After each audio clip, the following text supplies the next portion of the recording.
Roll fash fodder.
So the main ball handling and scoring threat for the Skaven team was the Gut Runner. With that gone, it's left to just 3 agility fellows. So with the bribe in hand, I felt that was worth it. I was willing to lose the Blodge Blitzer.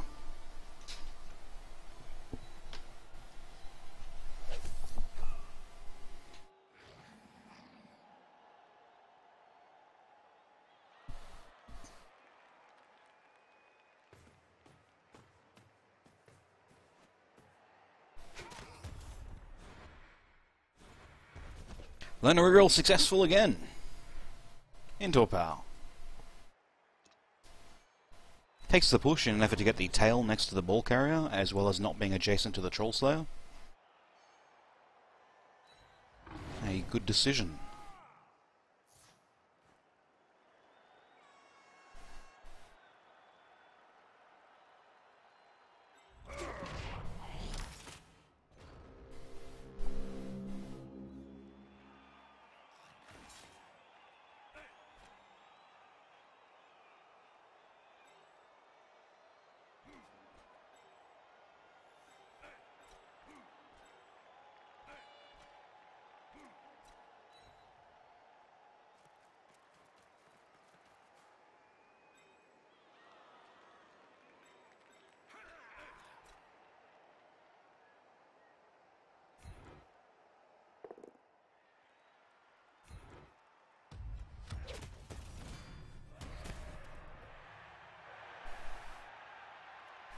So I downloaded Cheat Engine the other day and I found out how to inject dice rolls into Blood Bowl.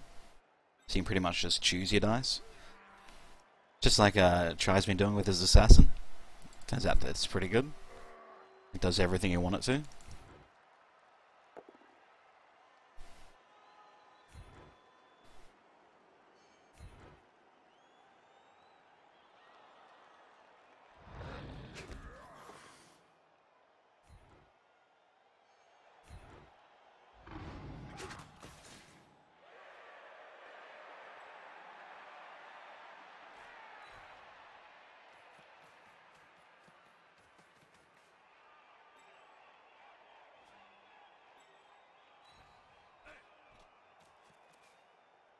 Devoid of skill is in safe 1-die blocks, too safe.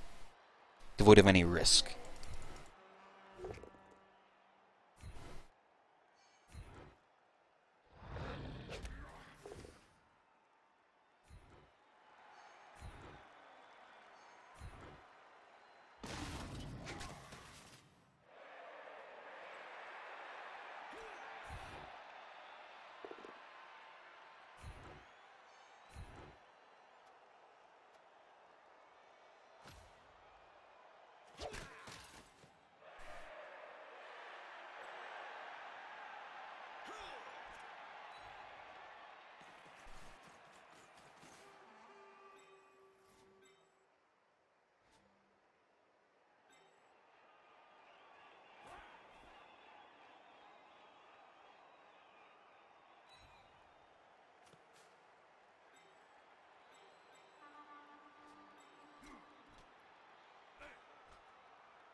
Killer runner? Killer vermin. Wow. KO a vermin. Still with that bribe, so might as well. Guard on every player. Fair enough. No positioning required.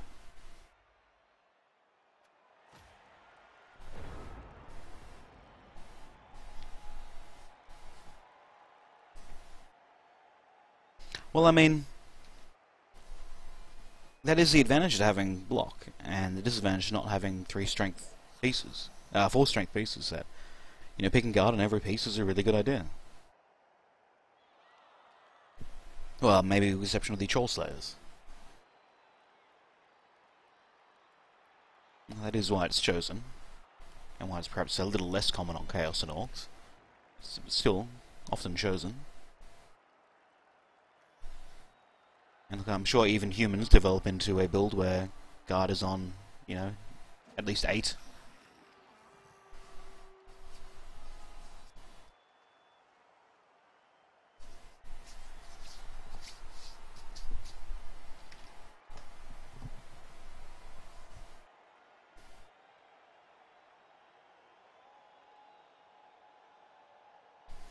Yeah, but doesn't every team do that? Well, every 3 strength team, I should say. Like your Storm Vermin, pick up guard. I'm sure if you had the, I guess starting with block on the long beards makes them superior to a line rat or a human lineman. Due to them starting with block.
Risky block.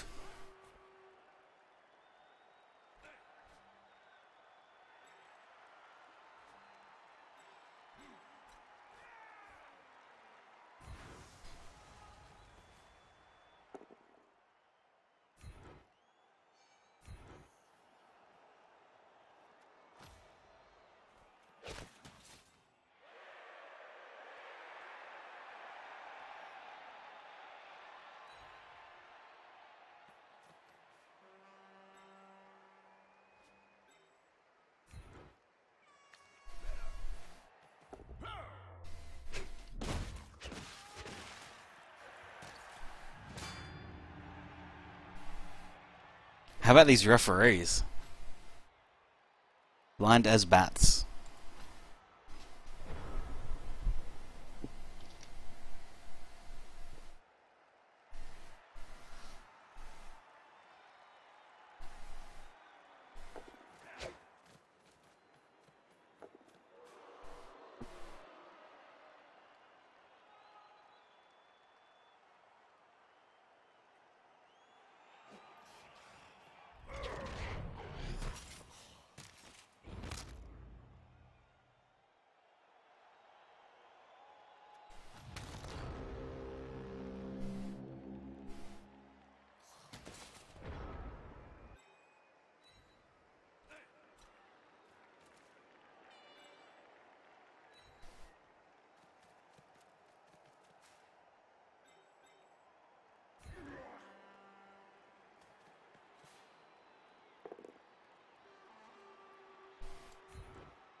You keep on getting up and trying to hit my ball carrier.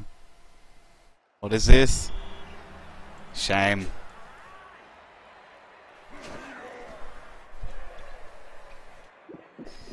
I had a bribe, so I thought it was worth using it. He had the insane gutter runner, but it got KO'd early.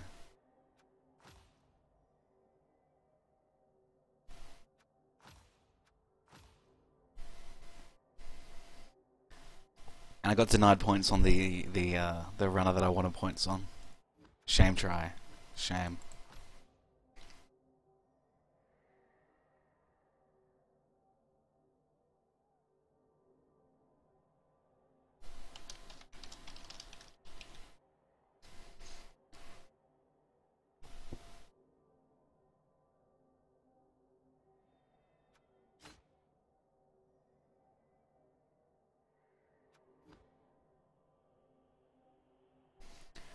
Didn't actually get an SPP on anyone.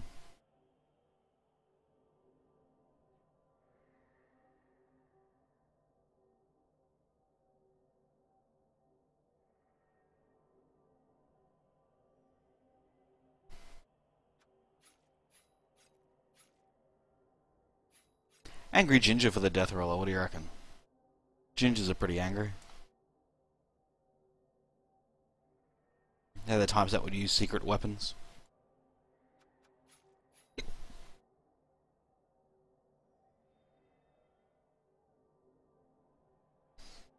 I don't know. The turn before you made a blitz on my ball carrier. Well, I attempted to, and so I thought it was worth my time.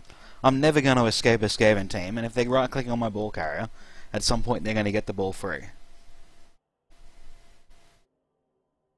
If you were doing what Cheese did and just stayed on the ground, then I wouldn't have had to, because you were going to stand up and blitz my carrier. I thought, well, let's try and remove that option.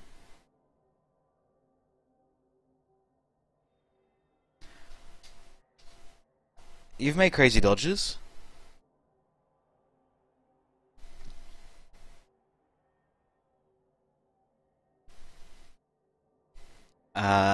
Who would like to be the death roller?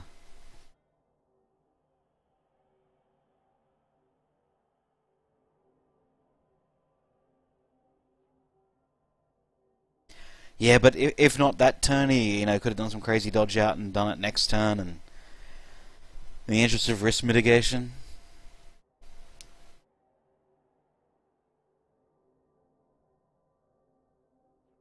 couldn't.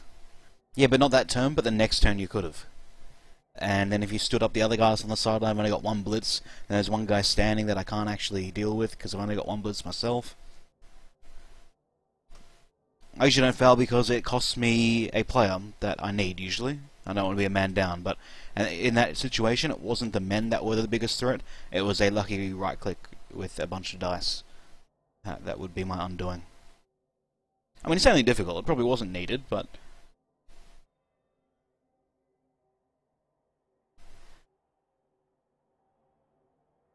I don't know, there's been other games, like the game against Zansab. I did the same thing.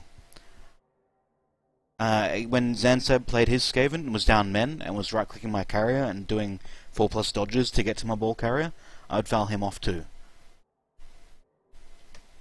When people start YOLOing right-clicking my ball carrier, and I've got a man advantage, I will definitely foul, irrespective of who they are.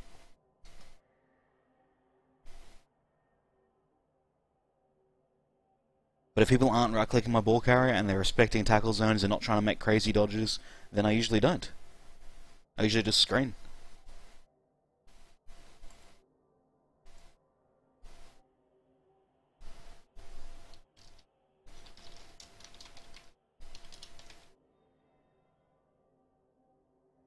Phelan's in the Hall of Fame. There could be.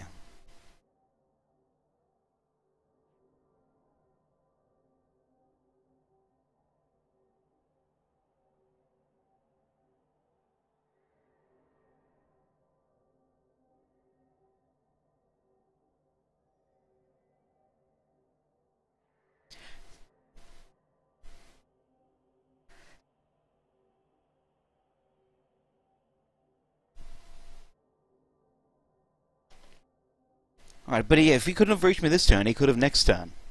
Alright. Oh, we can watch a replay of a game against Zansab, where I do the exact same thing in the exact same situation. Once people start right-clicking my ball carrier and making, 3+, 4+ to hit the ball carrier, that's when I start to try and remove everyone from the field. My little dwarves aren't going to outrun Skaven linemen. Not at all. Alright, just to dispel this, we will buy a concession stand, and then show a Zansab game where I have the ball in my possession and he keeps on right-clicking my guys, and so I foul him off. So he cannot anymore click my guys. It is for that purpose. Whereas most other games I don't foul at all, because I'm not in that position where I have the men that I could feel I can afford to lose.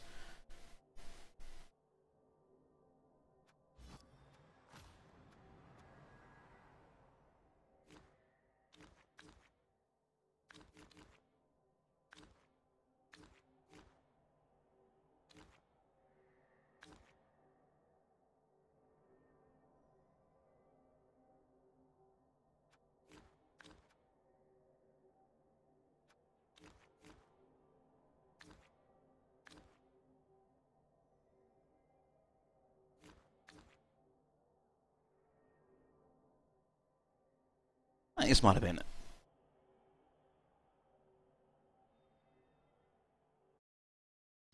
No, I did it because Zansab was right-clicking my ball carrier.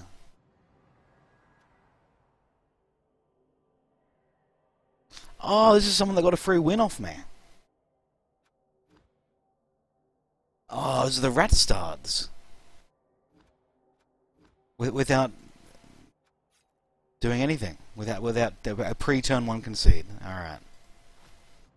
But no, truly, if people are right-clicking the carrier, I try to get rid of everyone. Because at some point, right-clicking the carrier will roll the 4 and 5 and 6 needed to get to him, and we'll then roll a 1-die power. And then we'll pick up the ball, and then I'll go to blitz him, and I'll get both pushes, and I'll re-roll it, and I'll get both skulls, and he runs off to score. And so that's the situation I'm looking to stop.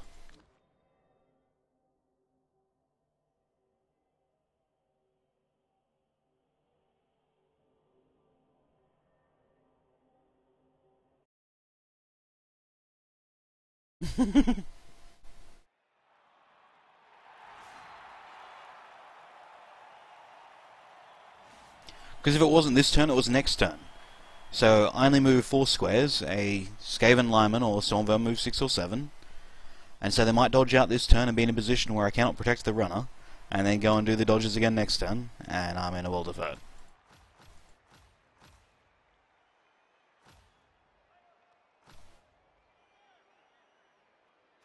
And I had a bribe in hand.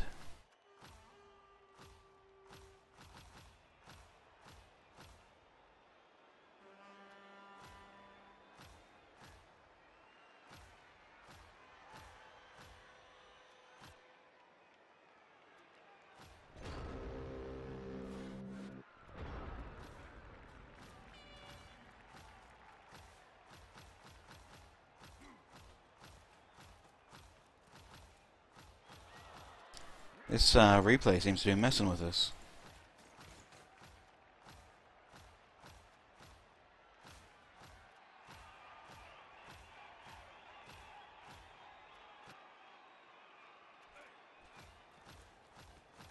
Nah.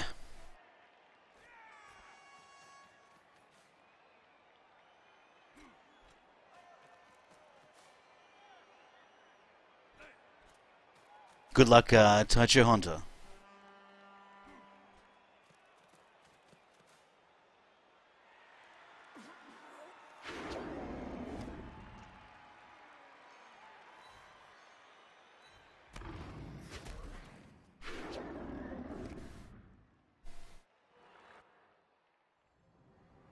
Oh, alright.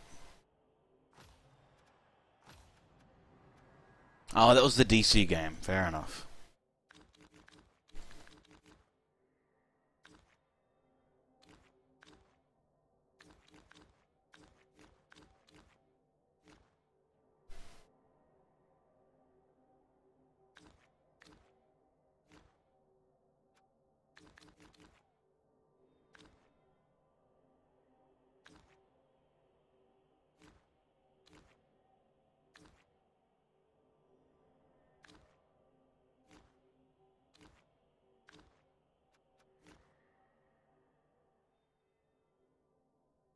This is probably it.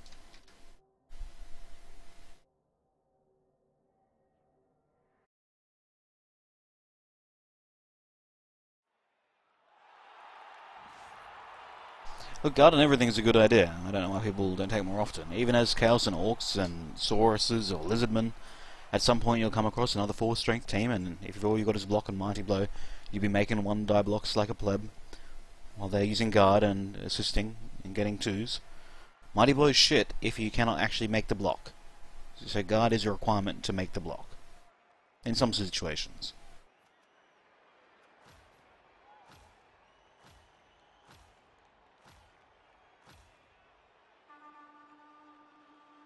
Ah, poor old Zansab. Lost his Rad Ogre turn 1.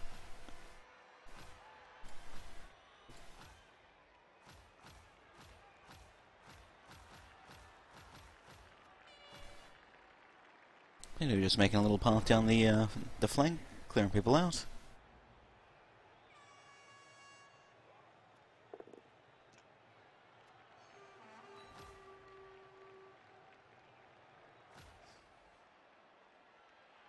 Nope.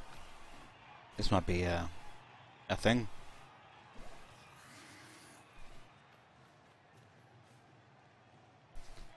No one can reach me! No one can reach me!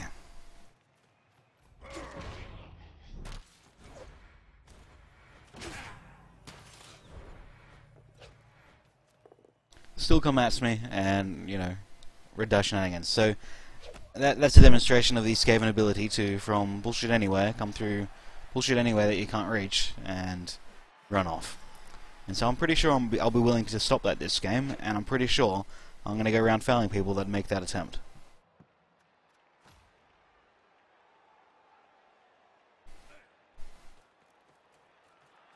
Naturally, securing the ball more important. Good work, Vash.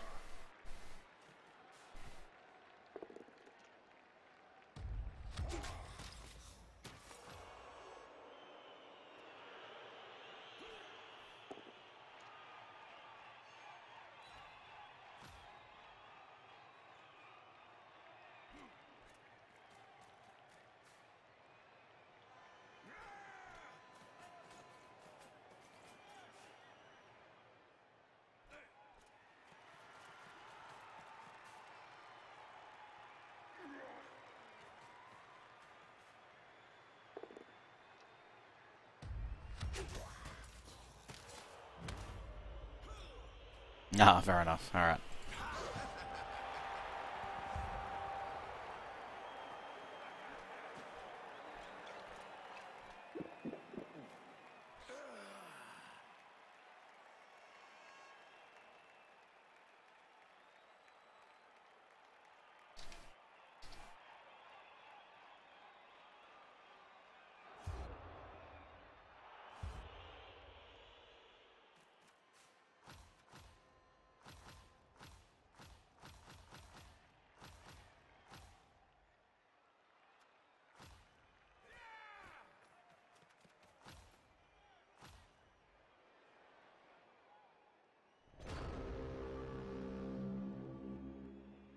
Seems like his handset might have made a yellow passing play. Let's check it.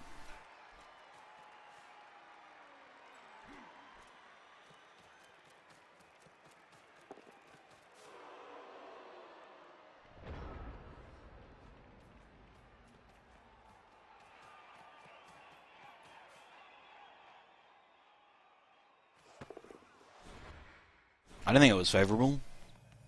Skaven weak, low armour, against a bash team with inherent tackle. I do not know how you can press find opponent and choose who you go up against.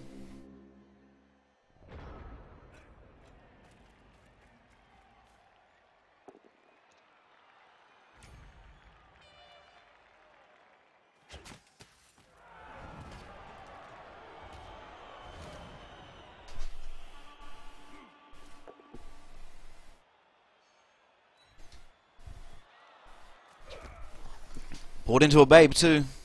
Bought into a babe.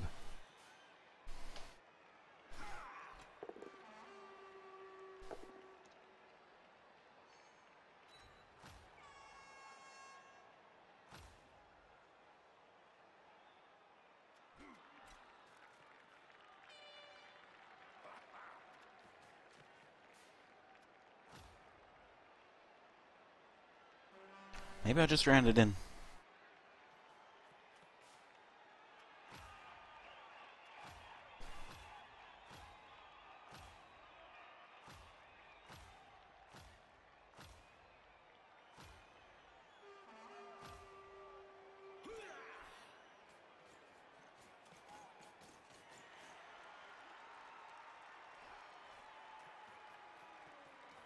You can do it, little dwarvies. You can do it.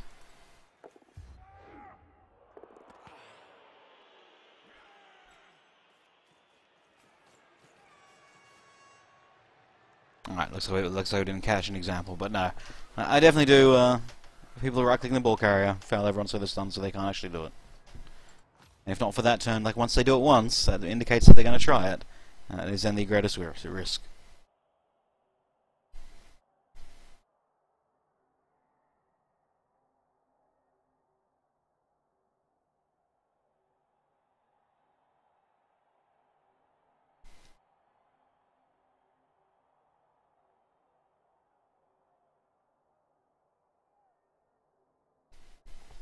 Not sure what Red is arguing about.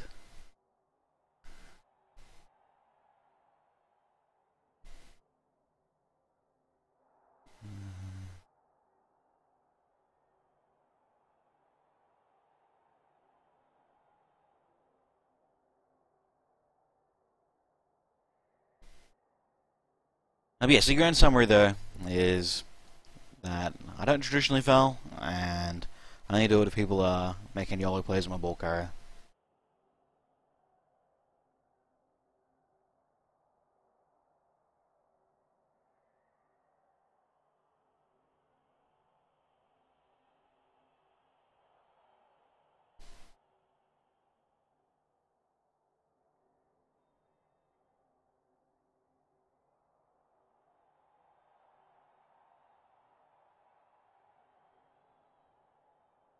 I am convinced that Try's played every high team value team.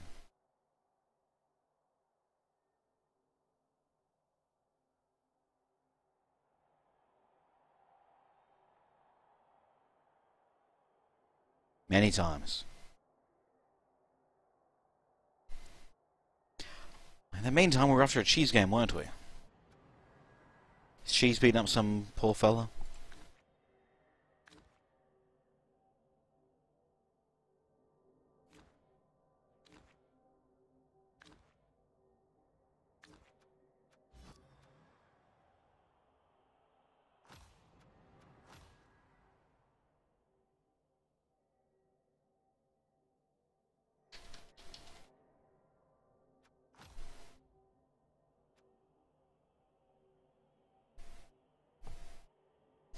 Vernon Doom, haven't seen you around for a while. Chief, how you been doing? Not since the old days of the Kappa Clappers.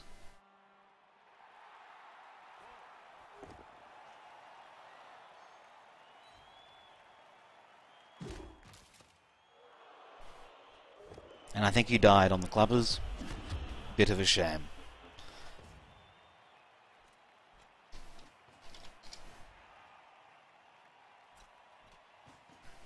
What are the facts, Lucky Red? What are the facts?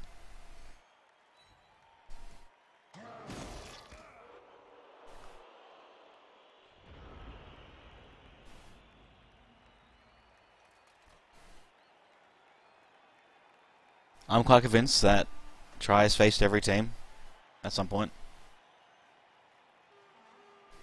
We don't know what you were saying, Red. That's the dilemma.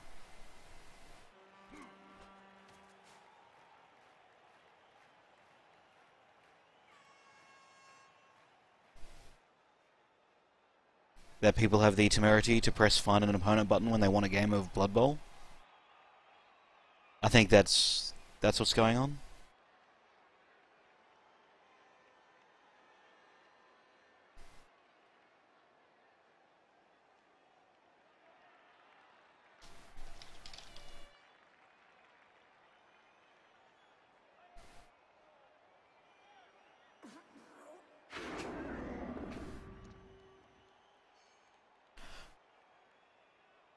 Taicho with a Dauntless Blitz, I think, on some insane thrower.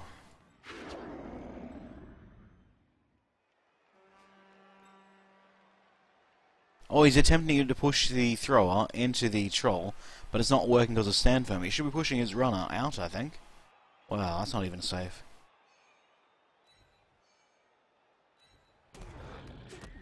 Oh no, now he's trapped his runner between the thrower.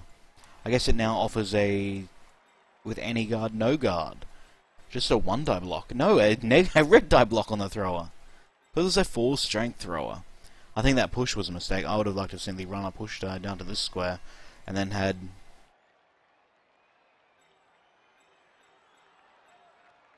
Not even Maul could handle that. Or even the handoff from the runner to the blitzer. Or even have the runner here and have Morg whack the runner, as they would know. Pretty rough. Not sure what Taicho's able to do here. Throwing red die. Successfully. I guess it'll be a 3+ dodge from the runner.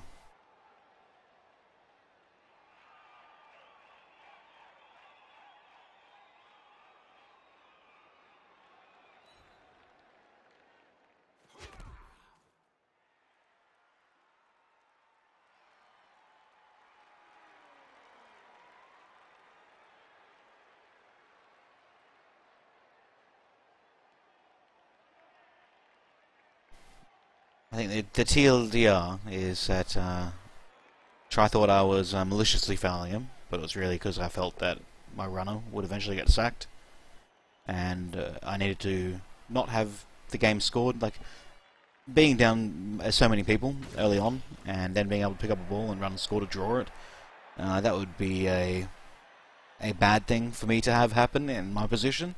So I really needed to secure it, and he showed the previous turn that he had the ability to get a 1-die block on a somewhat protected ball carrier with a dodge and whatnot. And I did not want to risk that, and I have had times in the past where Skaven teams have been able to make bullshit dodges on my ball carrier, and so I wanted to, for no other reason than to ensure that my runner gets into score, remove any sort of capacity for that to happen. With the exception of the stunned gutter runner, He was gone just because he was a gutter runner.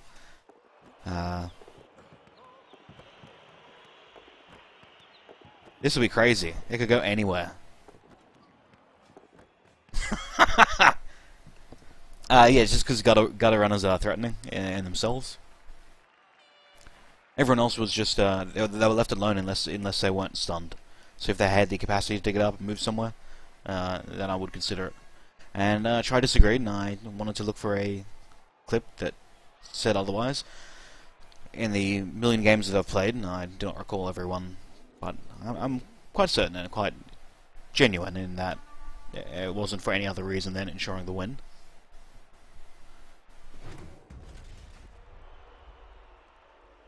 It was a couple of good dice, and a good block die can turn things around. And as the little dwarves, I'd have trouble catching, 7-move people. And then Red said something about cherry-picking results, and I'm not too sure what that was all about. And then alleged that elf teams were easy, and you would automatically win if you played an elf team, which I disagree with. Also, I think you don't. Well, occasionally you'll be the only one spinning with someone else, and so you should try not to play the same person 50 times in a row. And look, always try to have the team value somewhat relevant, even though it isn't strictly important. You'll never be criticised for pressing find opponent. That's fine. Like you join the league to play a game. You should never be discouraged to play a game. That would be insane. So look, play the game whenever you want. And the top 16 will sort out other stuff like who's farming who. I think that is the summary of conversation.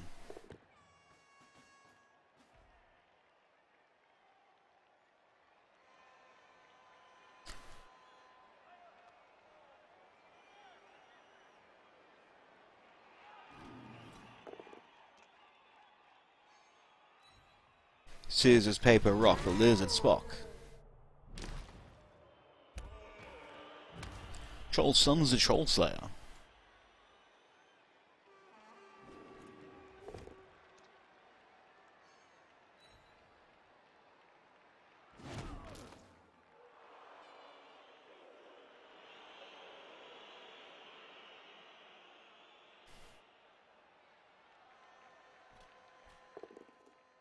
Really? I haven't seen anyone swearing.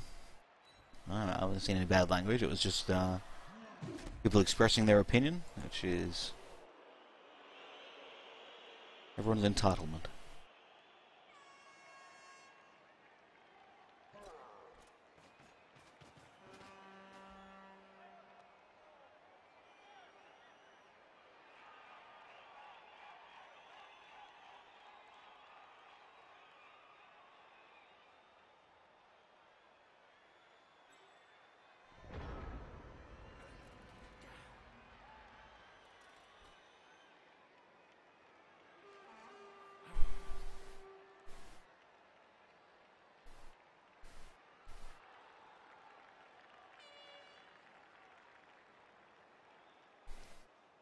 Give me chaos or give me death.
Full strength throwers, pretty good.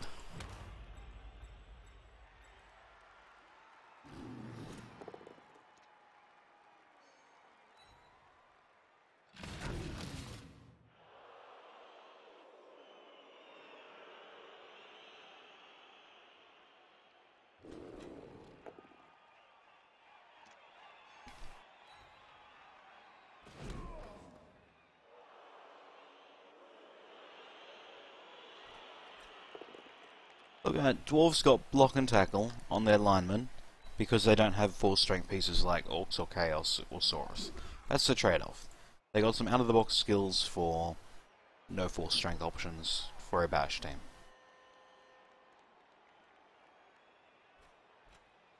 The same way that humans and dark elves, the people with 4 blitzers who start with block, to make up for their shortcomings elsewhere. Whereas high elves, who have their great stats, don't have great skills, whereas wood elves with good stats and high movement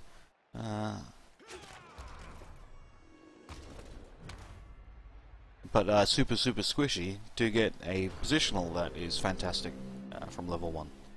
There are trade-offs everywhere.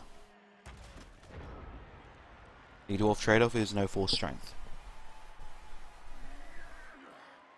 So they get their block and tackle on their fodder, and block on their positionals.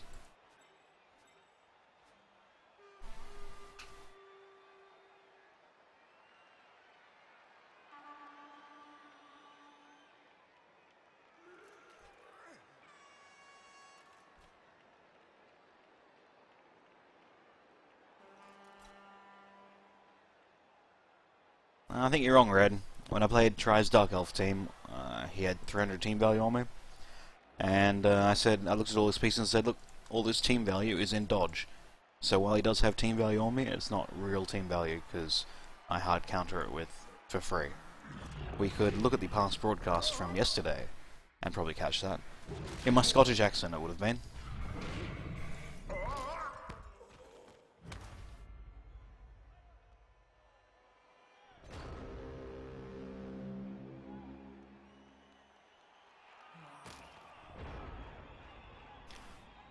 I like finding out who is correct, and then awarding points to the person who is the most right.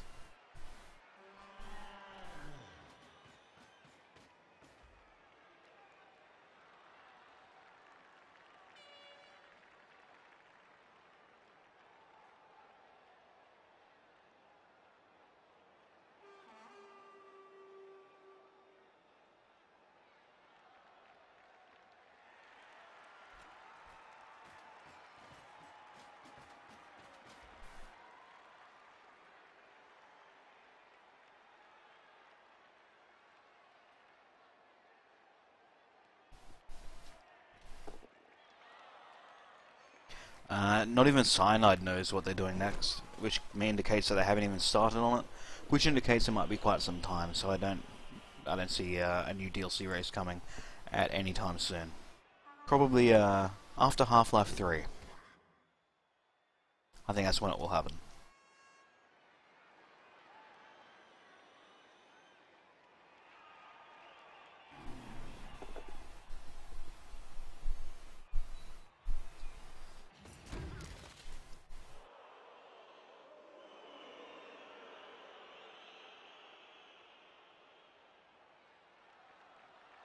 If this blitzer had the skill, always wins the game, and then everyone on my team, on the other team, had this skill that says always wins the game, doesn't work, and it was on every single piece, and this always win the game skill cost 1,000 team value, would this team with the always win skill that costs 1,000 team value really have an extra 1,000 team value on this team that had the always win skill not working skill?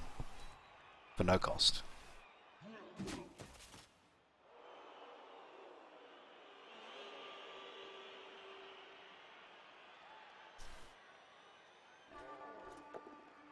I think it will be your grandchildren's children.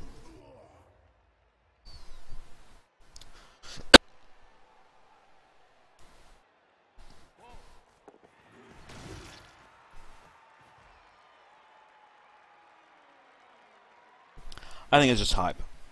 I'd like to see that monkey team, although they're bad, so I probably wouldn't play them. Seeing monkeys would be cool. Just show me something I haven't seen before. Would be nice. This, what we've got at the moment, is going to get really boring really quick. You know, Chaos on Infinite League ladders. So you're going to have like, you know, fortnightly top 16 style title shenanigans.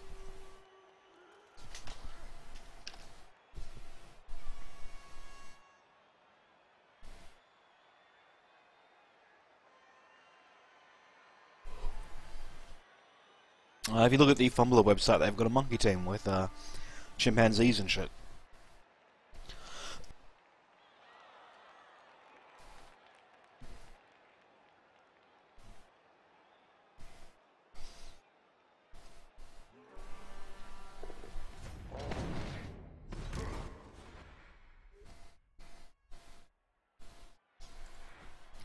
Alright, imagine 11 linemen, all who have dodge, against 11 longbeards. And the 11 linemen started out fresh and they played 10 games and they all got dodge on each one of them. And that's all they've got, just 11 linemen with dodge versus 11 longbeards. The linemen with dodge, naturally, 11 by 20, puts them 220 team value over the 11 longbeard team. Is there an effective team value difference between them then? If 11 longbeards with block and tackle are facing a 220 TV superior elf team who only have dodge on their linemen, is that a team value difference at all? Does that team value then really exist?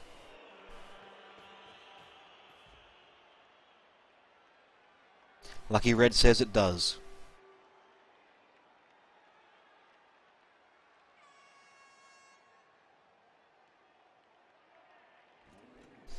Yeah, so they chose it. They got the level up, and they're paying 200 team value for it, 220 team value, and so somehow that's unfair, or that it's a higher team value team, and so it's unfair that a 1220 11 lineman with dodge team is playing against a 11 lineman or 11 longbeard dwarf team, because there's such a radical team value difference. I'm saying that there is not, due to the effective skills that are already there, that there is no team value difference at all, as every longbeard has tackle.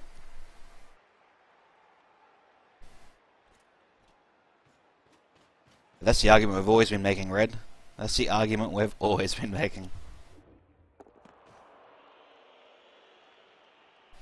Witch elves make for good hand-egg booty. Look at this 4-strength thrower and this 4-strength blitzer throwing balls to each other. They're in love.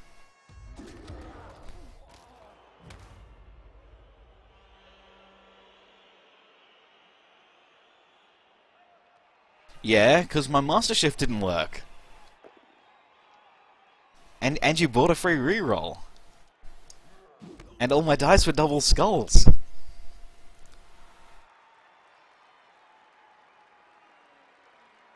And you roll double sixes on armor every time. It was bullshit. But no, not through inherited advantages. I was quite happy that all of my linemen could make a block on a blodging piece and have 2 results get it down without any investment on my behalf.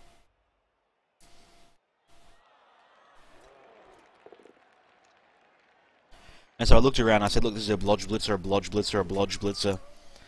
And I realized that it didn't matter that it had dodge at all.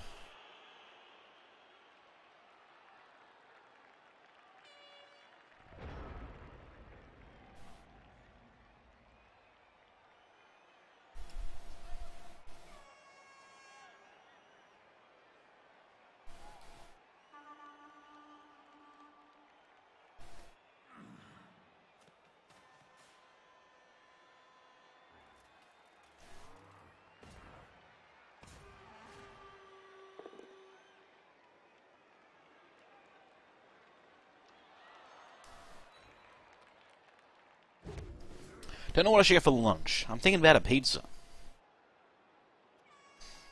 With cheese on top.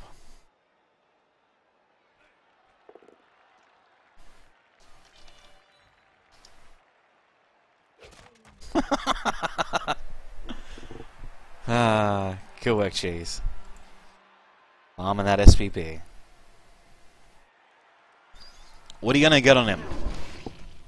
You gonna roll an 11? You could be a slow vampire?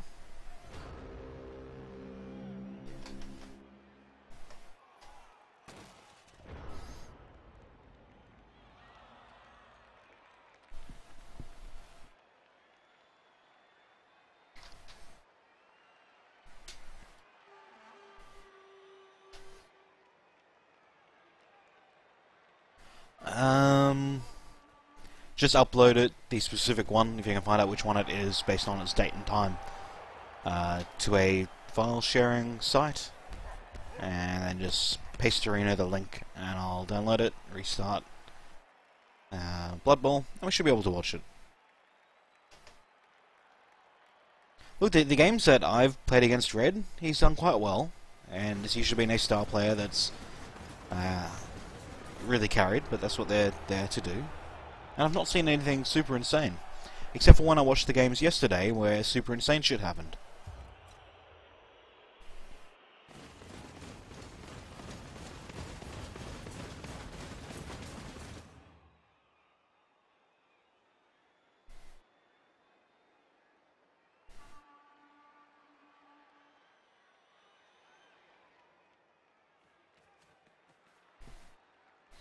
You could be a made man. A made man.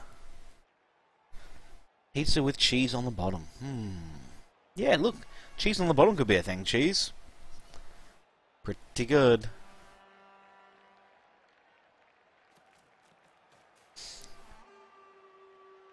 Ultimately, if Red still has a team, I think he keeps deleting his teams. Get a team up and prove him wrong. There is no greater way of proving someone to be wrong than saying, alright, let's check out the ladder.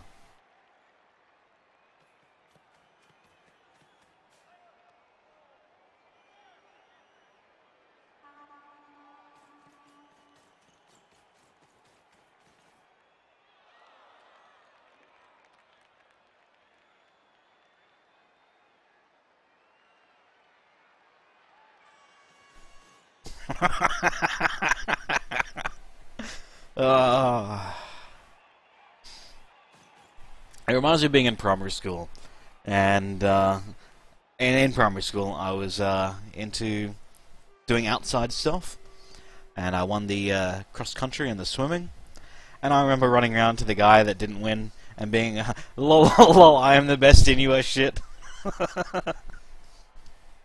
It was pretty good. Back then we didn't have computers. I think that was, in the mid-90s. I think it was grade 6 or so, the computers started appearing, and we'd be getting our AOL CDs with free, like 2 hours worth of dial-up.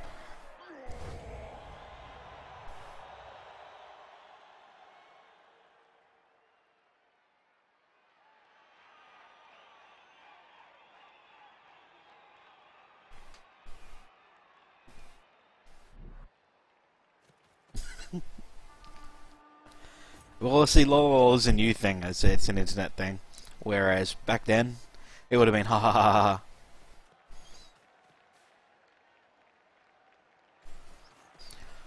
Guys, to win Blood Bowl, it's not about rolling sixes. It's about not having to roll at all. That's how you win. Is by not rolling dice.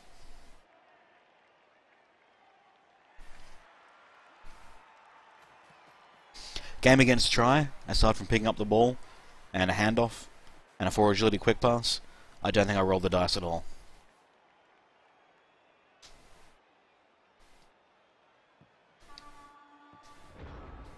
I don't think I made a single go for it. The entire game.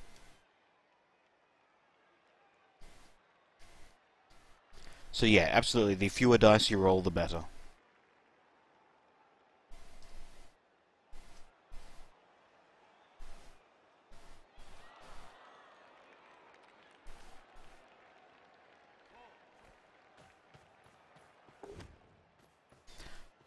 He said, she said, lucky Red.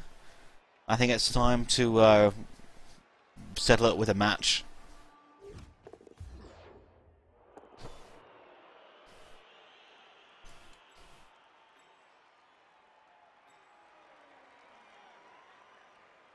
There is no chat logs for replays, so if you guys want to settle it once and for all, or whatever this who is the best challenge is,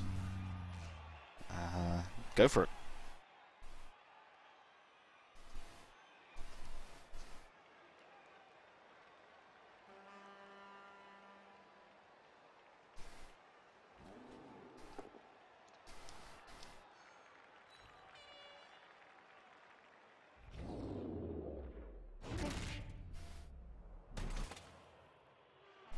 Yeah, but you shouldn't have you shouldn't have forgot it was turn 8 is correct. In the same way in that when people roll ones when they're doing stuff, I say to them, you shouldn't have rolled that one. You should have tried to get a 2 instead. It's sort of a comical jest. In Australia, we have less feelings down under. Being isolated for 200 years, we have not developed enough feelings.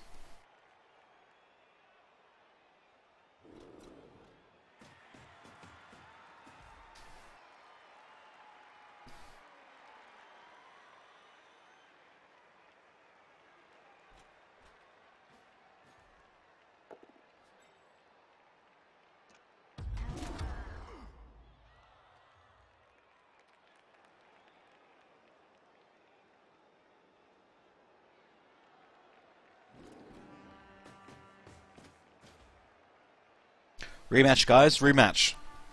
Lucky Red, what is your reasoning for not having a rematch? Do you accept a rematch challenge?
Yeah, this is Cheese's Dirty Orc team.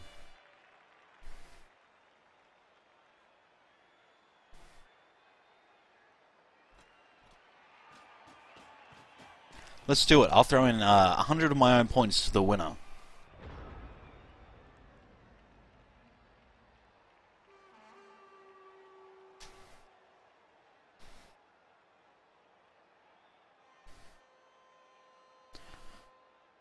It's like our Relson spinning as well.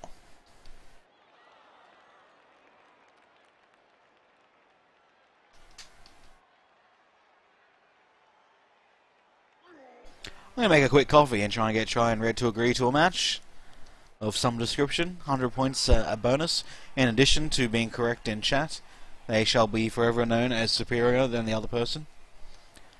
And it will buy me time to get a coffee. And then maybe even order a pizza. Pizza's pretty good. In the meantime, yes, Ralston spinning too. Ultimately, I do have a team or two. Ralston, but they're sort of getting up there. So I think they're like 16 or 700 now. See if we can handle it. That'll be sweet.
Alright, so I went to the shops and got some smokes.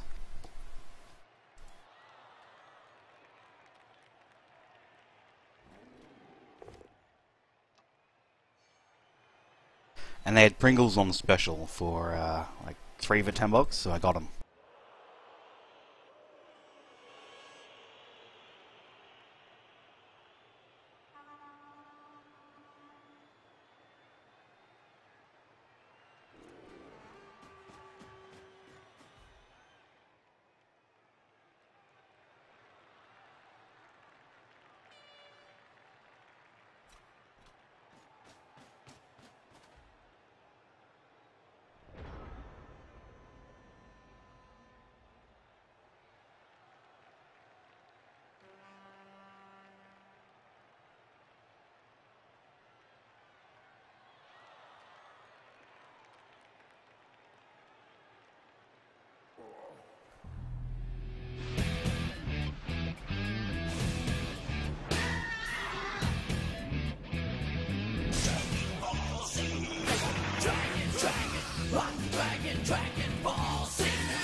Lucky Red and Try need to have a game.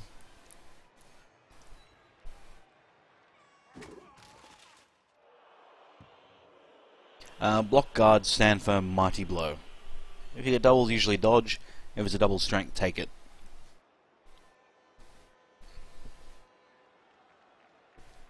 But yeah, like I like stand firm, so you can hold your line and not get pushed around.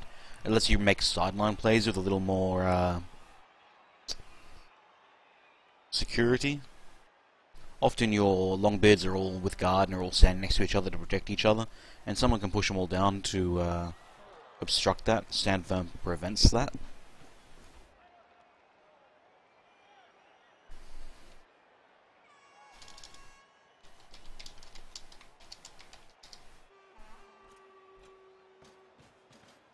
Why not? You both have plenty of teams.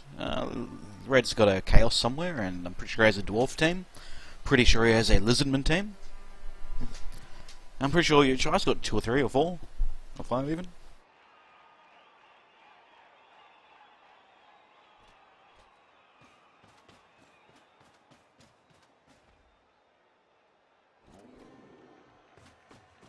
Double quarter pounder with bacon.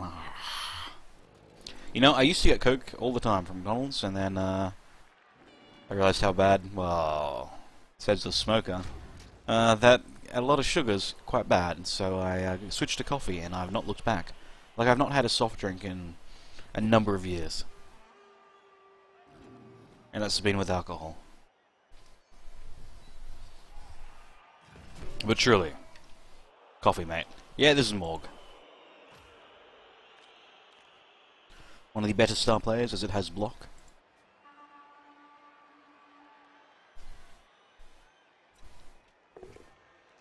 Six strength 2. For those who missed it, I actually had a game today with a elf star player. Yeah. With the Breton team. And I used him into actual effectiveness. So, you know, a dark elf was here, and through to a catcher who was here, who was marked. And I used the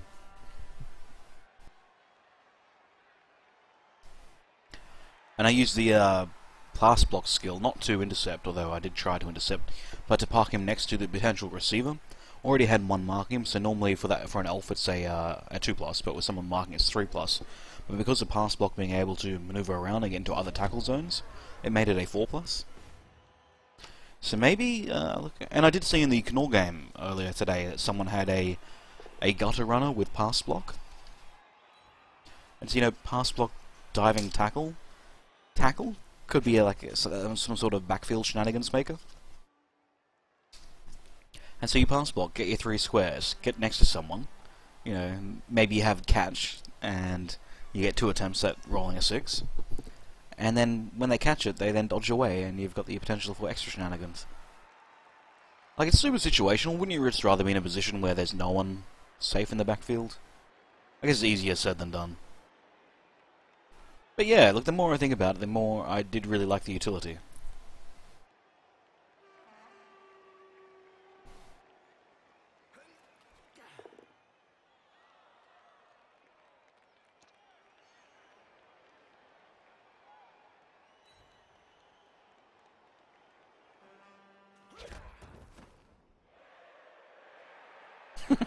Fun and clean.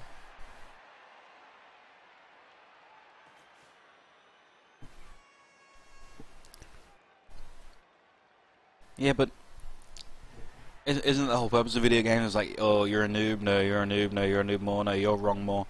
Well, let's play and see who's right, and then the victor is the person that is then right.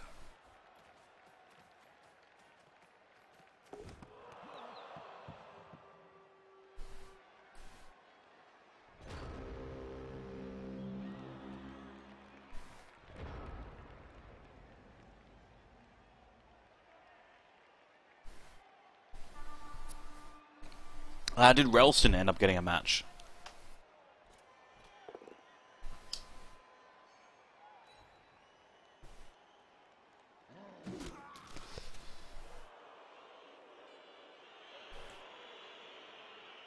So I'm quite sure Cheese's Saurus team with 3 agility and their 6'4" strength Sauruses, and their Crocs, with no stunty penalty anywhere, has got this game in the bag.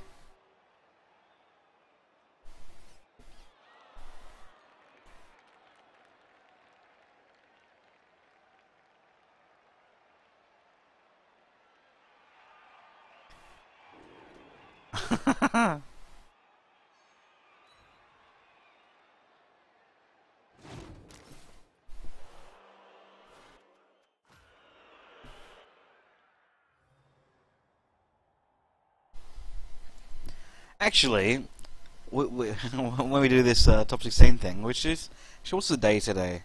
It is Friday. Do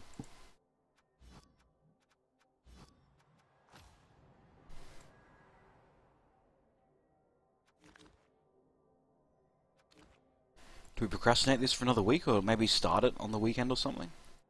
I want to pick a day like Saturday and start... Look, Mirror's been doing great work.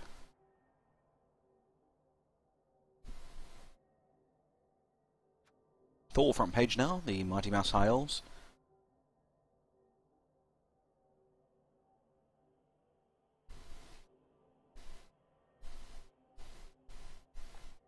Look, Red will need to start playing if he wants to get in it.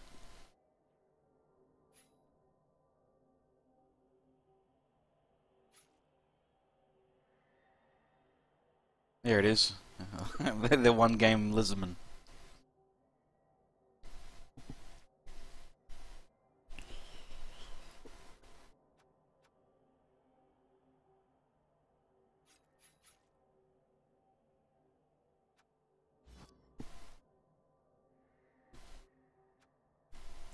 Might be time to start grinding some games, Lucky.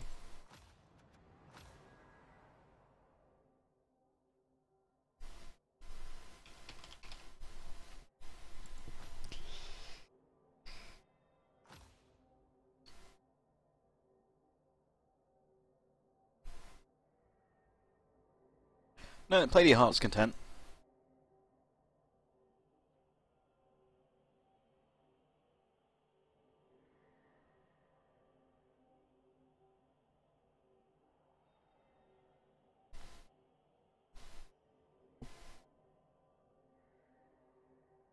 Ah, fair enough. Rip Sansab. What was your team value again, Rail? Might have something relevant.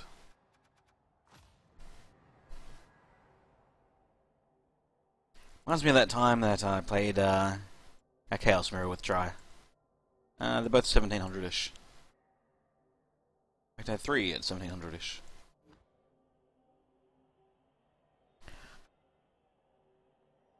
It's the Dark Elves that I've yet to besmirch.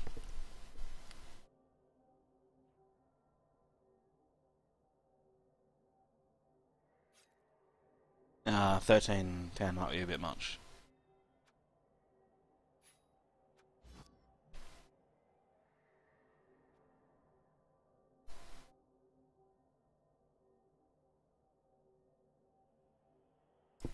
Did Cheese get knocked out, did he? I don't think he did.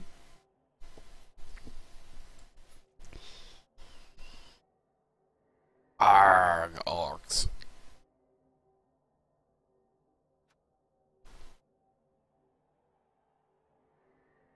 We could play again, Cheese. We could play again.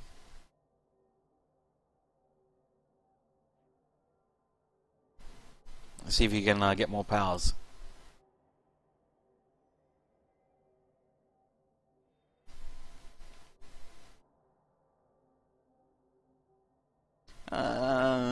Over 100 teams.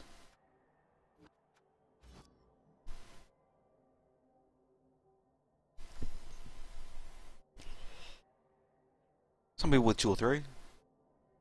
But we plan on doing a top 16, so yes. I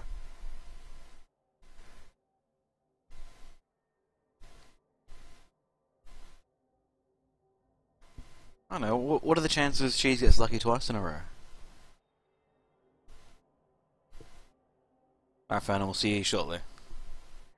Look, it was insane. Every lodge block was a power.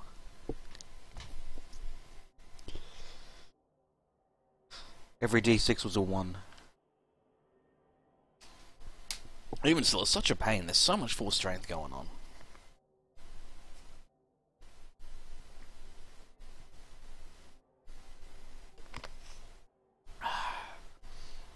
So 13 something or other. And what was Zansab again? Orcs. I guess I'd play these Gerb elves if you wanted. I don't like Dark Elves at all.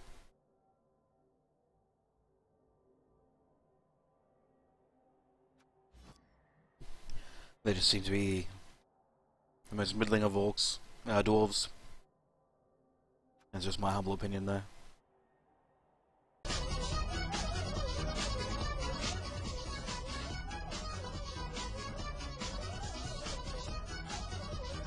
I really don't want to play Dark Elves.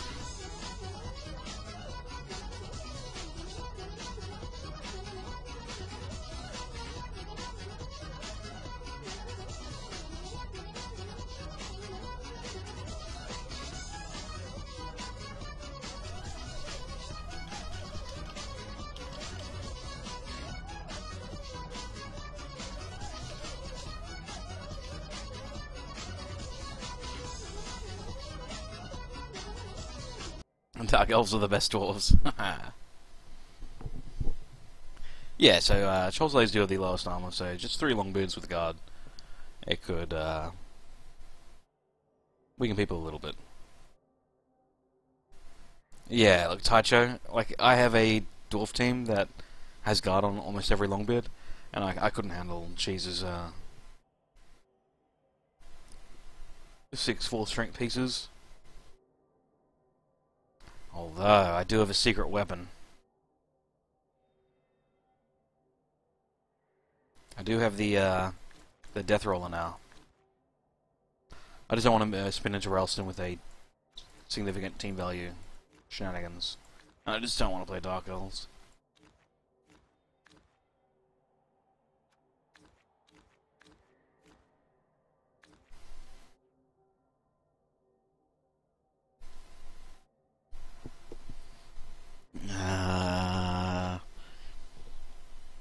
High Elves because they got better stats, Wood Elves because they got better movement and out-of-the-box War Dancers, Pro Elves because they don't have a 2 strength catcher and they have 8 movement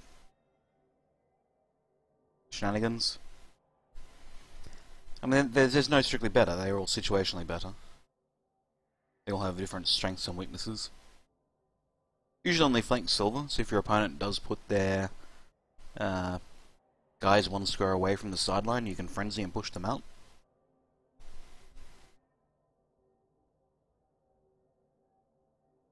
Yeah, so when you're receiving the ball, your troll stays in line of fine, because you can set up the wax so that they're both safe, even if there is a frenzy follow-up. At 50,000 team value, I reckon they are try. When they're all level 6.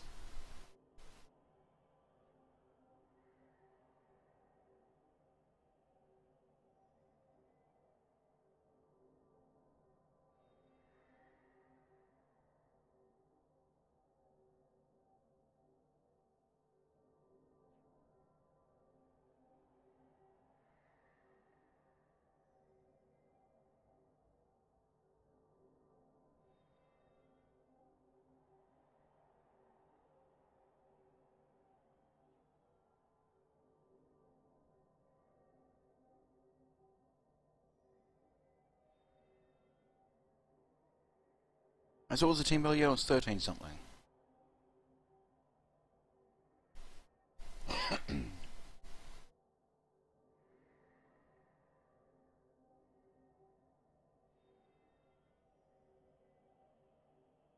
Later, Fernal, we will catch you around.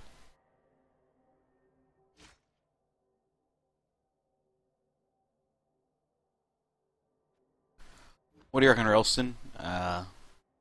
Bit of block, a beastman, 2 mighty blow, 2 tackle. That doesn't seem outrageous. And there is a bit of difference. You get the morgue if you wanted.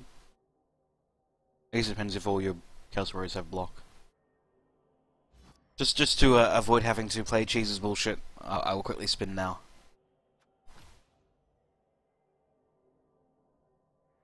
$13.60.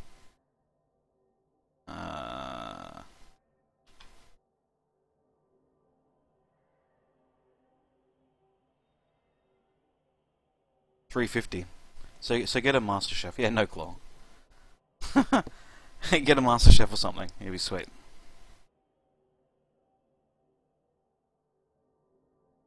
Yeah, the catcher. They get 4 of them, don't they? So at level 6, they could be pretty good.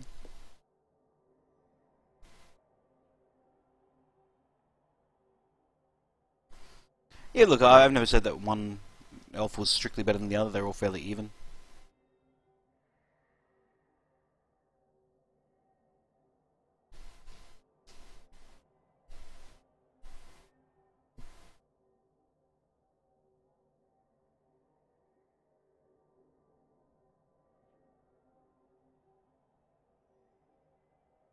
I know, we were saying it's a 3,000 team value match. Wizard, Bribe, and an Apo.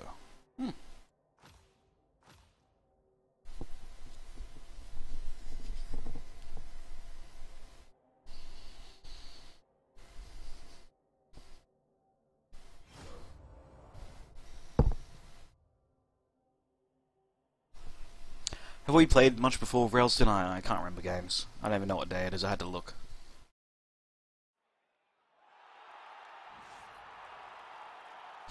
On the streets of the hip-hop orgs. Home ground advantage.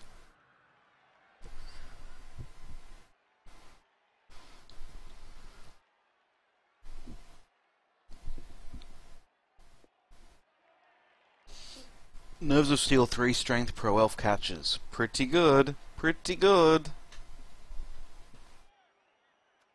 Uh-oh, sweltering heat. This could be a disaster.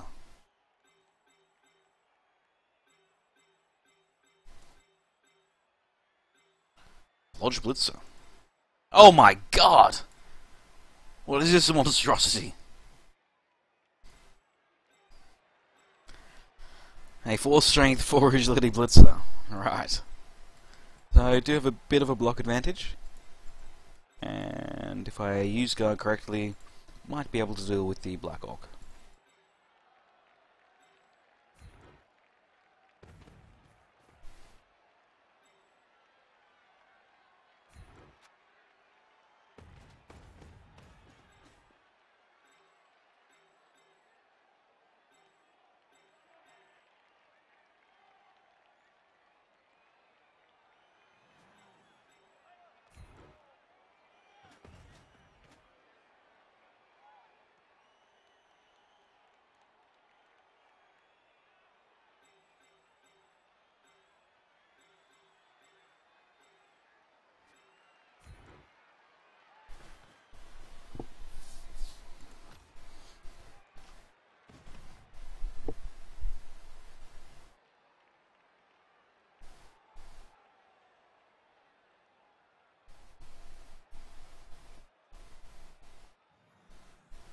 Not like Skaven HRI? Is that why Dark Elves are better? Imagine losing like 2 players at turn 1, like on the line, 2 Troll Slayers just KO a 7 armor lineman, and then you're playing 2 players down for the whole first half. Wouldn't that be catastrophic? Like when you're playing a 7 armor team, you could sort of expect that, but imagine if that happened to like a 9 armor team with Thick Skull. That'd be pretty bad.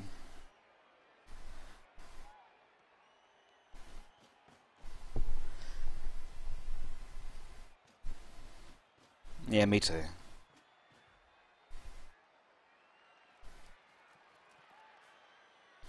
Strength upgrade Railston, so good.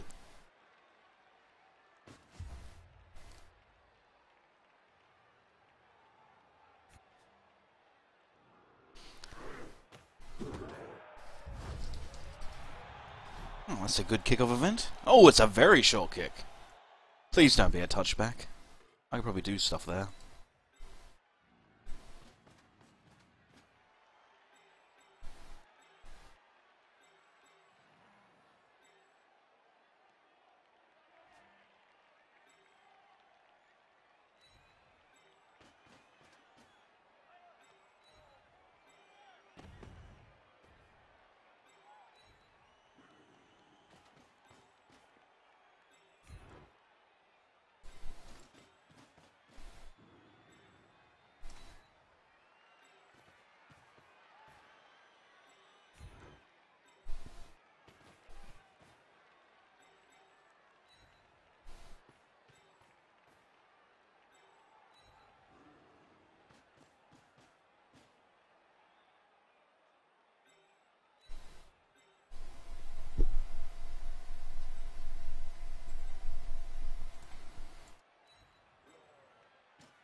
Wowzers.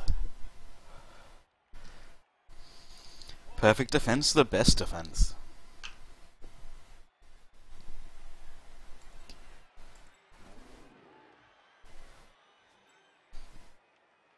And I put guard in the wrong spot. Won't really matter though.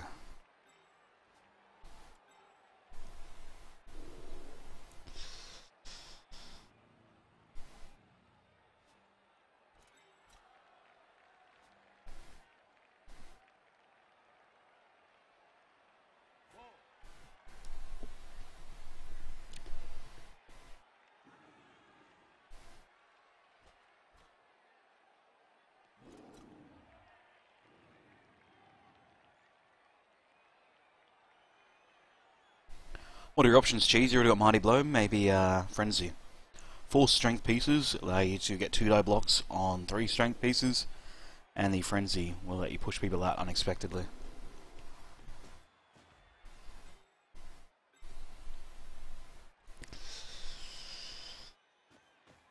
Oh!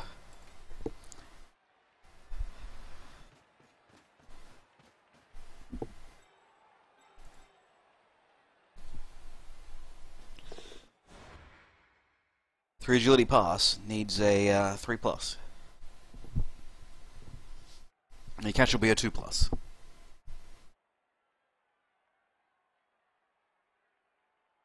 It'll definitely be rerolled.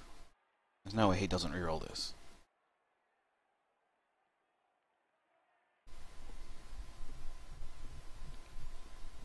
In fact, Railston's blitzer here. Frenzy and Leap.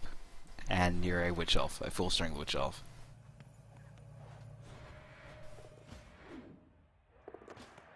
Oh no, he failed it. He rolled a 1. That's a disaster. An absolute disaster. For Railston.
Actually, I think I might have misjudged this.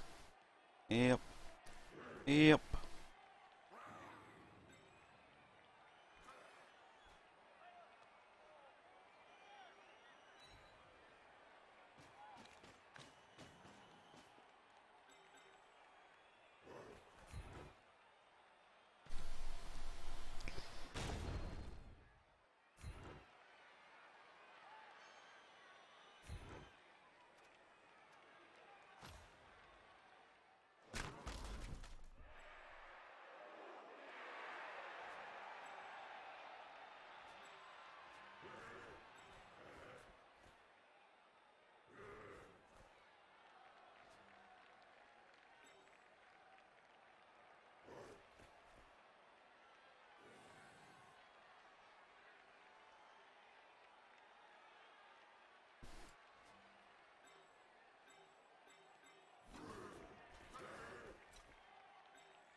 one dice. Fair enough.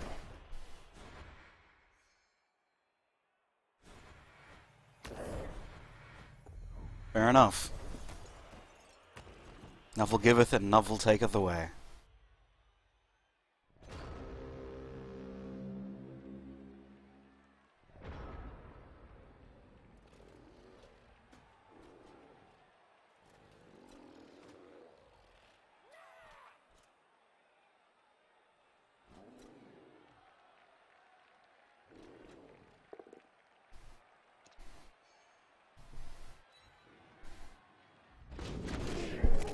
Oh my god. That's a rough first block. God Chaos Warrior for the game. Oh man. Oh man.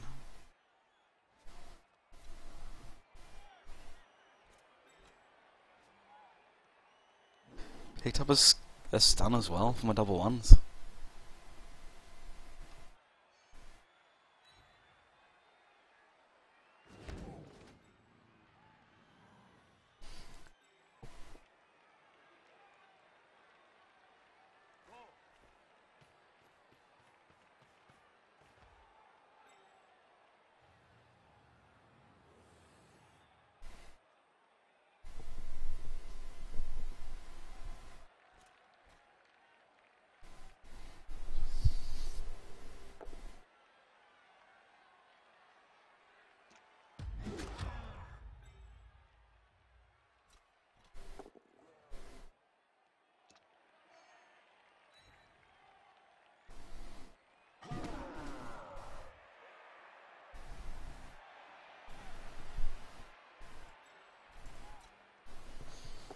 Vampire fumbles to pick up. No one can roll more than a 1 by the looks of things. Picks it up on the second attempt. And ducks back in. Fair enough.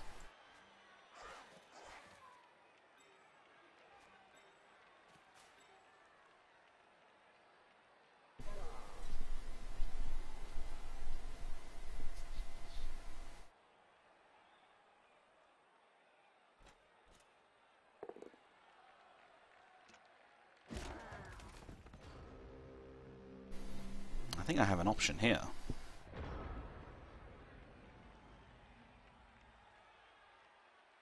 Not really.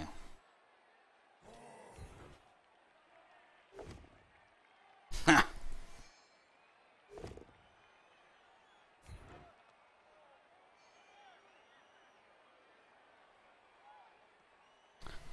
Well, that's not a power. This result is less important.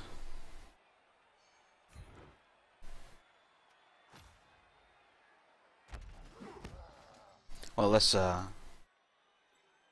relevant.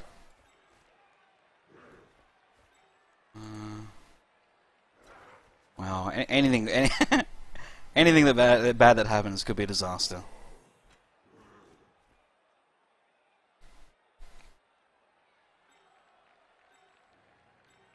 Got no block on either of these two for the 2 die on old mate. Minotaur will just likely let me down and get me killed on a follow-up. I guess this will make the follow-up less shit, so I'll stand there.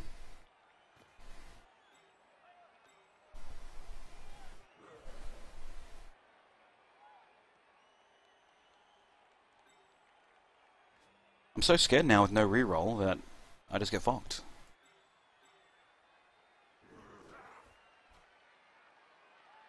Please don't screw me, dice. Please don't screw me. Thank you.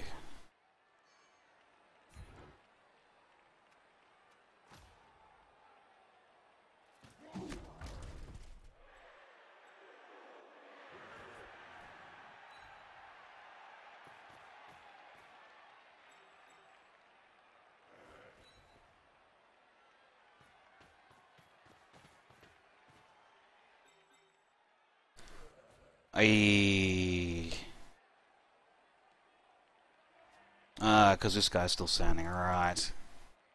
And that'll be a 1 as well. This is a blocking Beastman against a non-blocking Black Orc. Alright, that frees up this beastman to be able to make a 2 on the blocking Black Orc. The blocking guarding Black Orc. And this, if it works, which it doesn't, because it still will apply guard, so I won't get a 2-die block with the Chaos Warrior Blitz after the Minotaur clears. Uh-oh. I think I planned for this, maybe. Yeah, I planned for it. Good work, Vash. But I really wanted the guarding Minotaur to get that down on the first time, so I'd have an assist on the 4-strength ball carrier.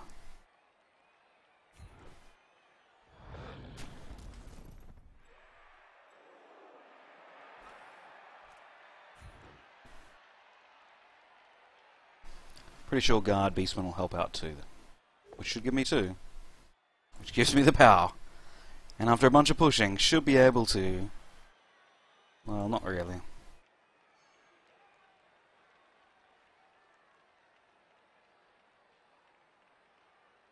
The ball's going to scatter here would really like Black Orcs well out of the way, I think.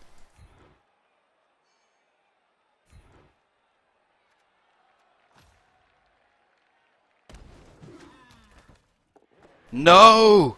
No, no! Alright. I think that was about the best I could do. But mapped out that reasonably well in spite of the double skull. And while I am in the position to be taking a little bit of a beating, it might not be too disastrous.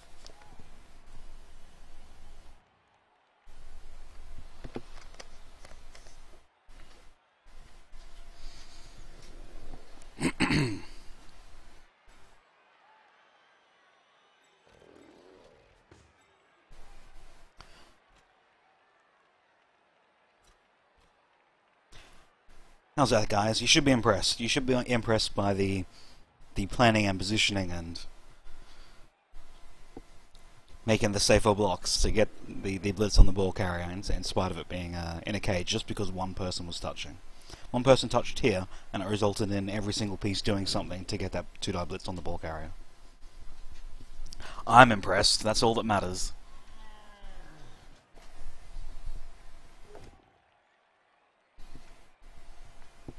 Railston takes a pow.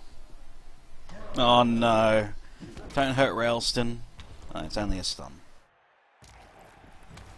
Don't hurt Railston. He's my friend. Seems to be a strong screen on the right hand side.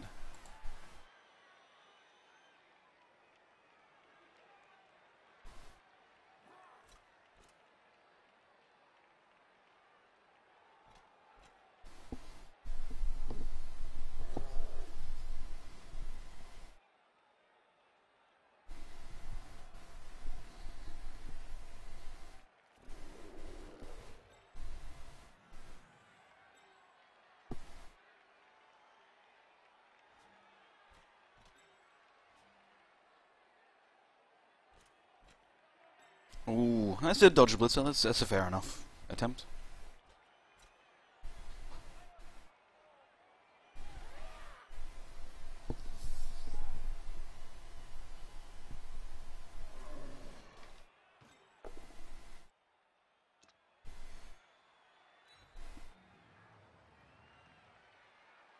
One die push.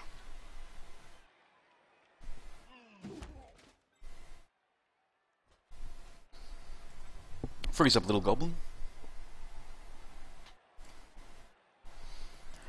Which I think is a safer option. Both Blitzer and Little Goblin have a equal chance of picking up the ball. Throw is probably the best bet.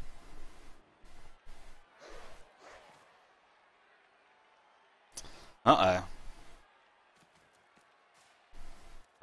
If this is a double 1, I think Ralston might be in trouble. Oh my god. It's a double 6, so he's off. It'll be a turnover. Miss next game. Frick on a stick.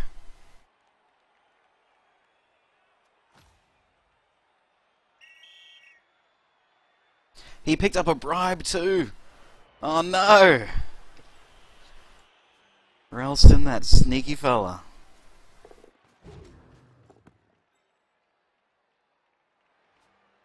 That's a 2-man advantage on turn 2. I might be pretty boned here.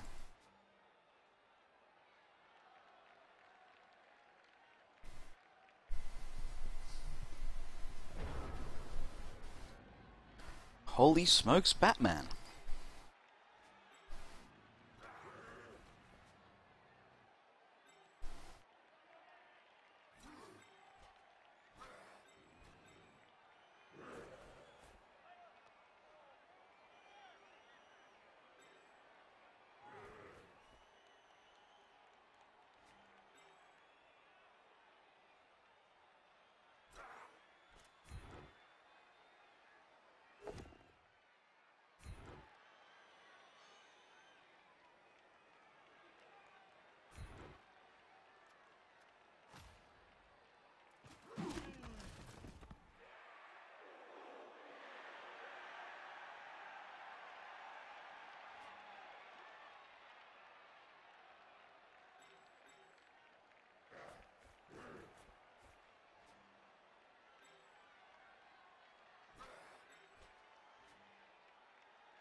Don't use a Minotaur, but having a Minotaur here, in this square, would be quite good.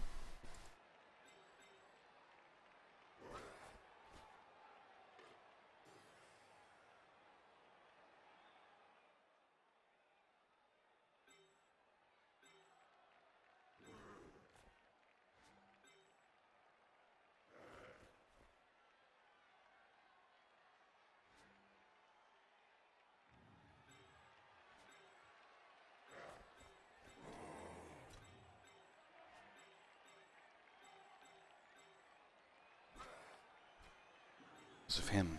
No, it's not because of him. It is because of him. Alright.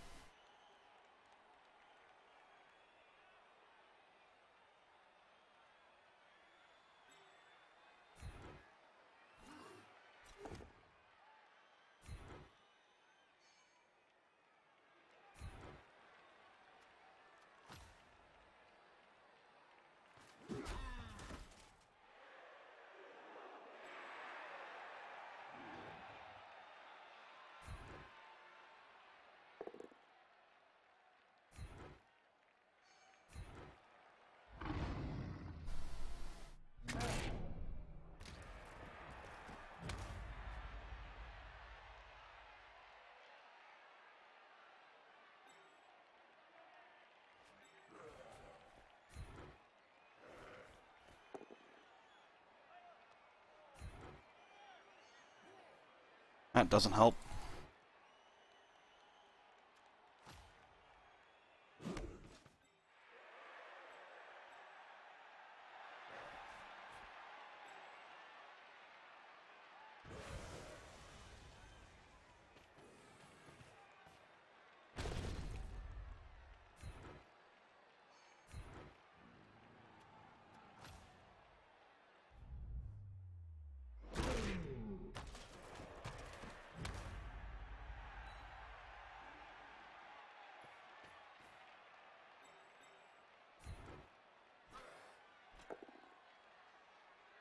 Aye.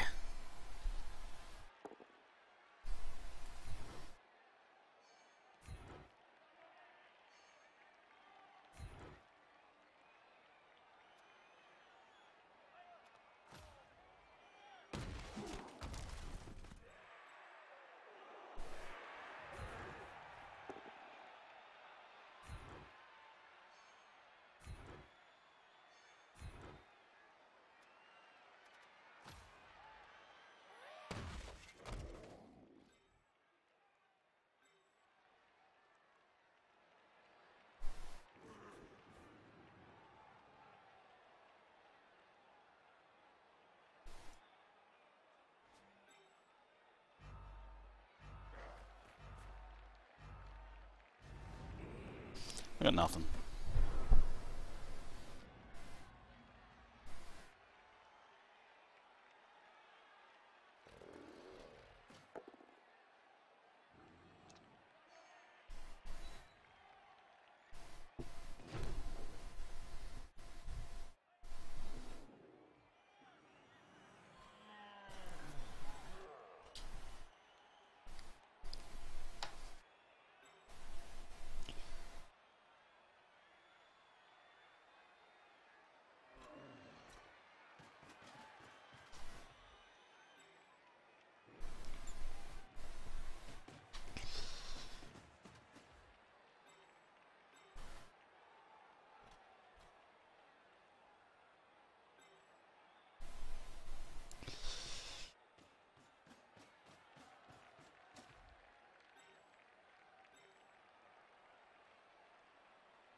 Indecision with this beastman on the left really let me down.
Hmm.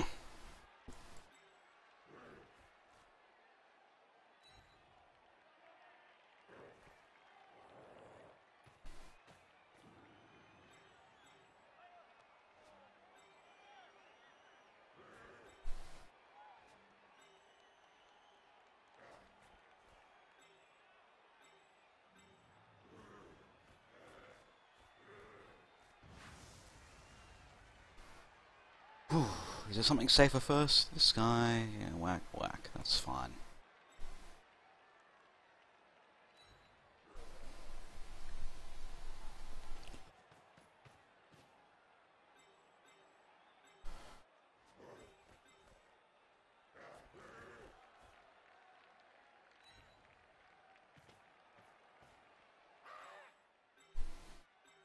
Look, a blocking Chaos Warrior should not have a problem against a little lineman.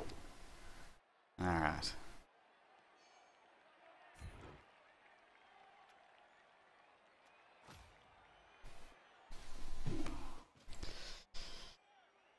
What will I do if I actually get the ball free? I guess it's a recovery.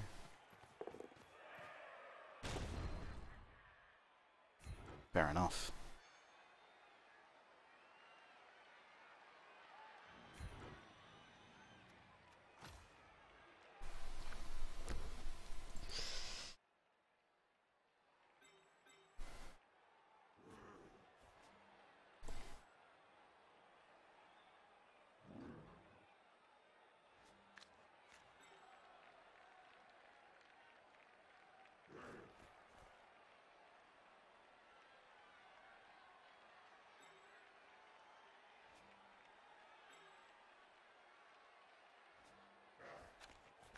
Shame. Let me down, Minotaur.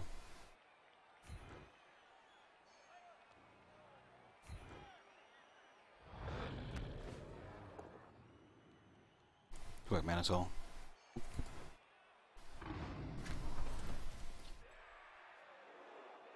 Right. It's all bad. So look, the Kalsara definitely gets to 2. What if it's just a push? It's a non-blocking Black Orc. Maybe I can take that. I have some form of protection for the inevitable blitz to free old mate. But I'm going to catch him, so I think that'll be fine.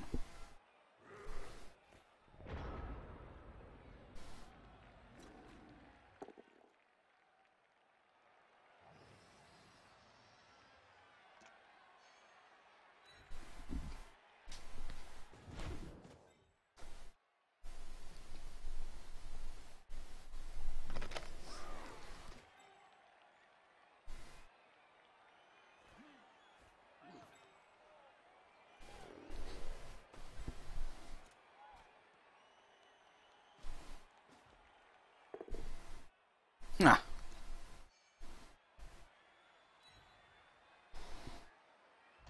Oh my god. Oh my god. This is huge.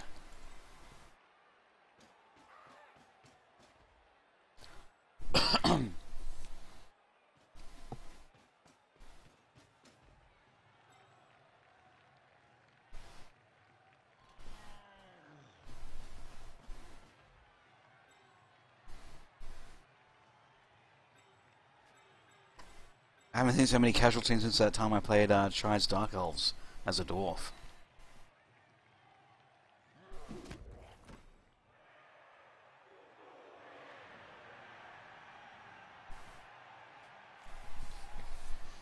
Pretty rough. Pretty rough.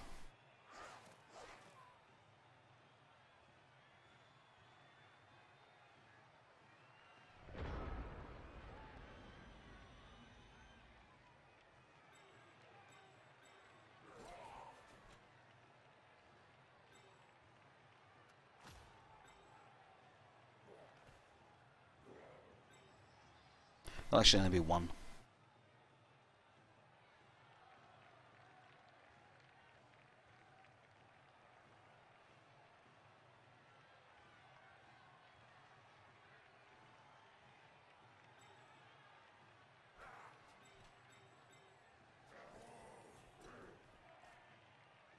Everything's only 1.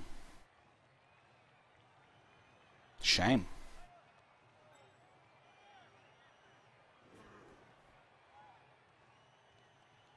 Is it a wise first action? Look at all my first actions. I guess so. No, not really. Could be a 2 on the Derpy lineman. That might just waste my reroll if it's a double skull. And then I've not made the attempt at all. YOLO.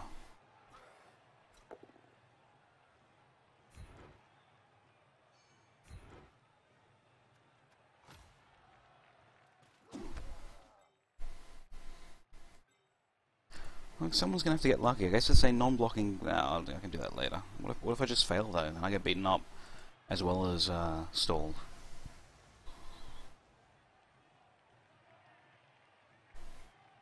YOLO. Good work, 3 agility beastmen. Consequence of not re-rolling is I get scored upon. Aw, man!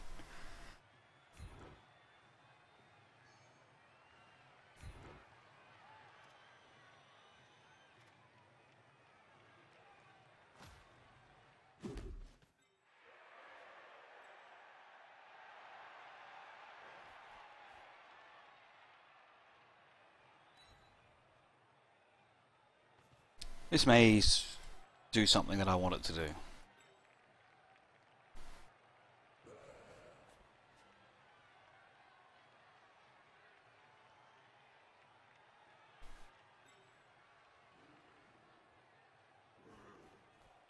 Doesn't for anyone though. Not a skull, let's do it, not a skull. Good.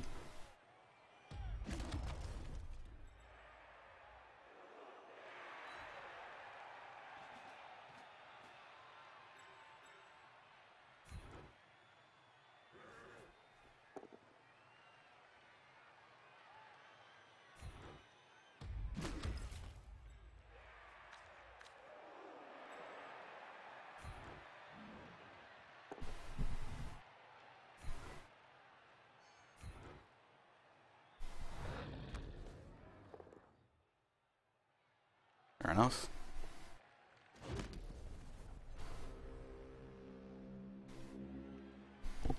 Bit unfortunate. Should have followed and then get double marked with Goblin. What?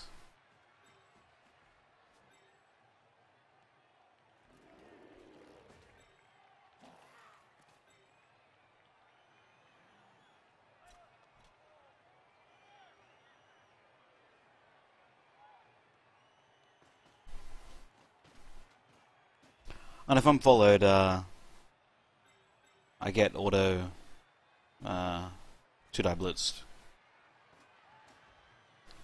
Whereas now I see ball carrier that's doing it, so if it's something unfortunate like a double both down, Ralston doesn't have a clean getaway.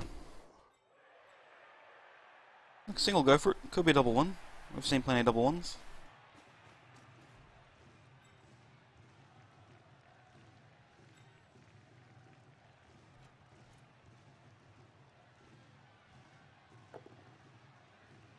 Greedy Ralston. Sweltering heat. No, I guess it's a bit late. This is hard to come back from.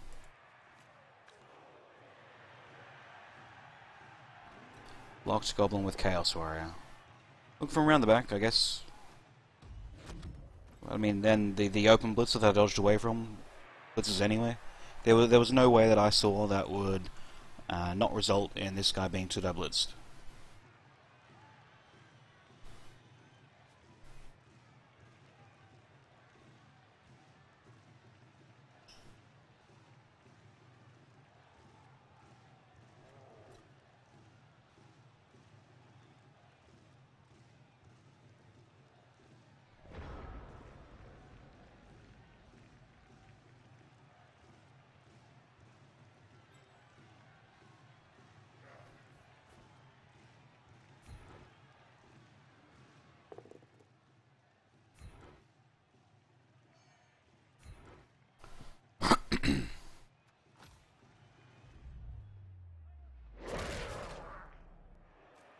Stuns every day.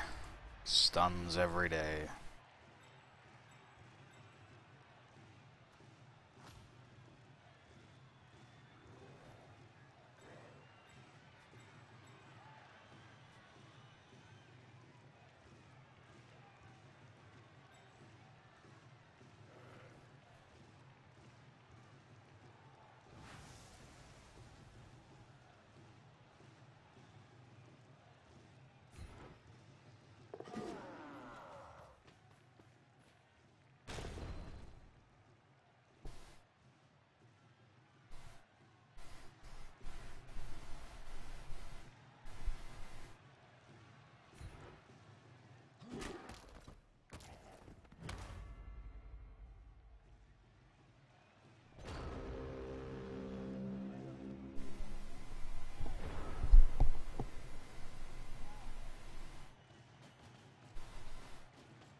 Pretty much, eh? Pretty much.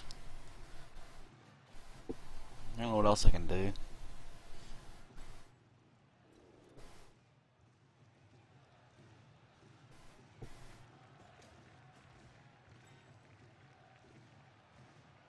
Like barring some crazy sweltering heat shenanigans, down 3 on my own drive with a wizard in hand, I can't see anything good happening. I think I might be boned. I think I might be boned.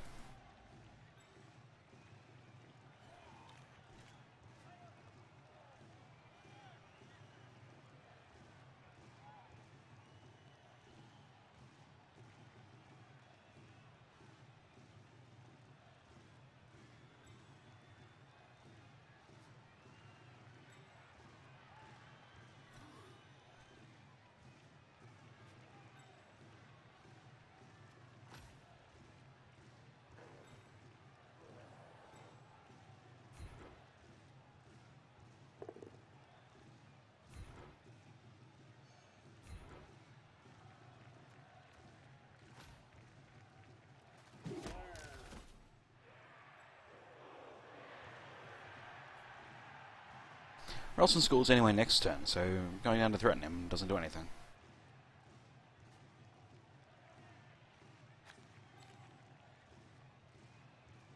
YOLO? If we go for it maybe too. It can't get any worse than it already is. Well, there you go. I think we'll just leave that as it is.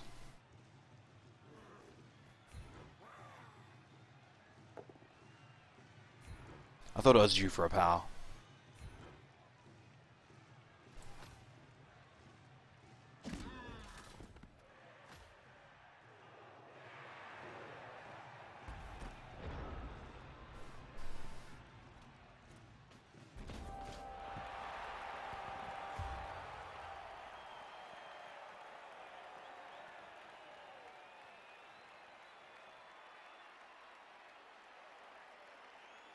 The cheerleader animation looks pretty much the same.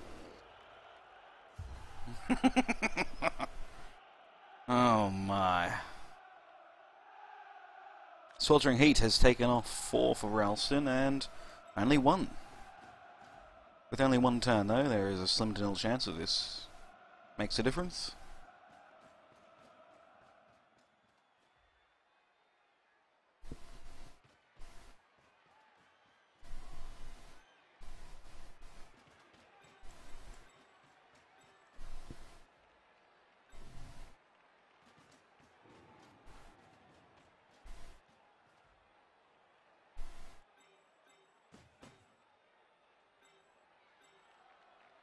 Who needs a point?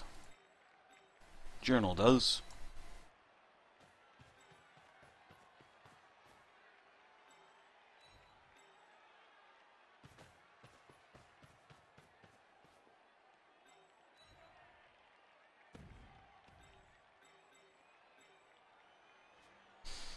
Alright, so what'll it be? Barring something stopping me.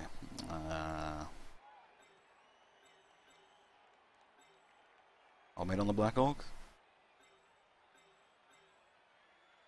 No.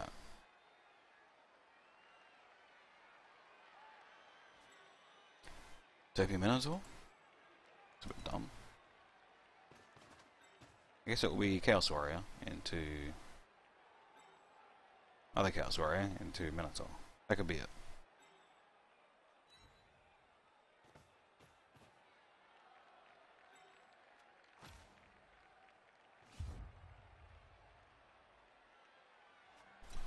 Invader Hub, following for 100 points. Pretty good.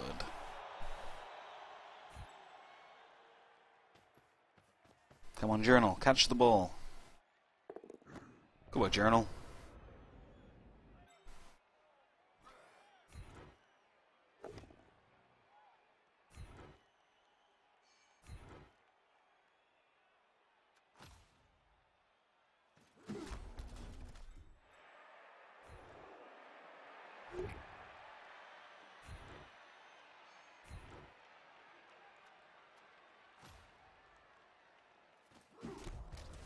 Just the gentlest little brushes. Can I improve this? 4, so I'll need 9, 5, 6, 7, 8, 9. That could do it.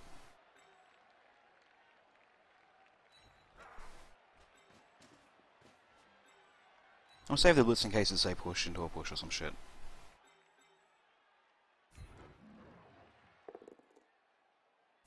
Yay!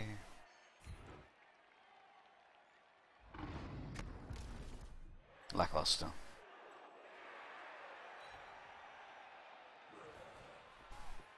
Come on, journal.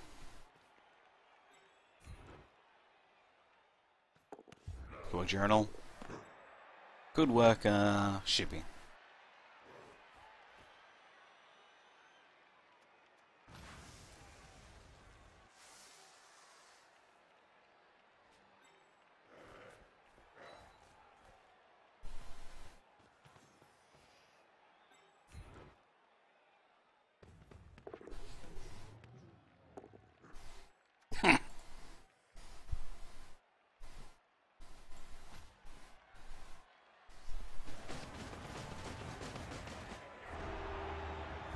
See if these sweltering heat. Oh, sweltering heat, maybe.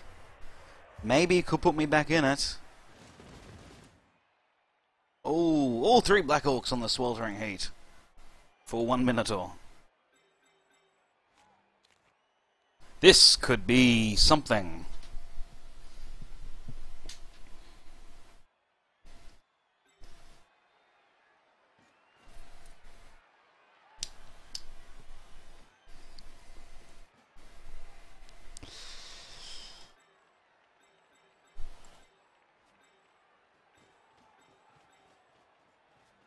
I have no great ball handler or ball carrier.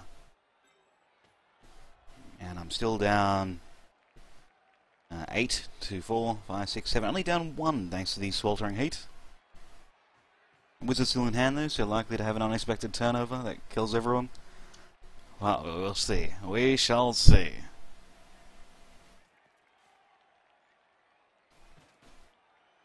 Geez, just make a throw to your troll.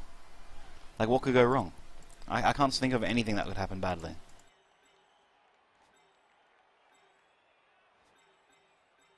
Journal has surgically removed all my guard.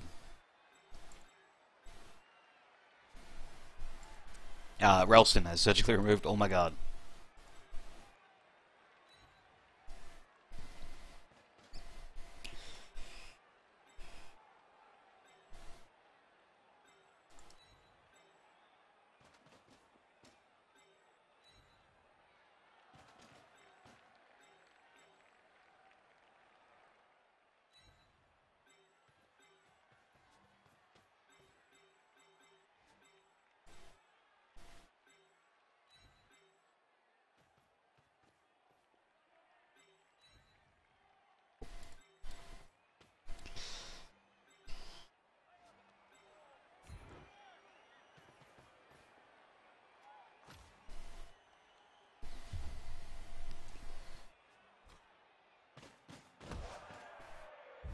Uh-oh. Spaghetti-o. Fortunately, safe. Ish.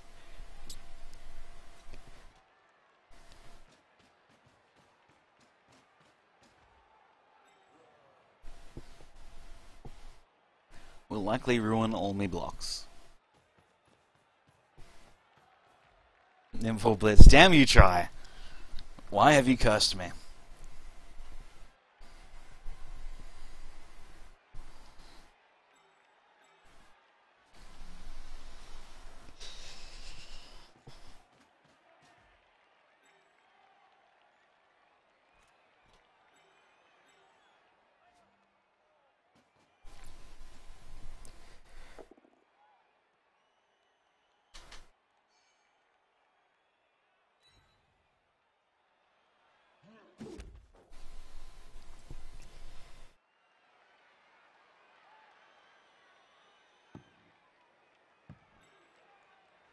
Alright, the vampire is in the backfield.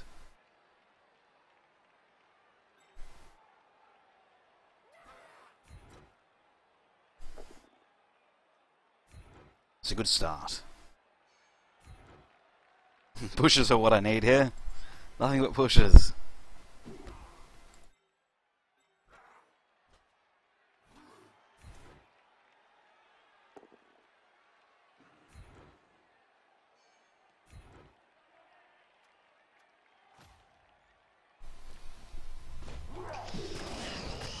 Yay!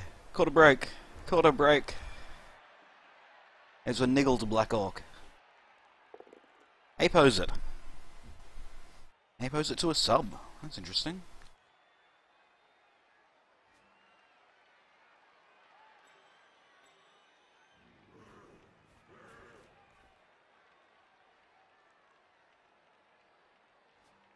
What am I doing here?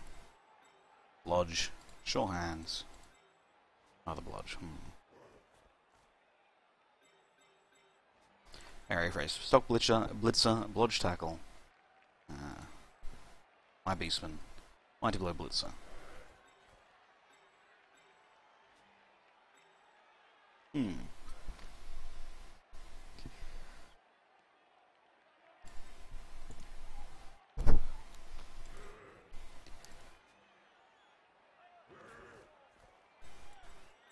No guard.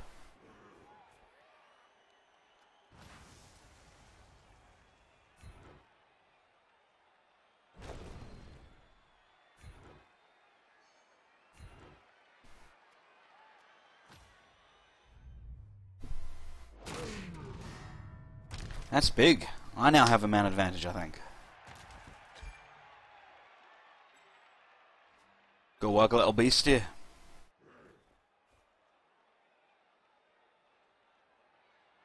What's I gonna do with him? Ah, yes.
No wizard. Alright, I was expecting the wizard then. When you got 4 people in your reserve boxes, Sweltering Heat and Apos used, I'd be looking to score as quickly as possible. Maybe as a plan for the future? But I'm gonna have to roll dice. Oh my god. Just a stun, good. But still bad.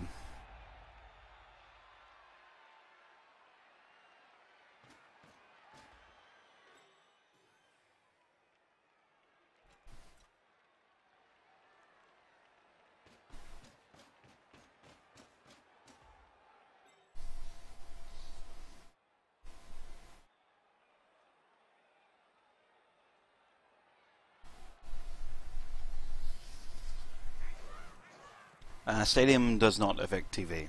Not at all.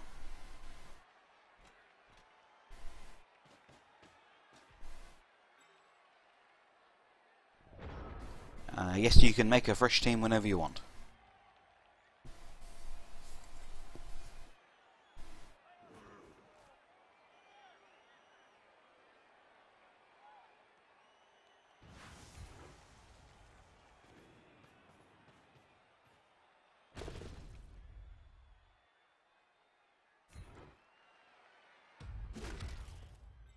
Little goblin, pretty resilient. Pretty resilient.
Yeah, look, mutant orcs should probably be banned. I think one day we could just accidentally remove Cheese's team and just be like, oh, sorry, Cheese, it was a bug. Or, oh, sorry, Cheese, I misclicked. And be like, that's okay, Fash, I can just do it again, because I'm pretty good and it's not all my stats that are carrying me. And I'd be like, no worries, Cheese, no worries. Have I miscount? Oh, no, I didn't. Alright. If he wants to make dodges, I'll let him. They're not difficult dodges, though.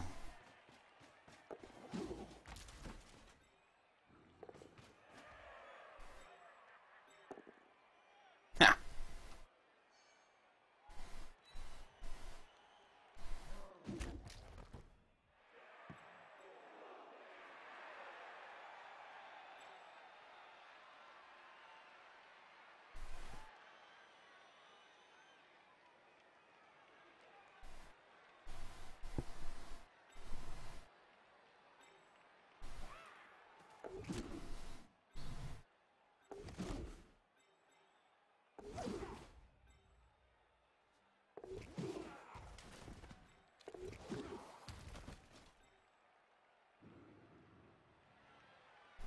Sneaky little goblin.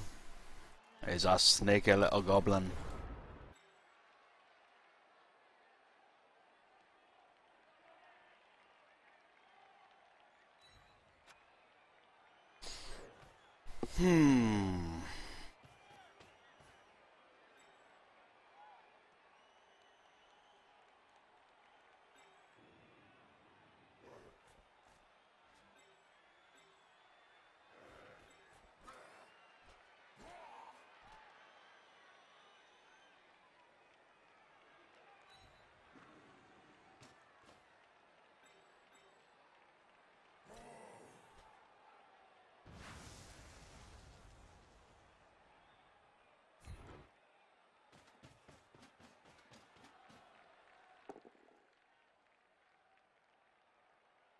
Shame.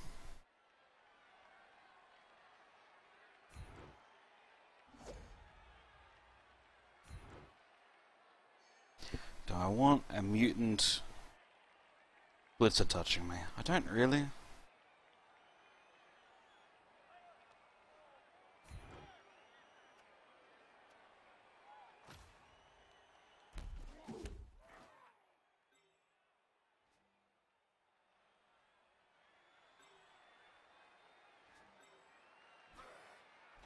What happens when I fail to pick up the ball? Bad things, really. Maybe I should have had the Mutant Blitzer touch me and then whacked him. I could have then pushed the Goblin away. So maybe this Blitzer to here, assist to get 2, push Mutant Blitzer away, and then stand and pick up the ball uncontested. Now it's going to be a 4+ instead of a 3+.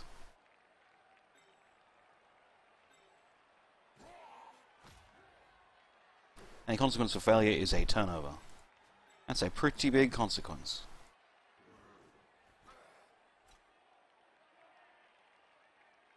Four plus, no problem. 4+, no problem. 4+, no problem. Ha!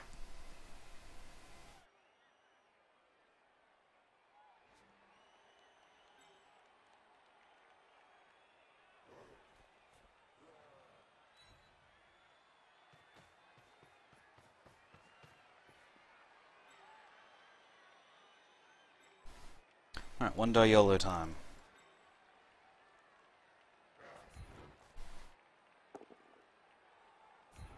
Fair enough.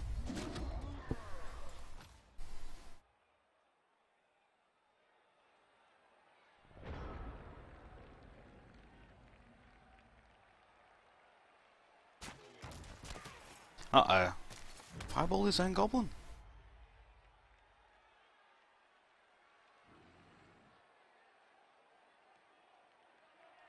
Little green! Little green!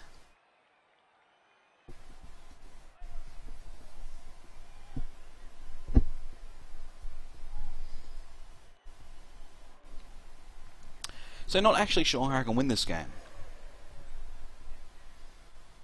Because I only got 1 Disordering Heat, old mate's got 4, well, 3, and then the one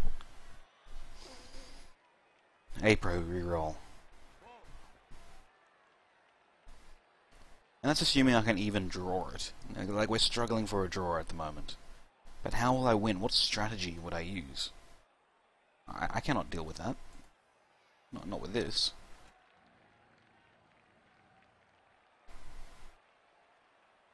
How you doing, Caprack?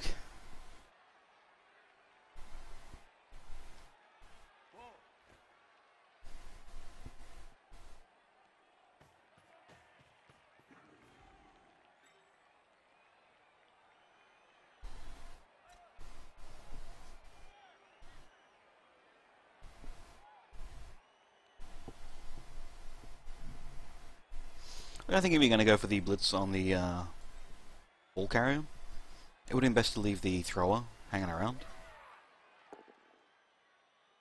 Pow, pow, pow.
I don't like this. We're going to do it safer.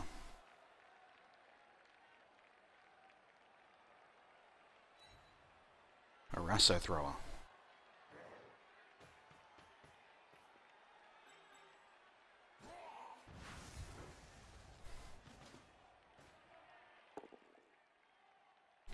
Pow pow pow like a noob.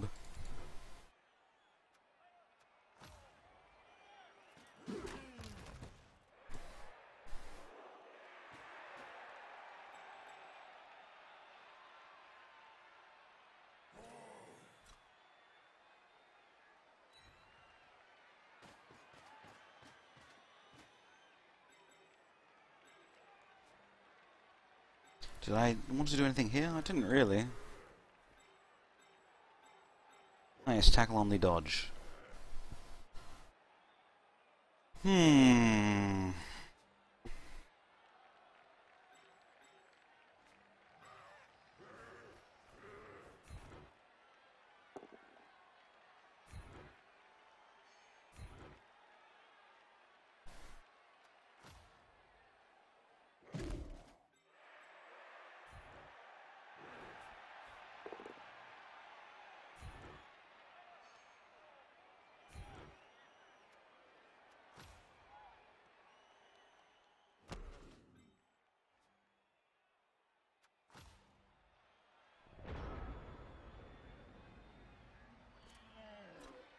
Fake Kappa. What's up, dickhead? What's up?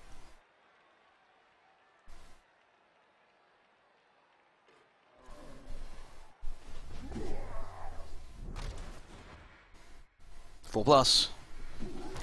I've made a 4 plus.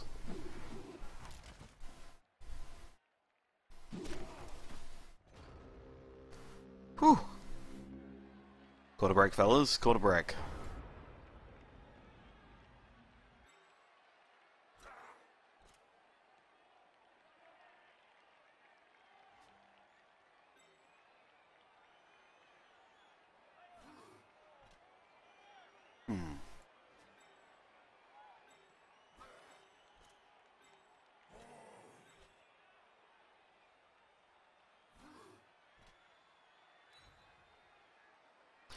Alright guys, what do you reckon? Do I say there is no way in hell that I'll be able to handle when these guys wake up after the Sweltering Heat Kickoff event and attempt to stall and then not win like some sort of casual scumbag? Or do I score next turn and hope that magic happens? Like do we go with the cheese strategy of hoping to win?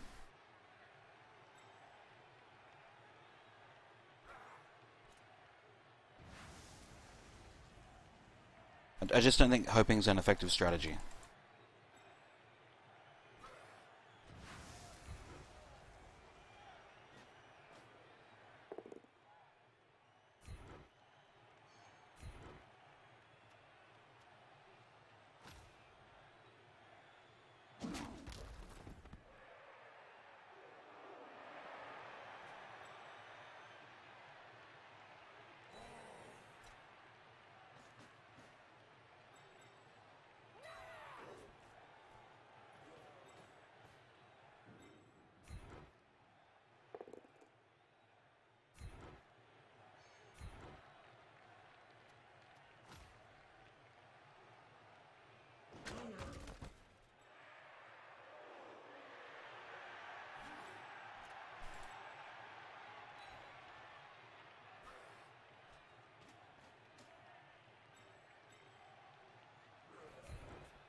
Otherwise, then it's a loss. And I just look at this and I just don't see a reasonable scenario where these come back and I manage to deal with it. Like, I would trade 4 Black Orcs for a Minotaur any day of the week. Any day of the week.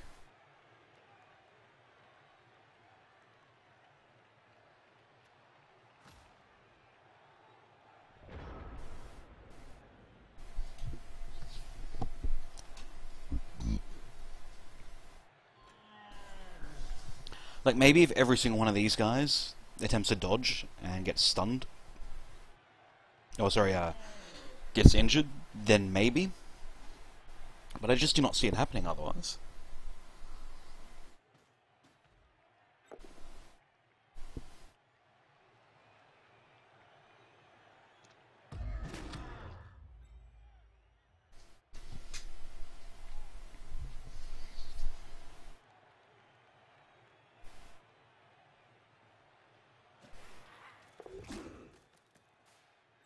This little stunty fella is getting around.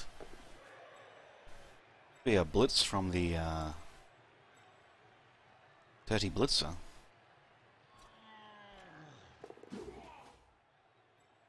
No, not a blitz, just a marking. Wow, pretty good.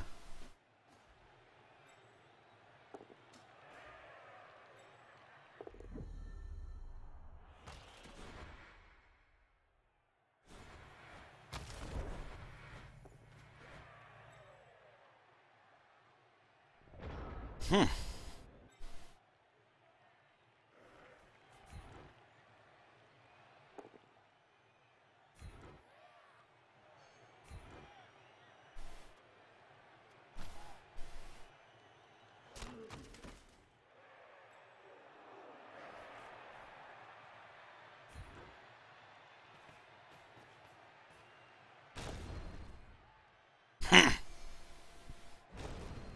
Triple skulls, guys. You saw it first.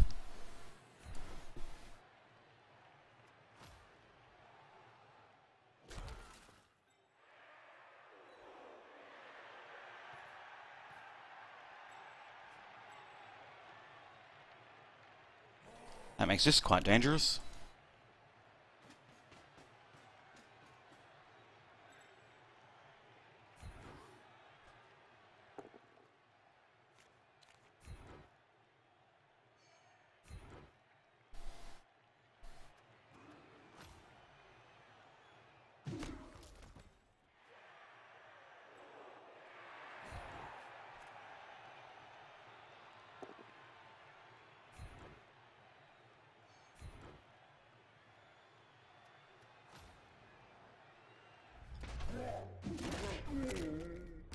Ballista 2. Soon to be Ballista 3, maybe. Ballista 3. Oh, a second depot. Alright.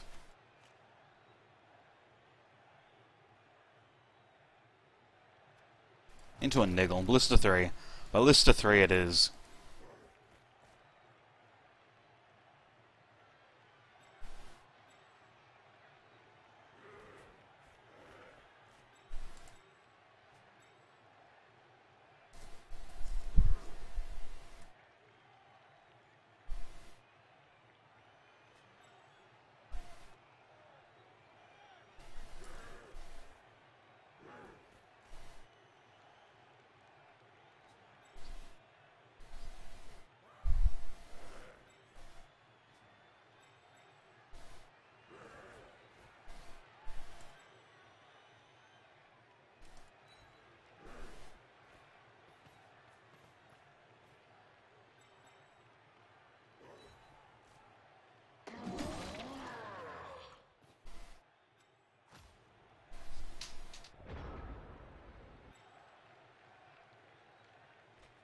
Don't get the wizard, Tycho. It's a trap. The wizard stadium just means that whenever you're winning and you're due to, score, or you've made some great play and you've punished an opponent for a mistake, they use their wizard and all of a sudden it doesn't matter.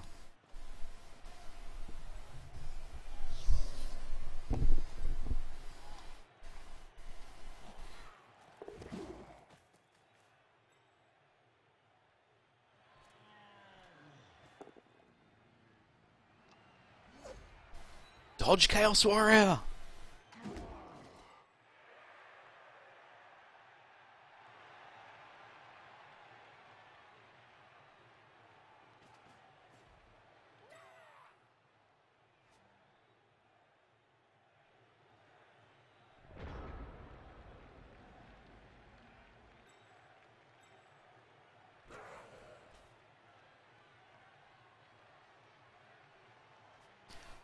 Alright, so I'm pretty sure I can push out this mutant Blitzer. What would be the safest way of doing that? Go Blitz, little goblin.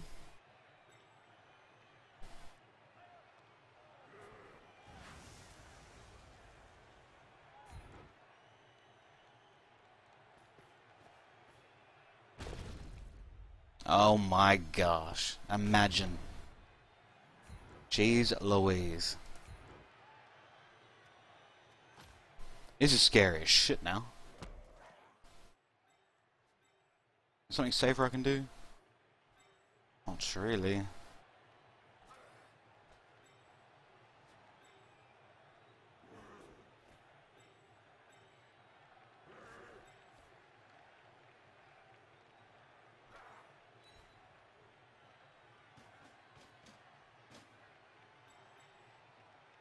Oh man, this is scary as shit.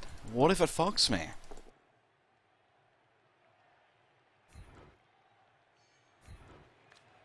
No risk, no reward. Always surf. Always surf's the rule. Always surf is the rule for a reason. I've seen enough skulls this game. Whew.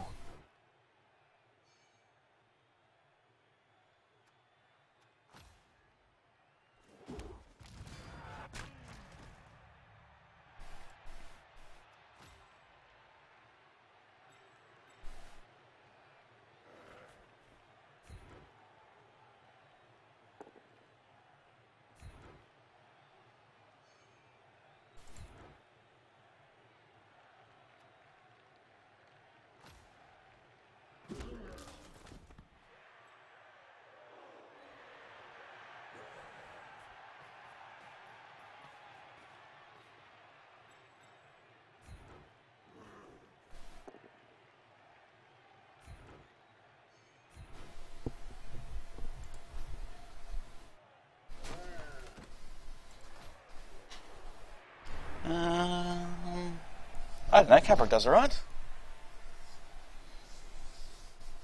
You never have to play fun. Fun is what people have when they don't win. That's what losers say, I had fun. Winning is what you should be trying to do. Unfortunately, with these big early casualties and the great use of the bribe to take out ball handling beastmen, then 2 really big breaks on guard beastman and guard chaos warrior, I have a slim to nil chance of, if these guys wake up, even doing anything but lose. Well, but draw, which is a loss. It's still a loss, but it's playing for a less devastating loss. Red die little goblin.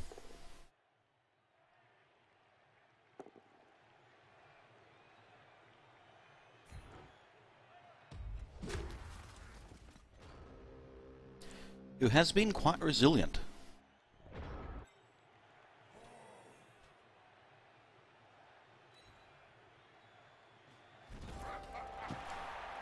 Got a level though. Let's see how many of these people woke up if I was right in my fear and cowardice. Both KOs, fair enough. 1 Black Orc. No Minotaur. So yeah, look, I do not see myself. Oh, Minotaur woke up. Everyone woke up. So I would have been burned. Good work, Fash, for not being burned.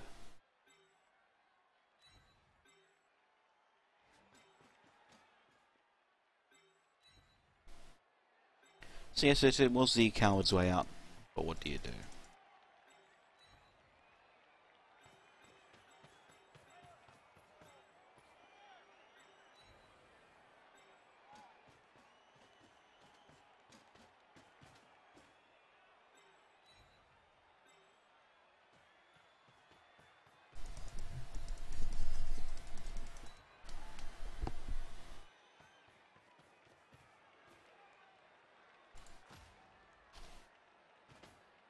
No, no troll for you.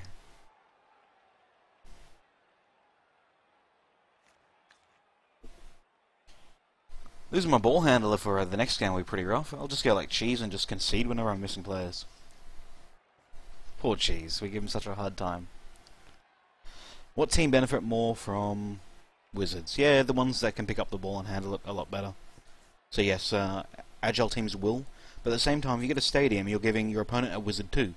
And so when you do get a clean breakaway as a elf team, and you're looking to stall, to deny the bash team the ability to do anything good.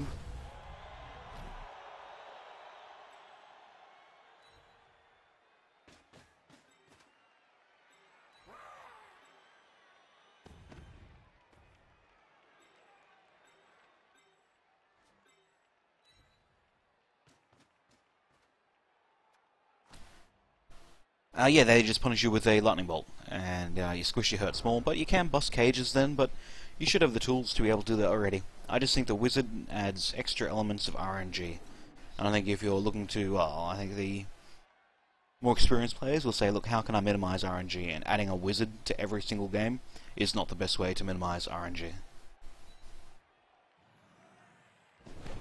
You know, if your fireball on 5 people does nothing and theirs kills 5 people, it's a massive swing that was brought about because of your choice to purchase a wizard. So I think wizards are the worst. Yes, jump up Chaos Warrior has dodged like a retard, straight up. Never, never, never get anything other than block into guard, into Mighty Blow and Claw. Some combination of Mighty Blow and Claw.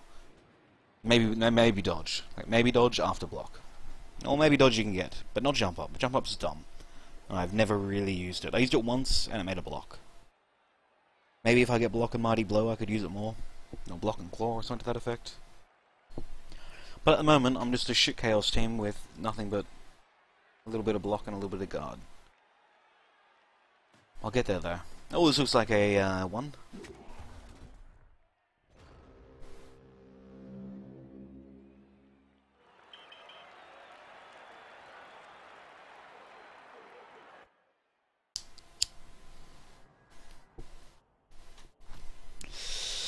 I definitely ended that game worse for wear.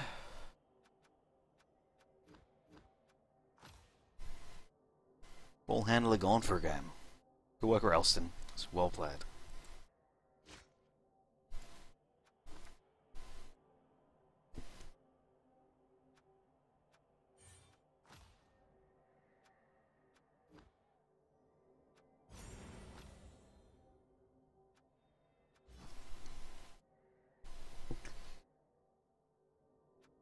You know, could tolerate a double 6 here.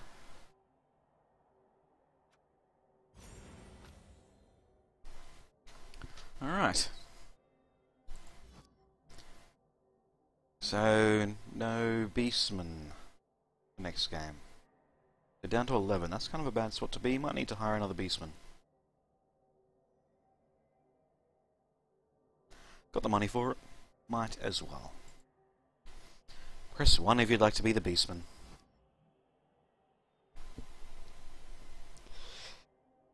No, Ralston did great. He got some big early casualties and fouled correctly using the bribe with a little goblin. And I just wasn't able to come back from that.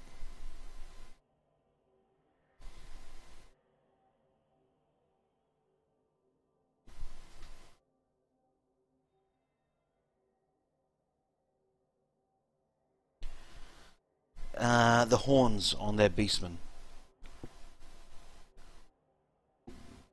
For Chaos, all these little beastmen are potentially Black Orcs in disguise, or Chaos Warriors in disguise, in that when you blitz with them, they have 4 strength. And so that's their inherent advantage. I definitely will get, you know, claws on some, like this guy could be a piling on claw fella. As could this guy, or this guy, or this guy. I don't like guard on the weaker pieces, as they just get bashed away. But guard on the stronger pieces, it's harder to get rid of them.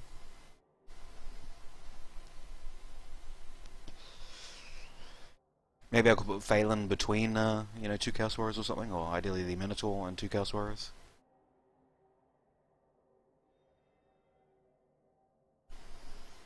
Yeah, pretty sure I need another Beastman. Who said 1? Rougher man.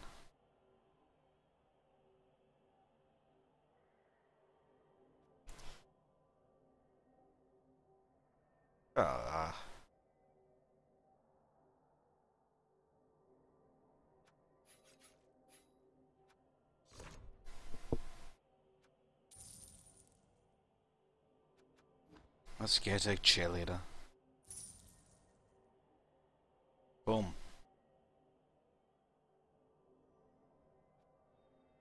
Wonder if I'll win more cheering fans hero events. That could be cool.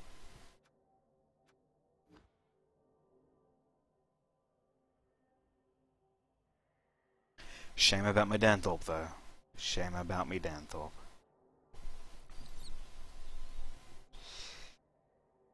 Raz needs to make a pass.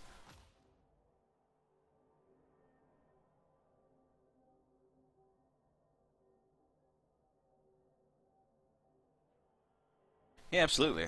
Muraskedu. Yeah, absolutely. Dirty Ralston fouled you. And you're out for the next game, but you'll be back. You're my star player. You're my favourite player in this team. I was worried that I wouldn't get a ball handling beastman, but I did.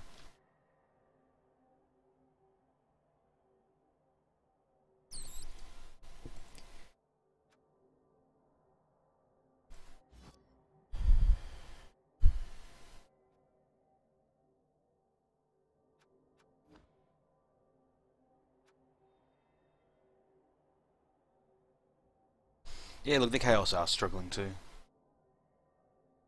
10-4-7. It's very cheese-esque.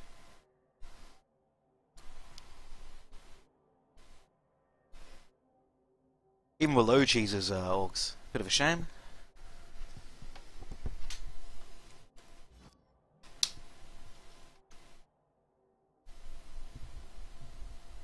I don't know about Frenzy. But yeah, no, so he can handle the ball, he can make a throw, he can catch a ball, he can pick up a ball. He's got block shorthand, so maybe if he gets dodge, it'll be nice. But I'm sure anyone that has, is busting a cage or something to that effect has tackle.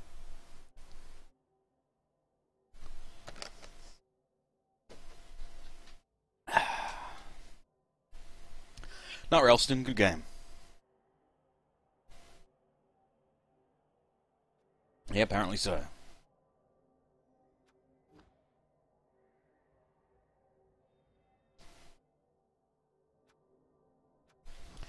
Anyone in a match or currently looking to spin? You have the opportunity to play against a Gimped Chaos. Gimped for a game. Wood Elves are a bit dull. The strong catch is nice. The fast war dancers are fantastic. The guard fodder's alright too. Tree is worthless.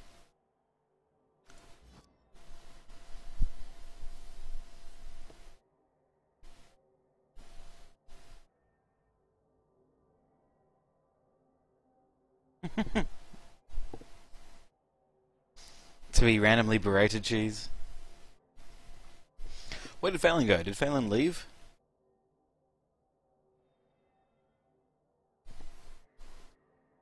I think he left without asking for my permission. Fair enough. If there is no one spinning, we can have a look at cheese. If there is someone spinning wants to spin and could handle a no ball handling chaos. Or some derpy dwarves.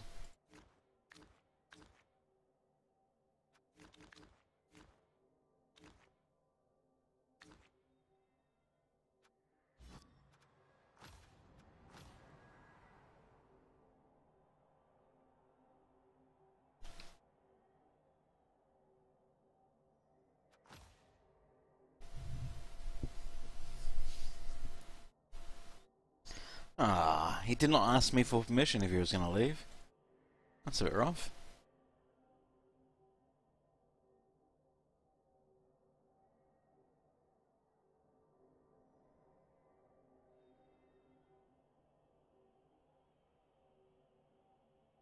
Orcs and the Snorfs. Mutant Orcs currently up by 1.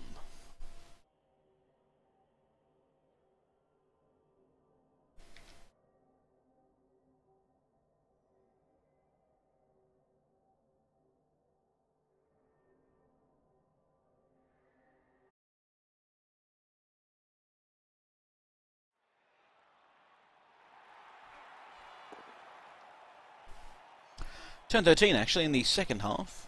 Tycho with a reroll. I think Cheese and Tycho have played twice or once already today. Tycho going for a 1-die block on the 4 agility lineman. With block. Last reroll to get a stumble on the ball carrier. A reasonable bounce could have a 1, 2, 3, 4, 5, 6... Double go for a pick up the ball. What is he doing then? Nothing. Big bad cheese. I think we should try to take him down.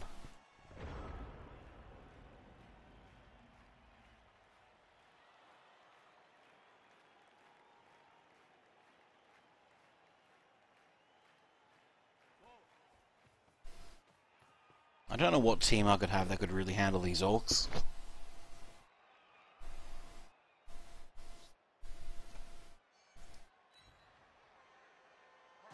4 strength thrower come in for a 2 dice block.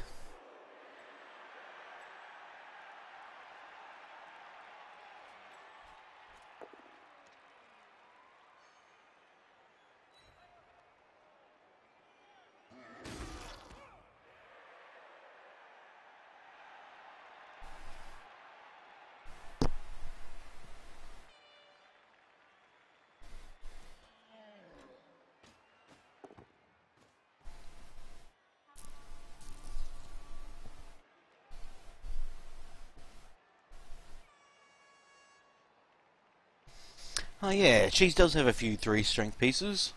Let's see if we can find them. A 4 agility runner? Sure. And a 3 strength guarding Longbeard. That's all I see on the field that is not 4 strength. Go back, Cheese.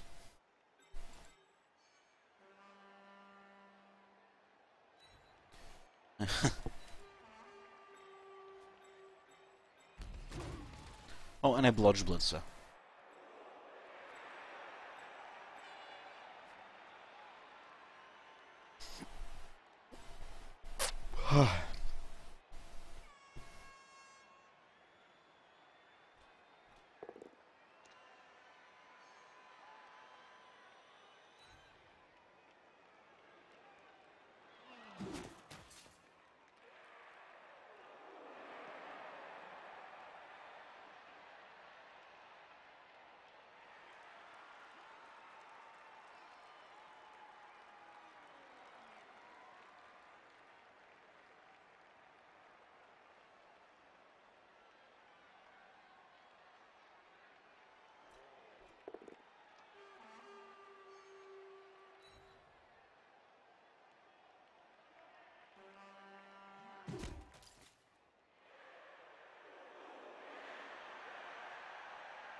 Seems to be very Bumbler specific so far.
So what's Cheese doing? He's got the ball.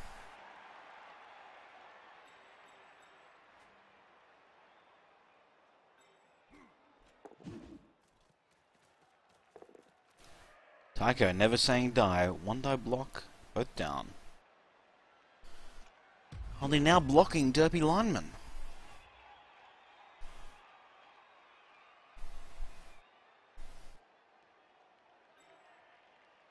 This team is insane, jeez. This team is insane.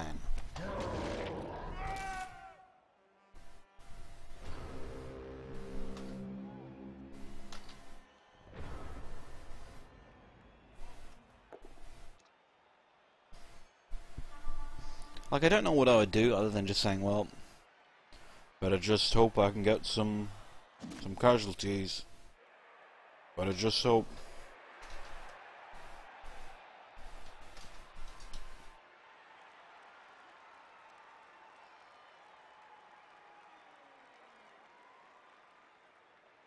Yeah.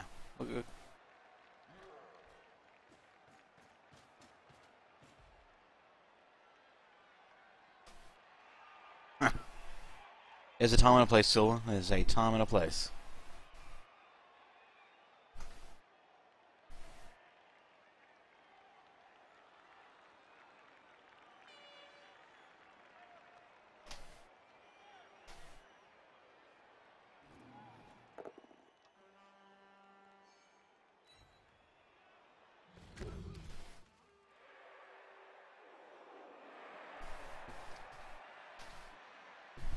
Oh, wow. A dead Longbeard. Lena Lyman no one cares about. And Troll Slayer. Wow, poor old Tycho.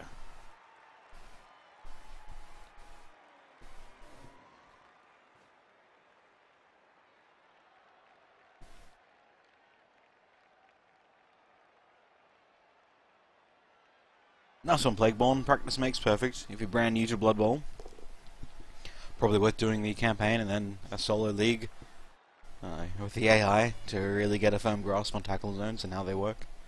That's the most important thing at all times, to understand how a tackle zone works. I still see people that move pieces in irrelevantly. Not in this game, but just in general.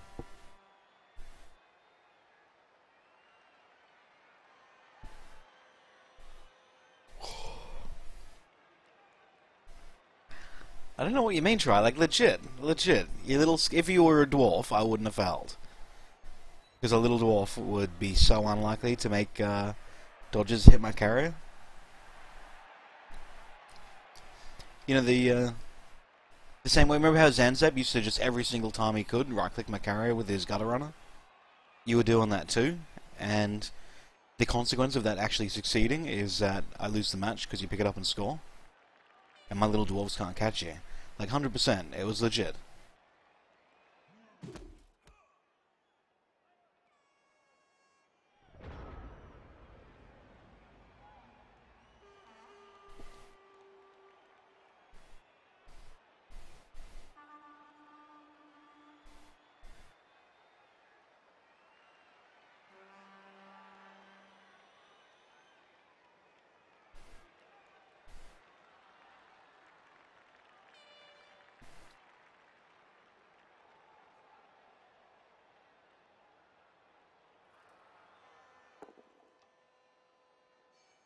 Ha!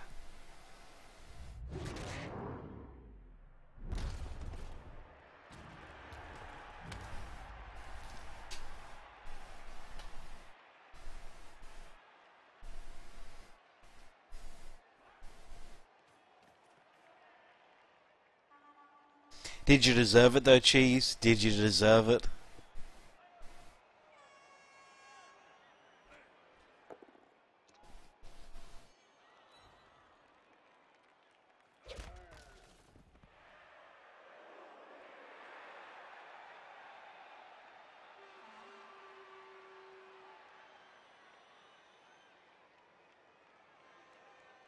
Alright.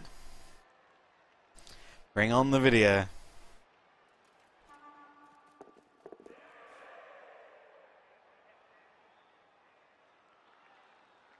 Just make sure you include right-clicking on my ball carrier and making 4+ dodges to hit the ball, to hit the carrier. If you include that, it won't be a problem.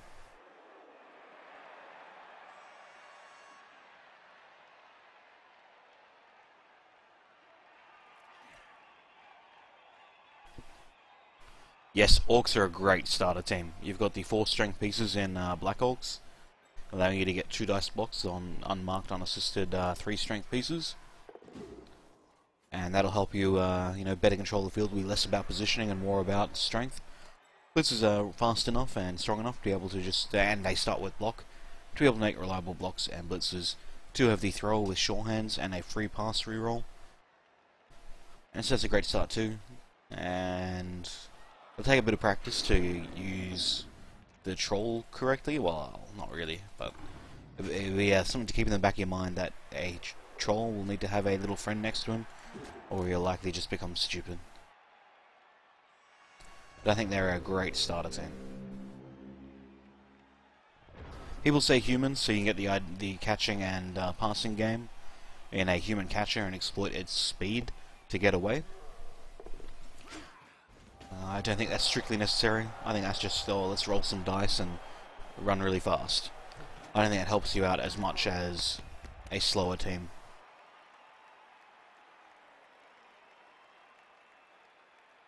In terms of learning.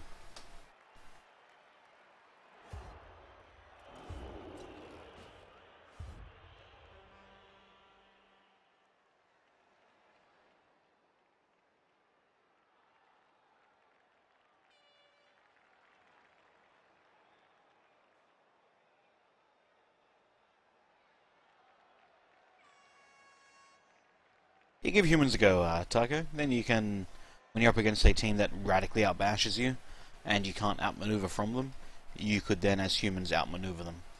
Dwarves are fine if you're just playing like Orcs or Chaos, but when you're playing against these steroid Orcs, there's not much you can do. Little dwarves will just get bashed, and there's nothing you can do about it. And of course, there's the Goblin Throw. Bushranger reminding me with his mere existence.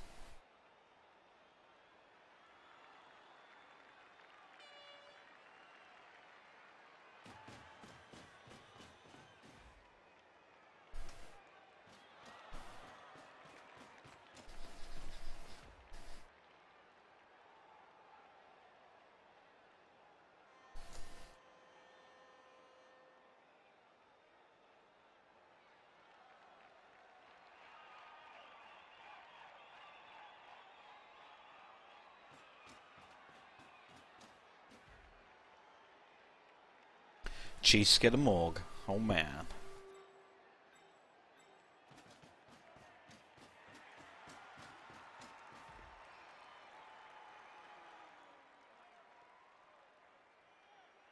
Hey Bush, keen for a game with my not dwarf team?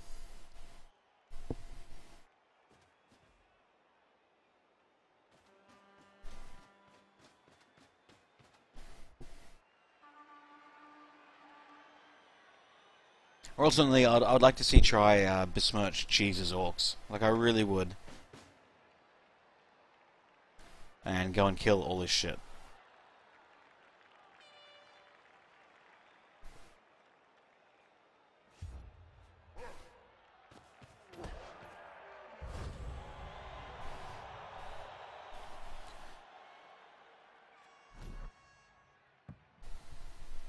Ah, fast. Sounds good.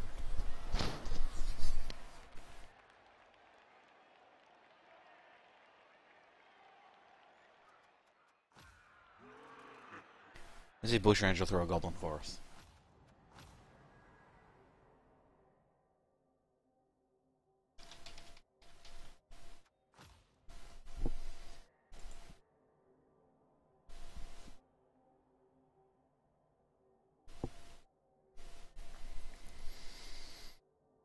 Scumbag Cheese. Scumbag Cheese. Always lucky. He's the luckiest fella in Blood Bowl.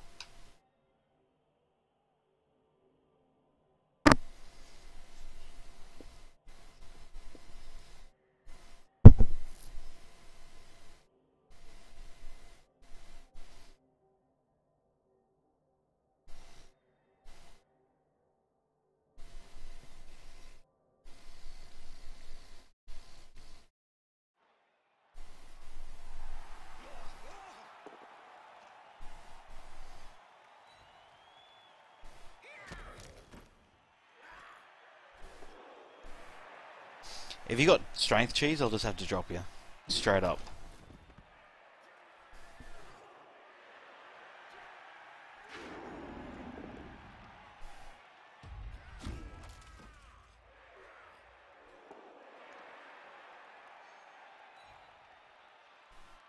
Four agility lineman.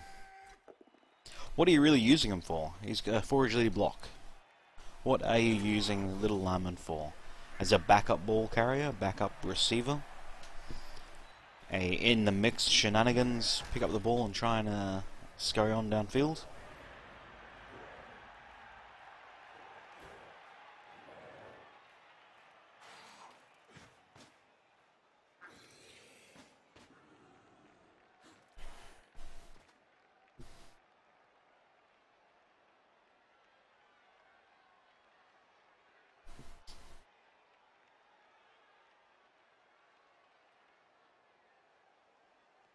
Yeah, but not if it's got 4 agility.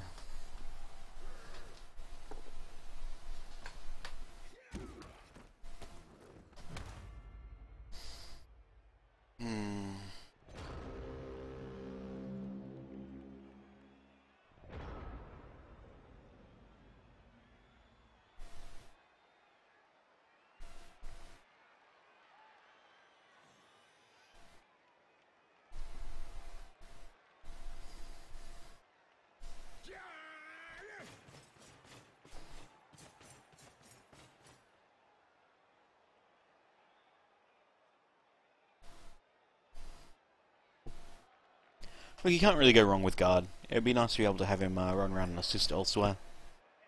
You've already got block. You don't have access to dodge. If he's going to be someone that picks up the ball and makes a break for it,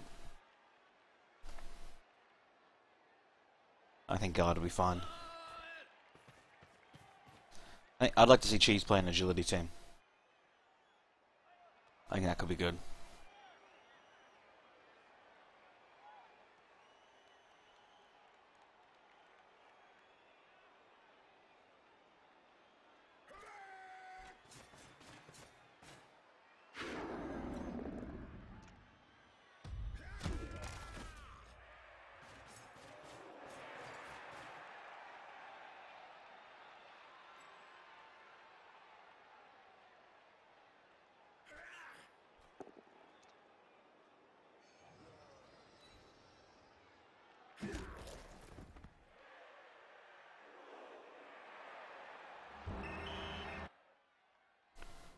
Oh. 10-15 concede. That was some more SPP. Called on stream. Bushranger match fixing.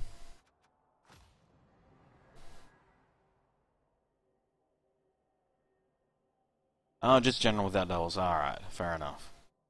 What do you think about kick return?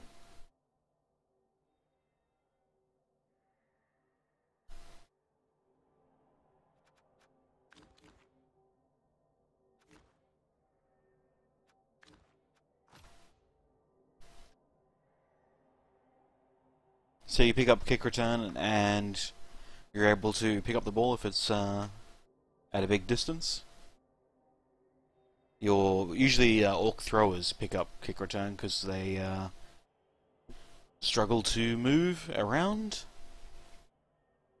because they got low movement. Having the kick return in the backfield, those two together, one picks up the ball, the other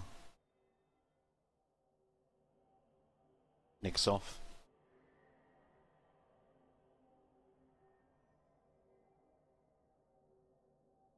Pass block maybe. We've seen he's just a bit. No, 3 squares is fine. Looks for agility lineman, so you got to say, well, what am I using it for? It's something agility based. Pick a general skill that's relating to that. So, pass block could do the job. And that if someone is you are playing against an elf, but look, can't go wrong with tackle. Sliding him in to assist against someone, or to mark someone. If you don't have kick, might be worth getting kick.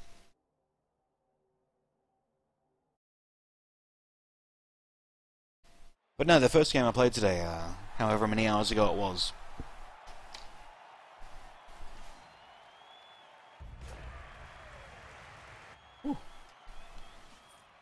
Pass block turned out to be quite effective.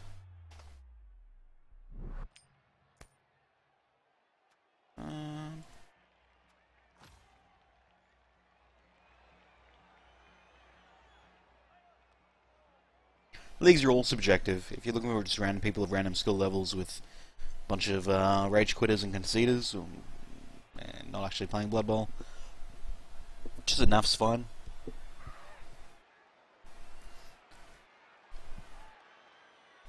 But anything goes there. That's pretty random, and oh my gosh, that's be 2 trolls. Doesn't have block though on either.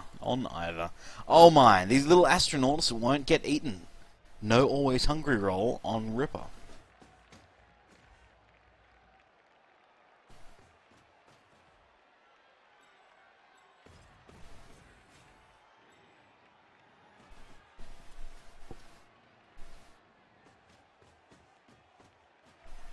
It is the astronaut team, absolutely. So Ripper is going to allow little goblins to be thrown with 1 extra dice.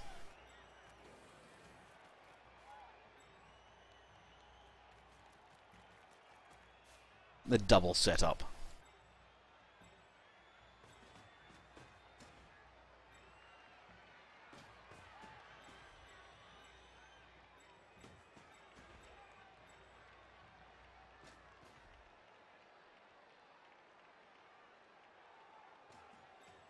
I am down a ball handling beastman, so we'll need some sort of substitute.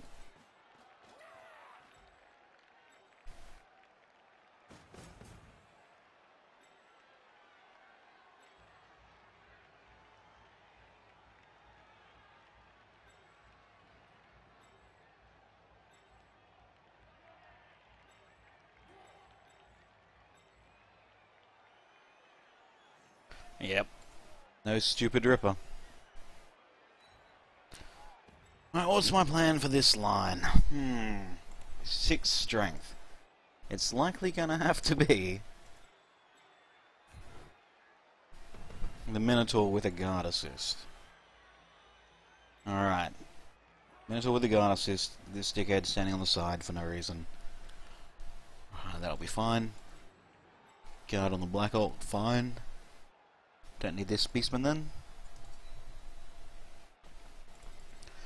Right here we have a central single guard. So if I whack old mate away, no guard on the troll. 2, and I'll have 4, 5, 6. 6 will beat him, and so this could be adequate.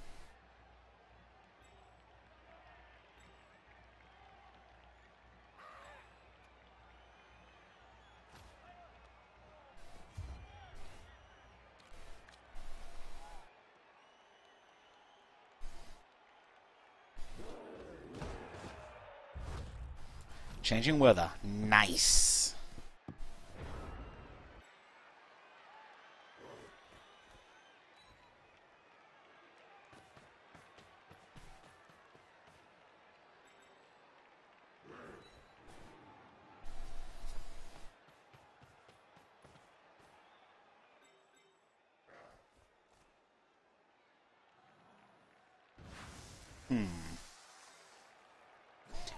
We did plan that to be 2.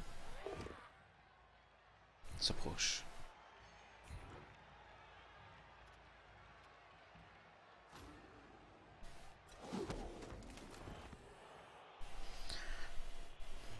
This is relying on if Minotaur behaves. I don't like that.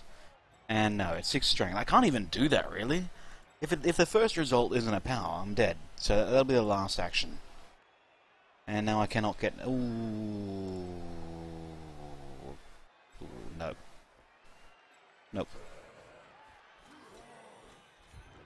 I'd like to get 3 on the little goblin if I'm not using the...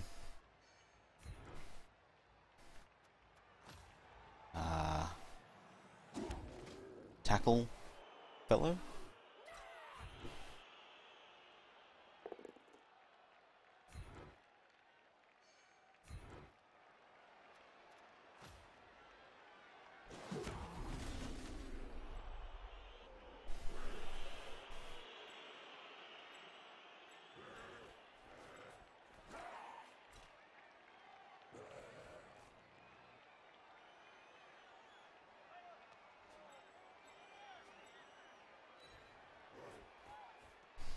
Oh, matter because he's got guard.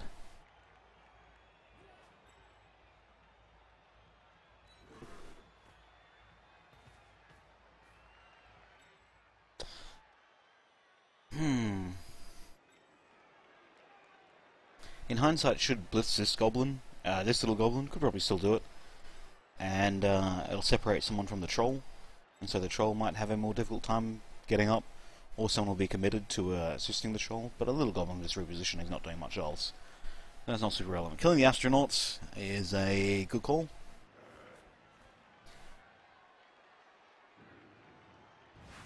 But it will need to be a power like a noob. I don't like that. Maybe attempt to pick up the ball, and then take some risk. Managed to pick up the ball, so I got that going for me, which is nice.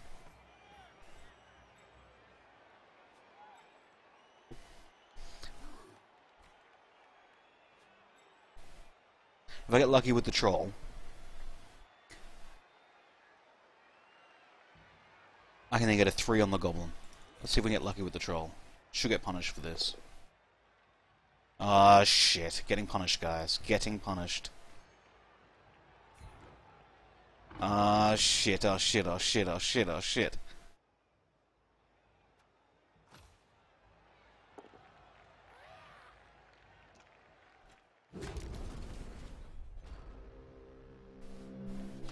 Grade. Grade. Grade, grade, grade, grade.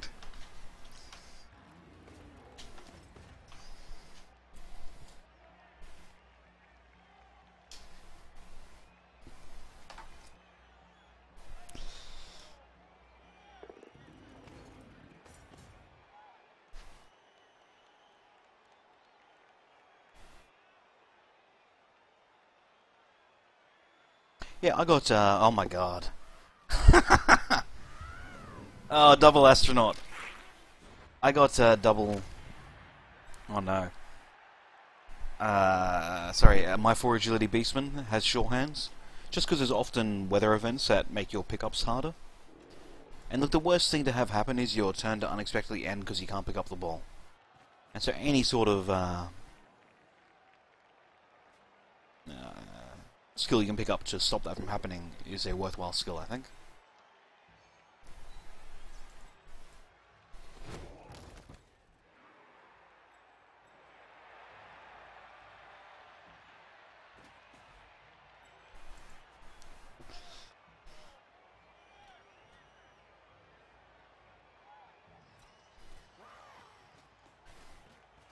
Yeah. No, look, pass block's fine on a 4 agility fella. So if you are in a tackle zone, let's say there are 2 deep receivers, and they are on opposite sides of, well, but one's here and one's here. You mark with one, and then the pass comes to the other, you can run along and make that guy's catch twice as difficult, well, 1 more dice difficult. There's a really good clip of me doing that, well, that I could highlight at the start. Oh my god. Does he have a bribe? No bribe. Just doesn't like minotaurs. Bit racist. Bit racist, mate.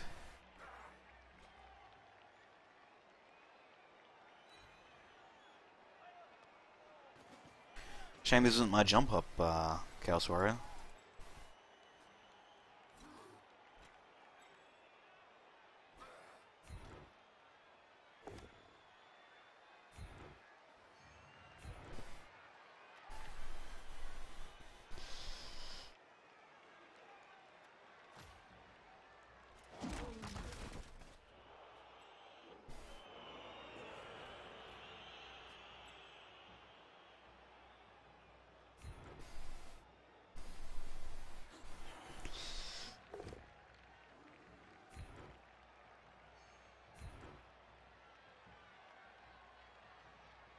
I think Butcher Engine needs to buy more astronauts, to be honest.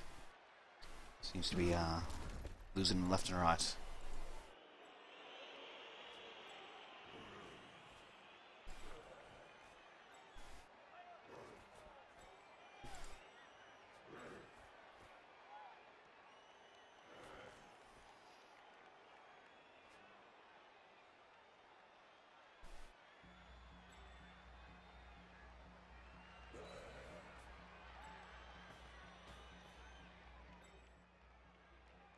Turns out I've used my blitz like I'm paying attention.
I don't see this being too terrible.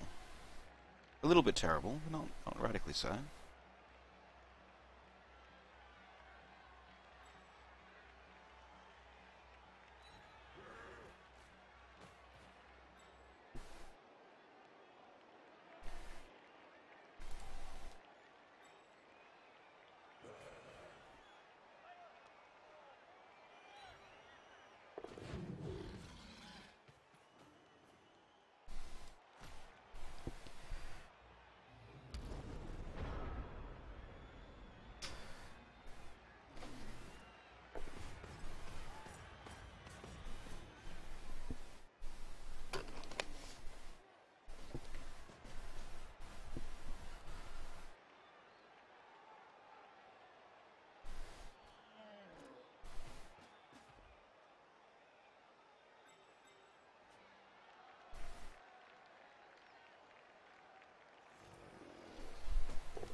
It's less about making the intercept, and it's more about adding an extra tackle zone to the catcher.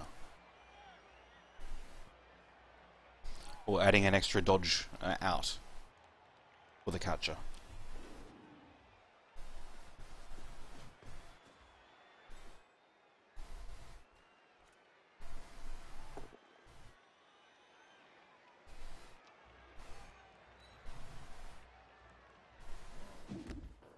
I mean, the intercept itself is not something you'd ever really rely on.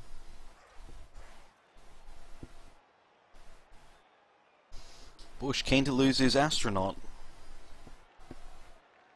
Does have a reserve astronaut and a reserve thrower. I don't know if you'd sack the special fellow though.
Oh, because he's got guard. Fair enough. Fair enough. We'll do it. Reroll if it's bad. It's bad. Phew.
Non-blocking Black Orc will be red still.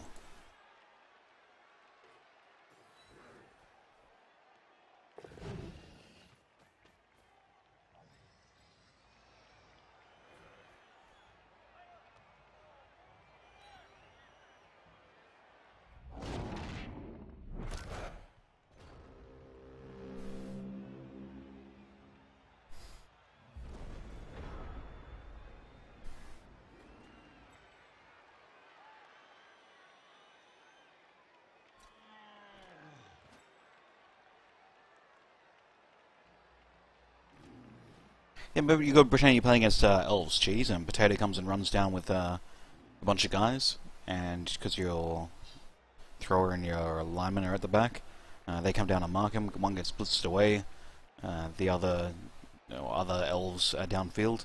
To have someone in this area that's able to then come up and with 3 squares add himself to the catcher's or receiver's tackle zone, I think that's pretty good.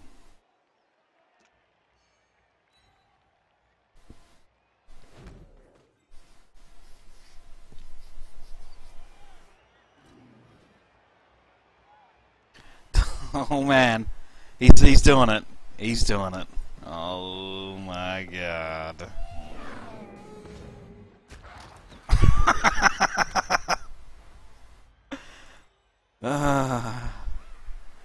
And the goblin gets up. That's pretty good.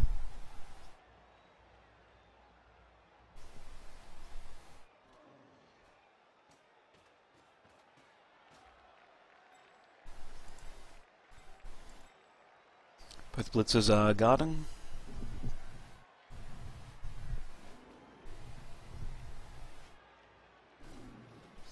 Stupid troll, so stupid. He's got pro, unsuccessful.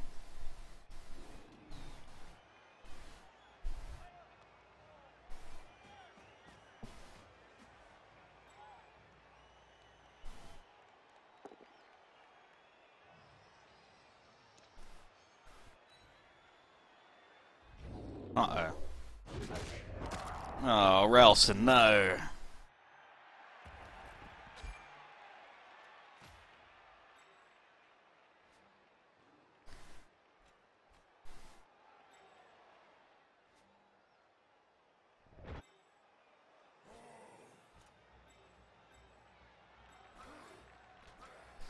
Don't think it matters which.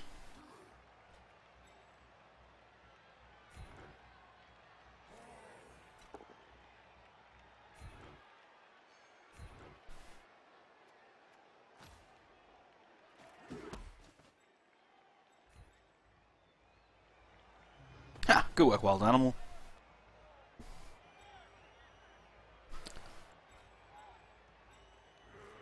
Poorly positioned guard. This guy could still get 2 though, which could free up the guard.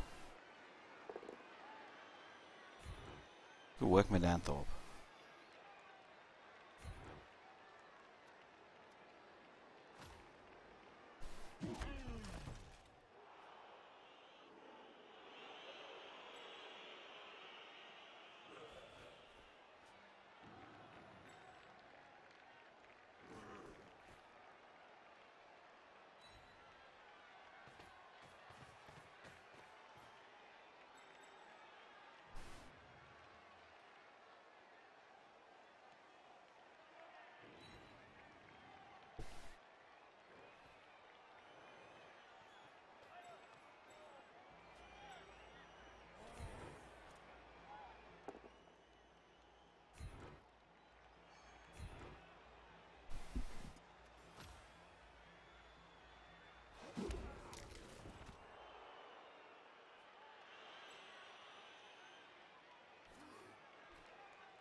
Hmm.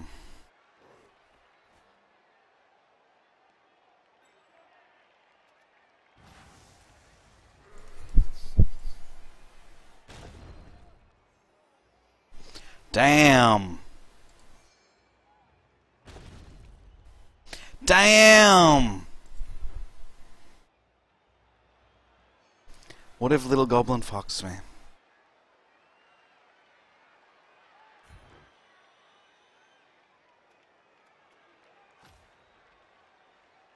What's he got? Shore feet?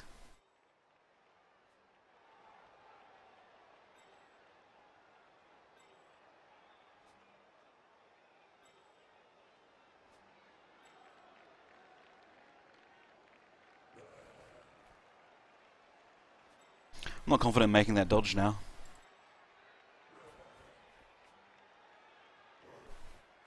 He fucks me. He puts his little green penis inside my poor little beast butt. He is so into bestiality. Look at him. He loves it. He loves it in the butt. You can just tell that about some people. I might be in trouble here. I might be in trouble. I cannot dice that dodge. I rely on my block versus no block and marking on people. And Butzer being a shit cunt. I guess that's the plan.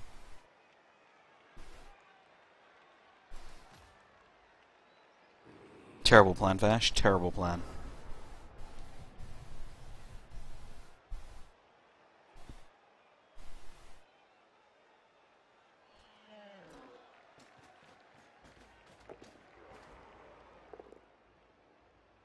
Uh-oh.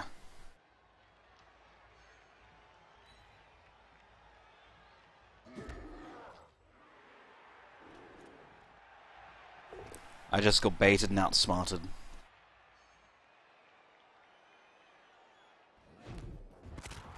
Oh no! Bloody crowd! Why does every game, except for the one against Try, do I just seem to get wrecked in terms of casualty rolls? That's a really good spot for the ball to land. I am relieved. Still down 2 though. Down 1.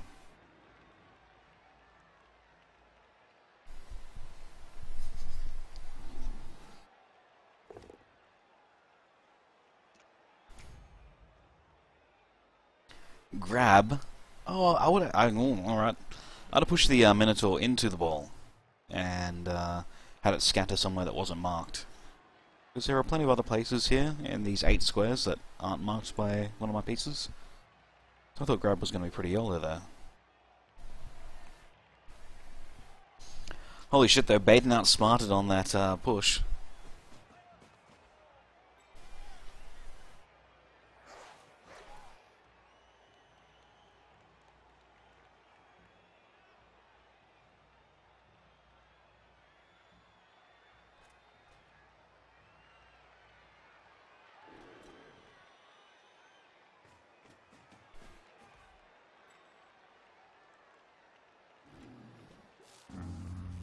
Get out of there, stupid troll. Stay there. Stay there. Good.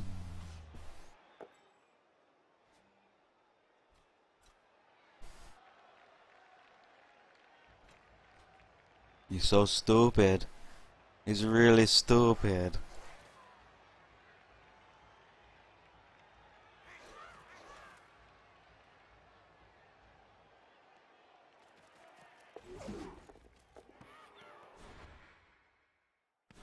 Get out of there, Goblin.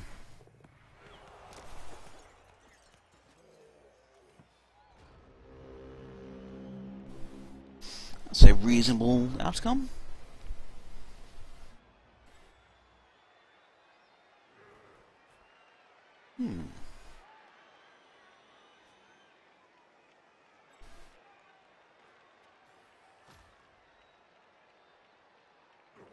I didn't need to stand him up, that was dumb. Because I've got, guard.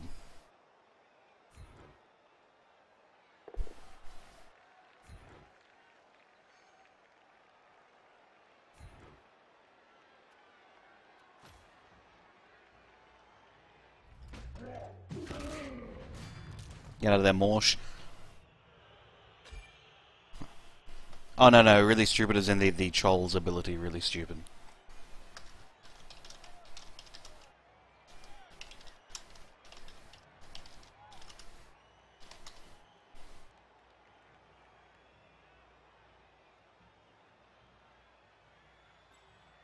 Poor old bushranger thinks I'm BMing him.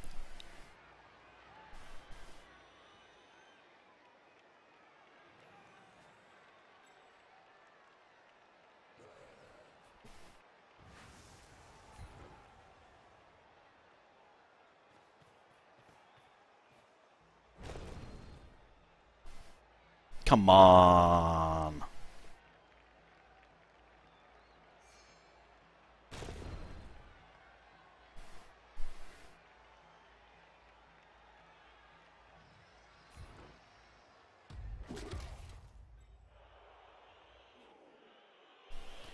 As this pickup is now risky, where can I go with people?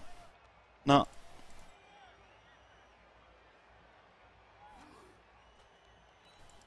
Oh fuck, that's a dodge. I'm so dumb. I'm so dumb. Oh, thank you, Jesus. It's a dodging. It's a dodging Chaos Warrior. Oh, lucky. Lucky. Paying attention, Fash. Lucky. This should be a 2. It is a 2. Shame.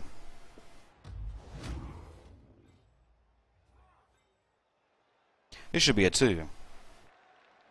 It is a 2.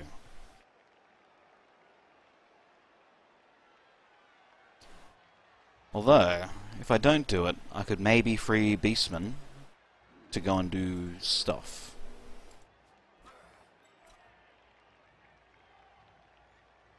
It's a blocking Black Orc. They're both blocking.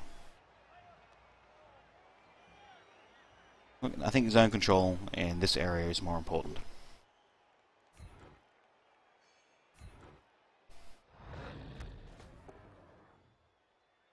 Come on! Come on! I needed to see not any of these. Watch him die. Didn't die, so I got that going for me, which is nice.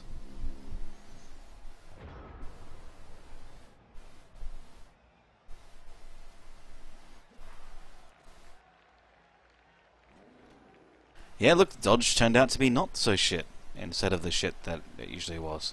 1 die block unpunished. Bushranger, what's going on, mate? Loner go for it block. Unpunished. Dodge! Dodge so good! Dodge so good!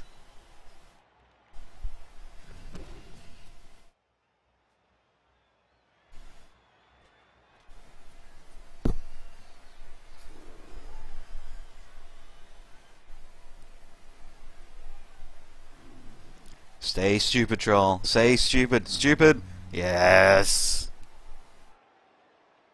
No! No, pro! No. Too pro for me.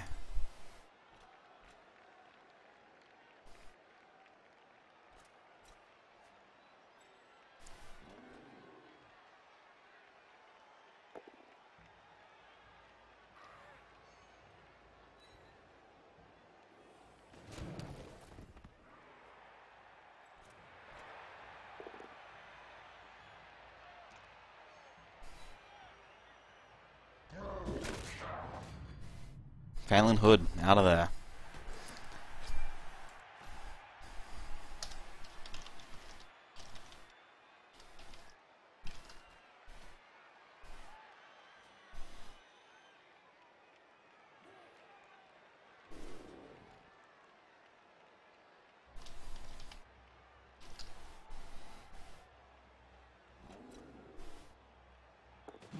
Oh my god. Black Hulk dodging.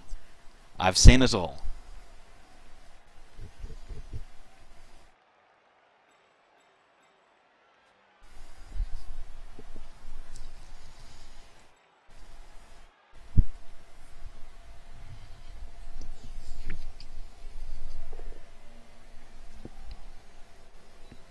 One dice block unpunished.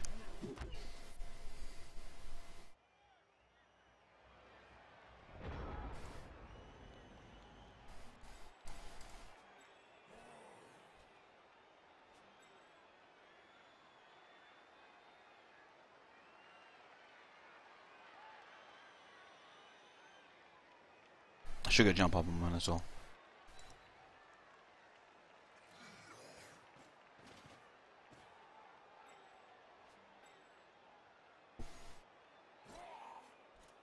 I could just be like, hey, hey, ho, hey, what up?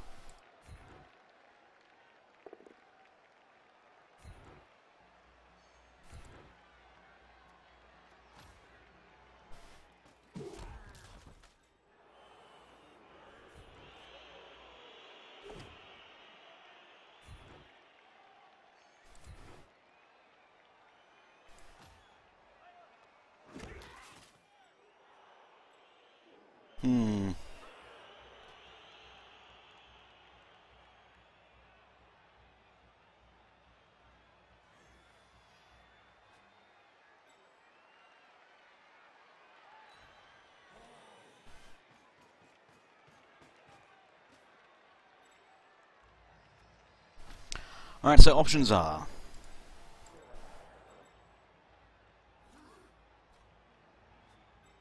one die block with my non-blocking Chaos Warrior, dodging with my dodging Chaos Warrior, or blitzing with the Minotaur for a go for it or two. I think all of those are terrible options, so we'll just stand up the Minotaur, because I'm not cheese. Fair enough. And it looks like we're going for the dodge?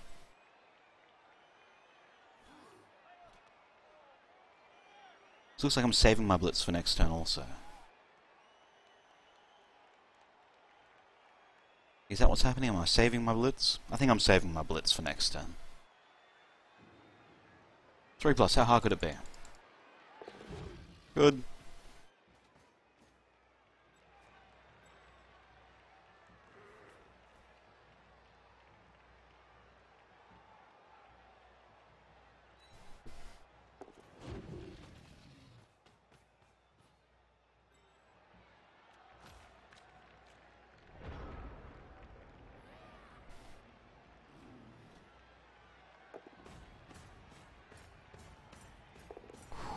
Go for it with the learners.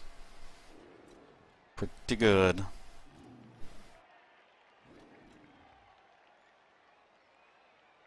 No reroll anyway. A single one.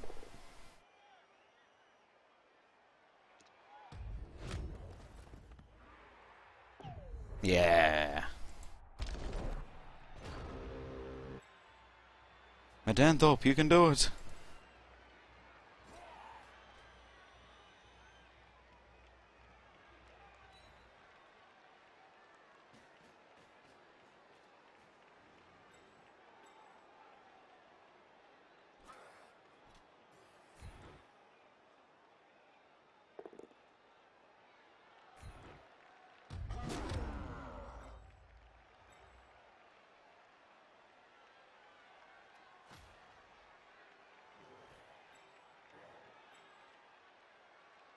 Should be 2. Yeah.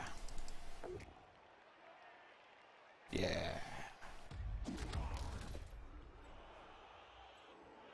Remaining options. Red die on the old mate, or stupid Minotaur Blitz.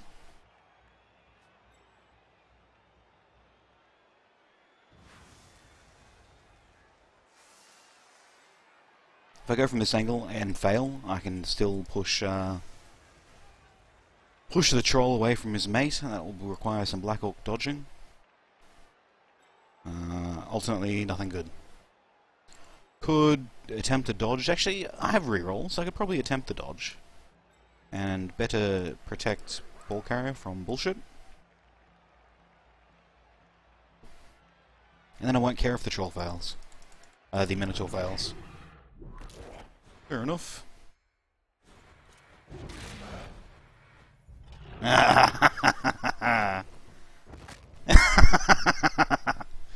One of these games, eh? One of these games.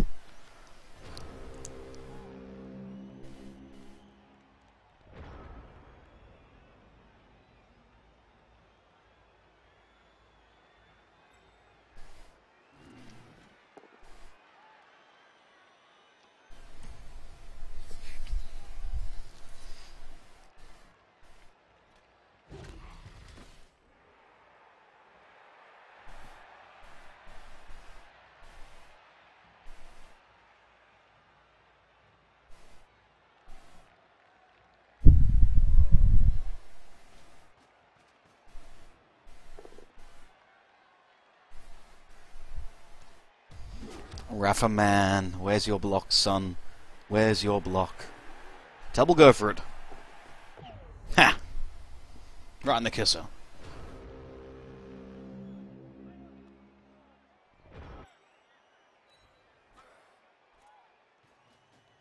So with the greatest difficulty, managed to run it in on my own drive on turn 8. Holy smokes, this is going to be a hard second half. And this is the problem with the 7 armor Skaven teams. Because that's what I'm playing, my 7 armor Skaven teams. Just lose players left and right real easy. That's in fact all my tackle gone. 2 of whom are level 3.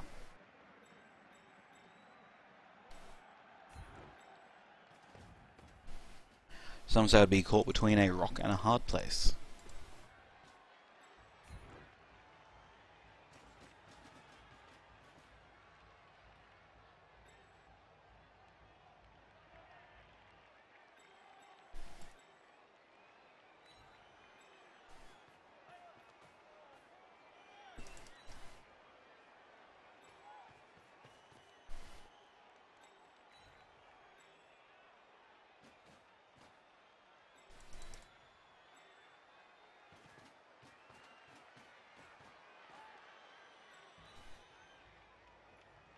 That's so brutal.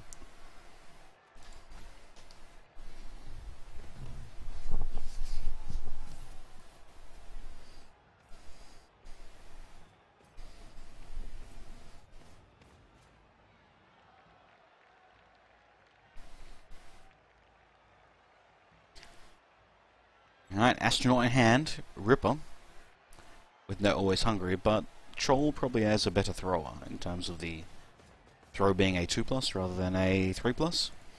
But not having to roll Always Hungry is always nice.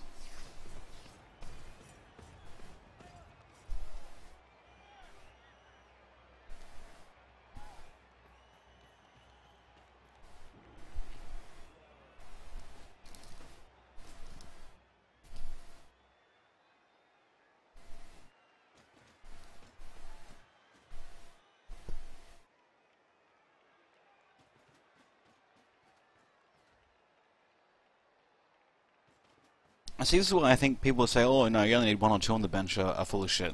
I think you need to prepare for this sort of stuff.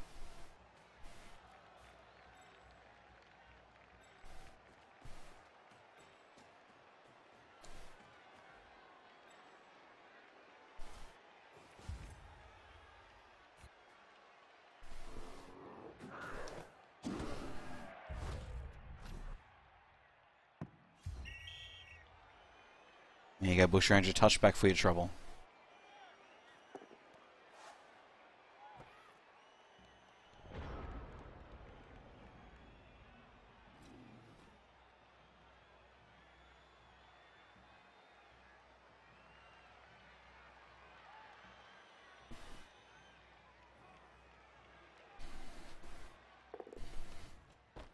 Not stupid, not hungry, good throw. Unfortunately lands in a tackle zone, so harder to make the dodge. So harder to make the landing, I should say.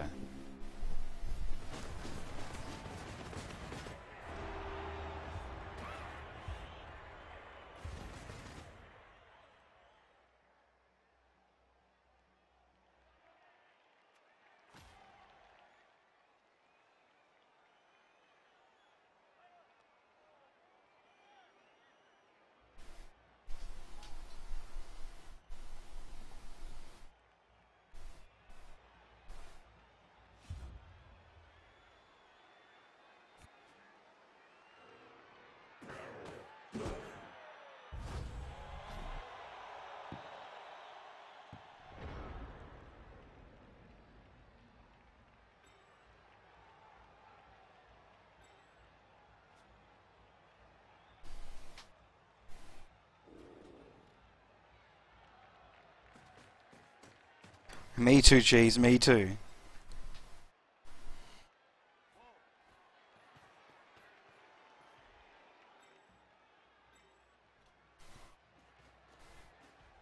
Boo.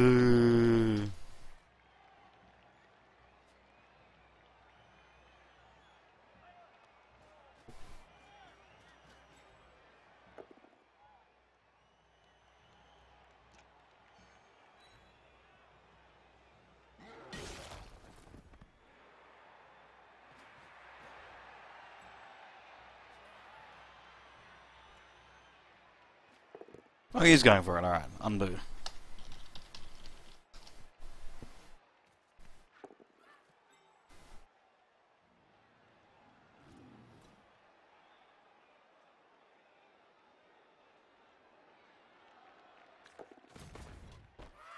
Not stupid, not hungry. It's a good throw. It's short though. Lands on his own Black Orc and falls the ball into the hands of a beastman. Incredible.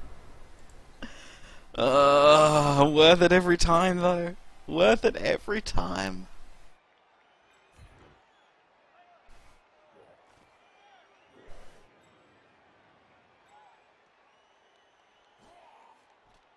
It's pretty good.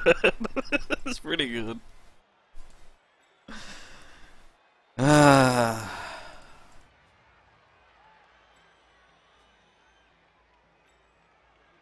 What am I gonna do then? Just run around like a twat, I guess.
That could work, maybe.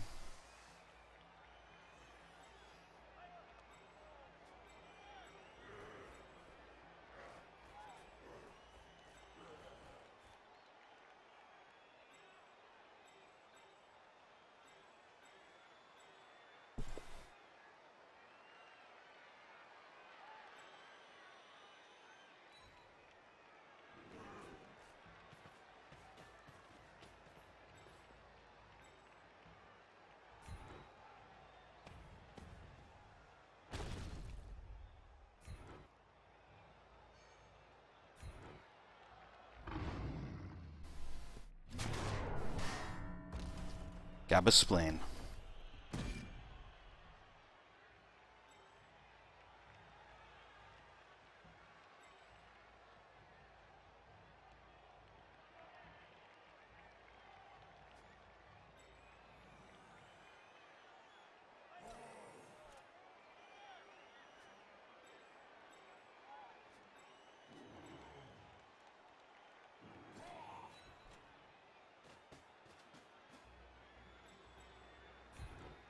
Oh, you know what I've forgotten? I've forgotten that Ripper can throw people.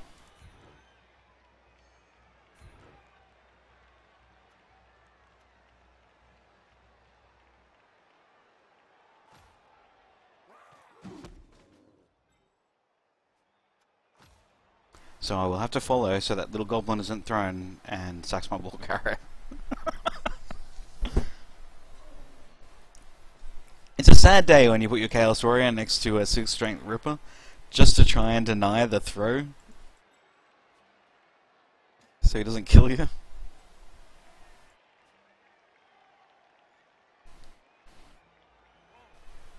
So he doesn't sack you, I guess. When the Goblin Throw becomes so relevant that you have to meta around it. It's a sad day.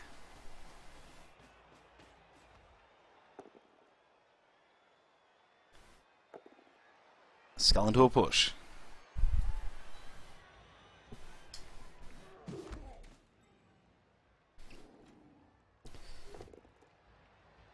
Ah, shit. He does it anyway. What if it does? I don't think you throw that far. It'll have to scatter twice in the correct direction.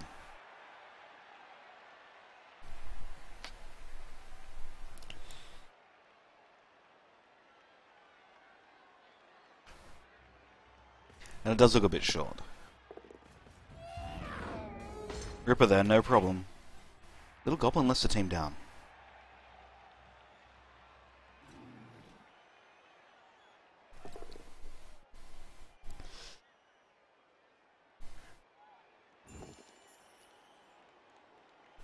Pros into a push.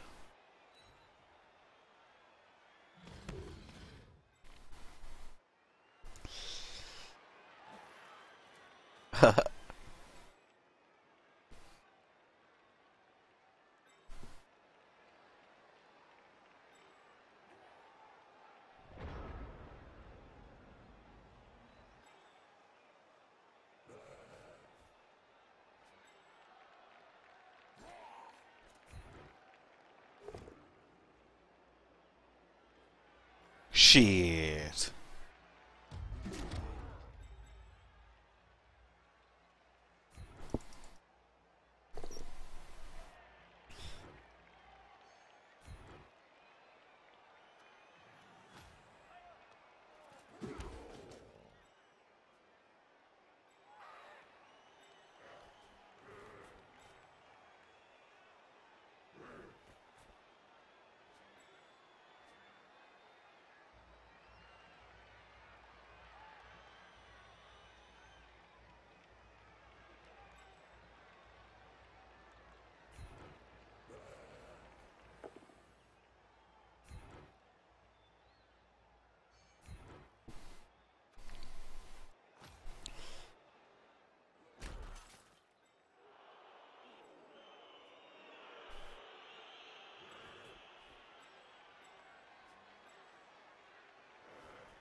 Am I one dice blocking? Looks like I am. I have a reroll. I just need not a skull. It is technically not a skull, but it's a bad not a skull.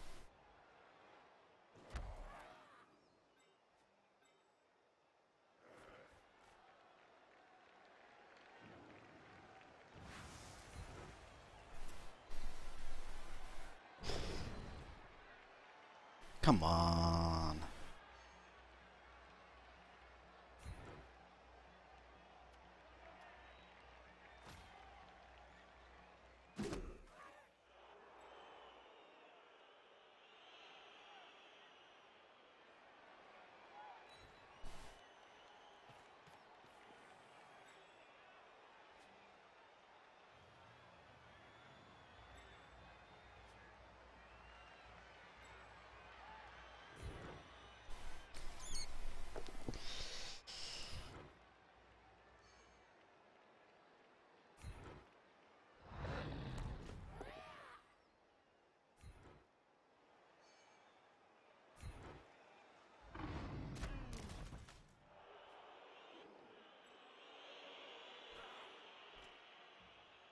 So, non-blocking thrower. We'll go for a not a skull here.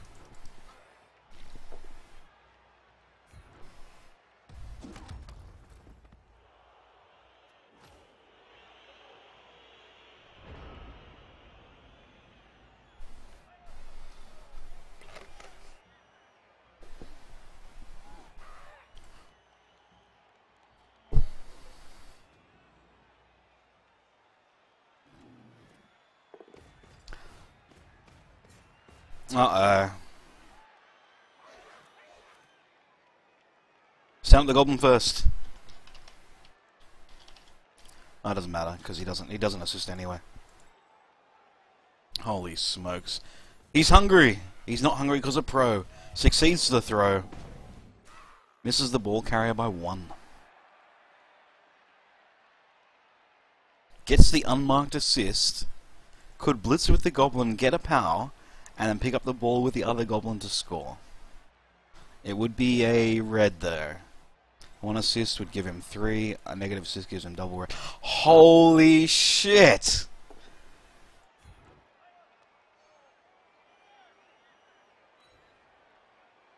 I think Bushranger is better than me at this game. Into the... Oh my god!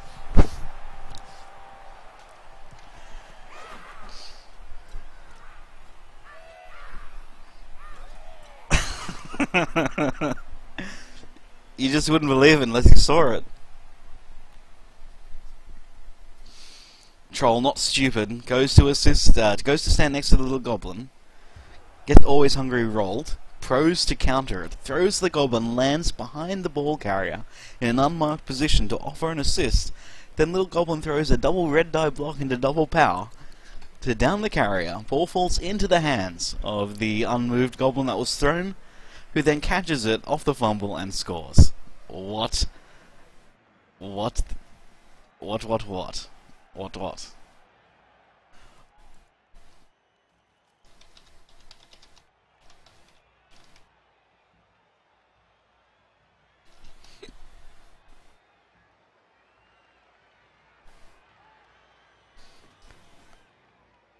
I think Bushranger's just hands down too good for me. I think I might retire.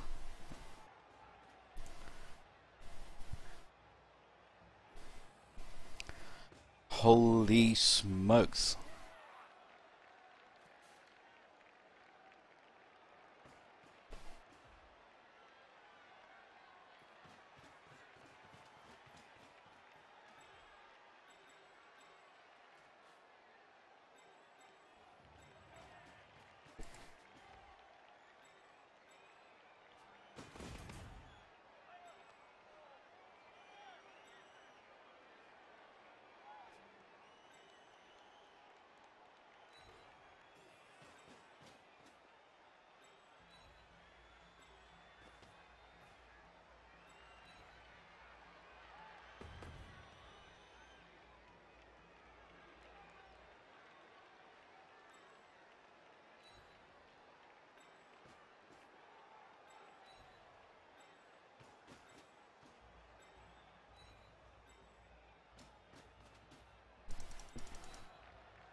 Whew.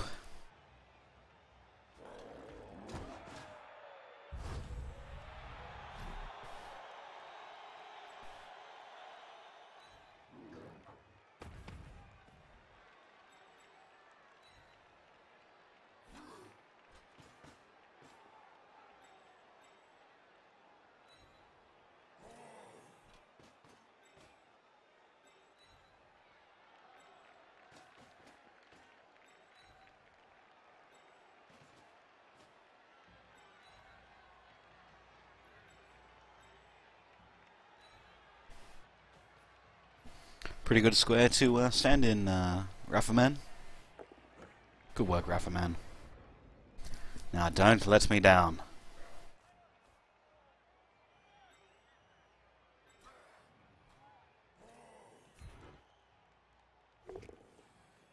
Come on.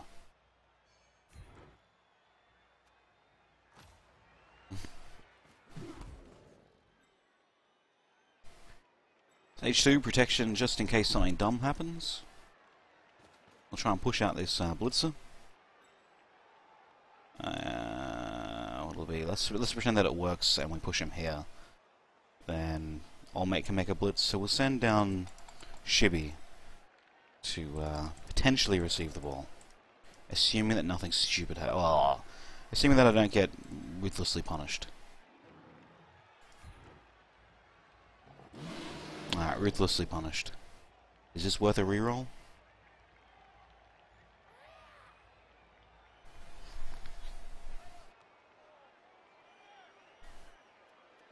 I don't think it is.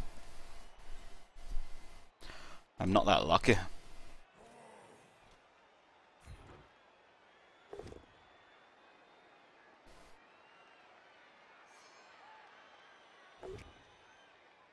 Come on.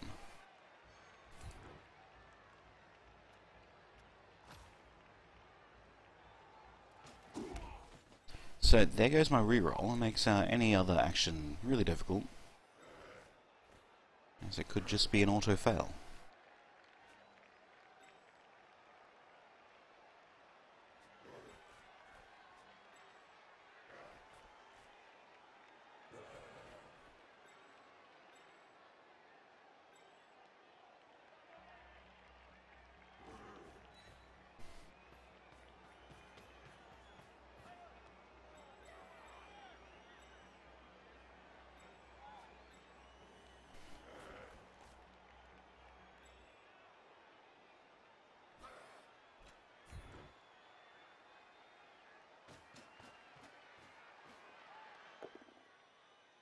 Come on. Gotta catch a break sometime.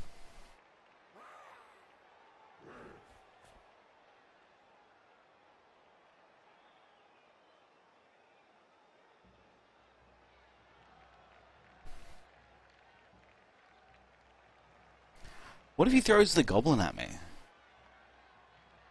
That could be a thing.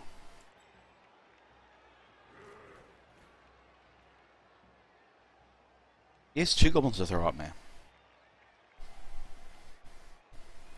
Maybe I leave this beastman in protection so that the goblin isn't thrown at me, and I die. Well, I lose the ball and get scored on again. That's not really safe enough.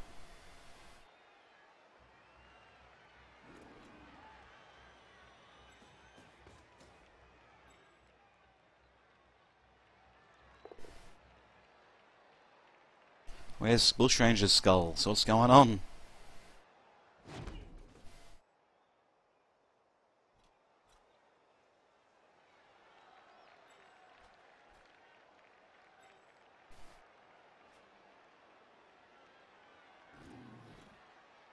Uh-oh. Here we go. And this has got to be up there with the Hail Mary Goblin Bombardier.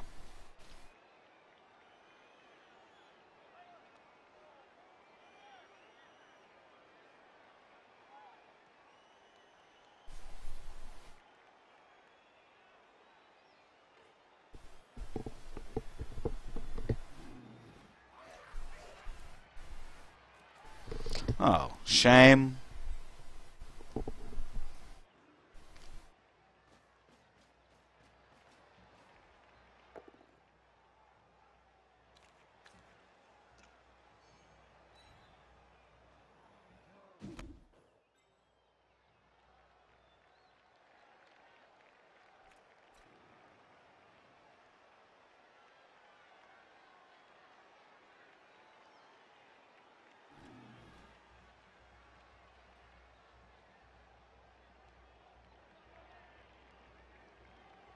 No throw teammate, Ripper. What's going on, mate? Oh.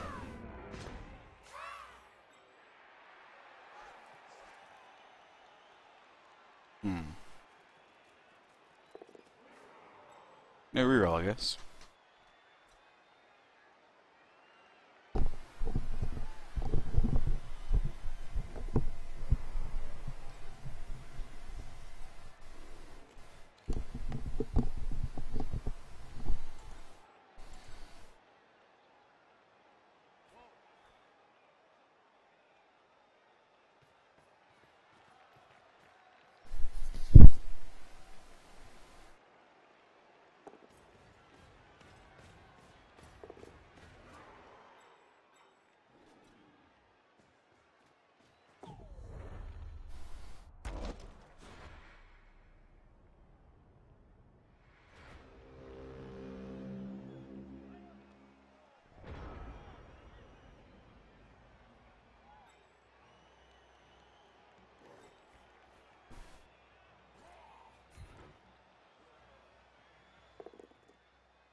Nothing else is safe.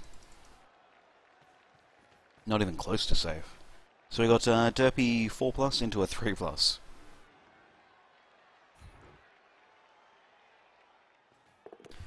4+ succeeds. Muffed the catch. I wanted to do this last turn, but I burnt my reroll earlier. Whew.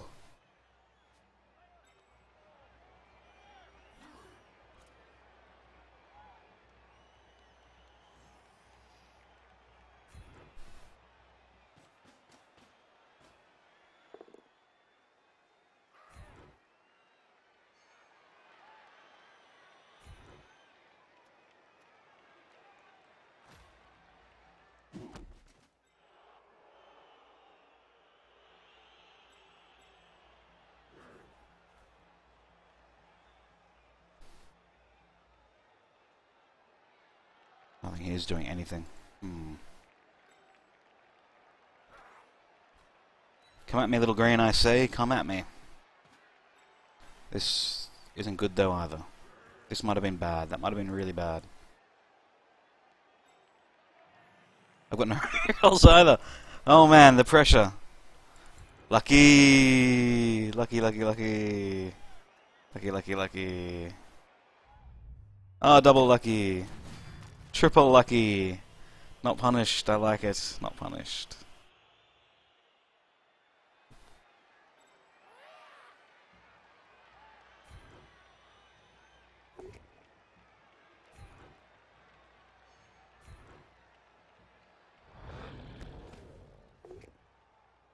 Ah.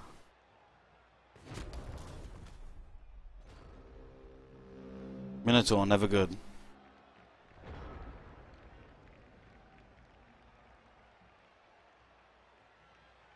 Tri-Fi, you're playing against cheese, are you?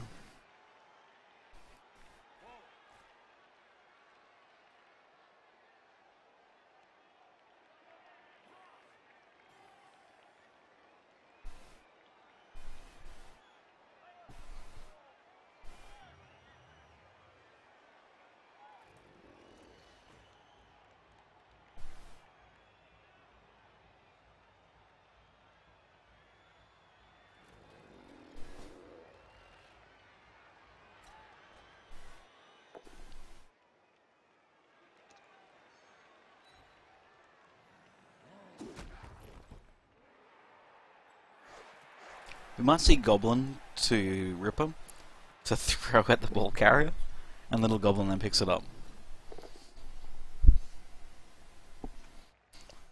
Troll gets a pow. Why does my wild animal never do that? Maybe he's saving it for next turn.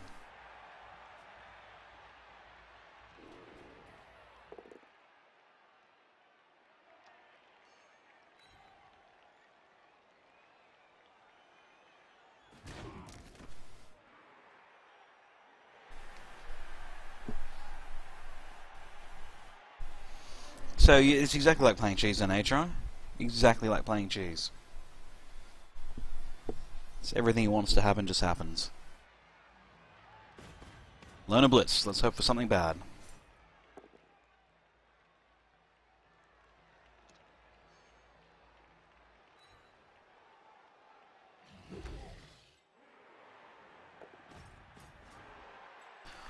Oh, Long Johnson.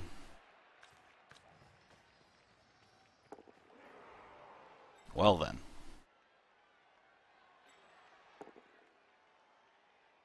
Oh my god. Get out of there, Goblin. Please, not into the hands of a orc. Not into the hands of an orc. Oh my god, he's KO'd as well. This little Goblin, oh look at that. It's a good result. Not into the hands of an orc. That was the play I was looking for. So double go for it or 3+ handoff to not have to go for it. I have a reroll. Let's say 3+ into a 3+. 3+ into a 3+. Let's get a in case of disaster plan.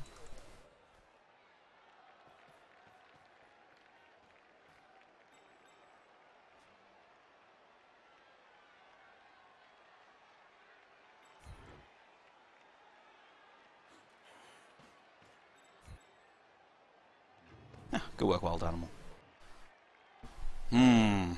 So single 3+ into two 2+, or a 3+ into a 3+.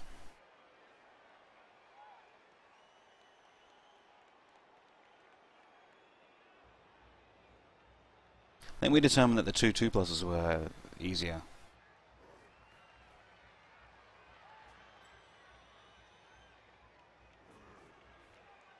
If that is the case, should it not be better to make a block first?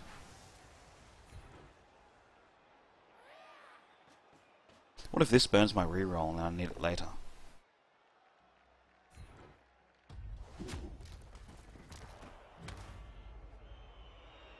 Alright.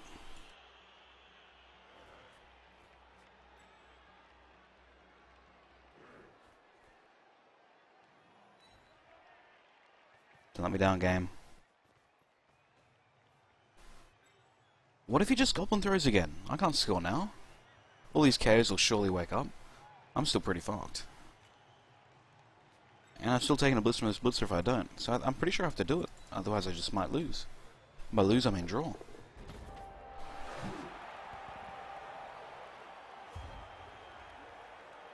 This will all depend on these KOs. Oh my god.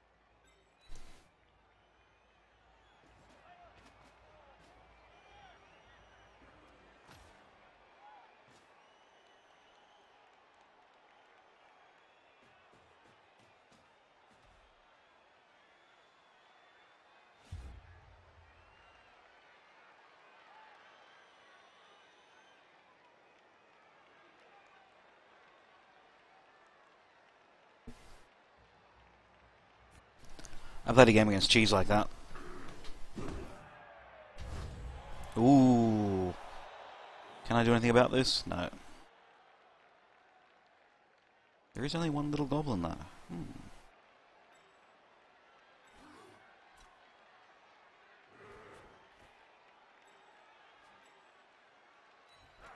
That's what I get for being so deep.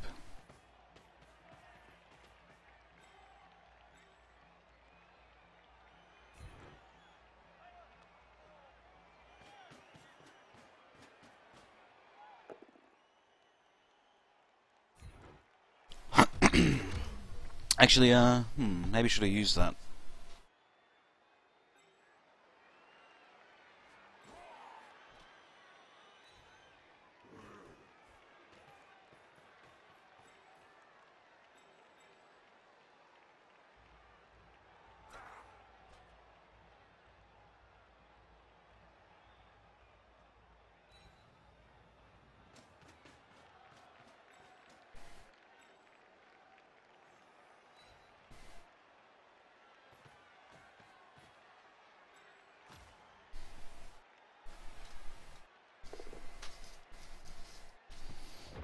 Alright, double ones, Bushranger, double ones. Let's do it.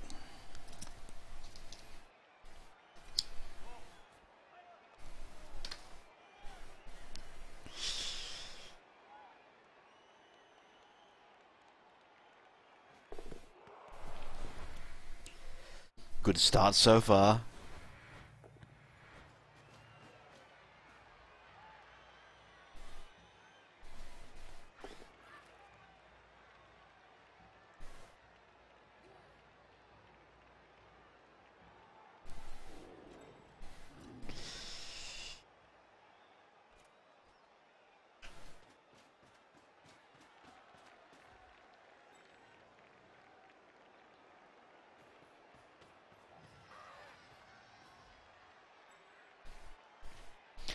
You don't hope they roll a 1 on the dodge, you make him roll 6 dodges and then subsequently get a 1.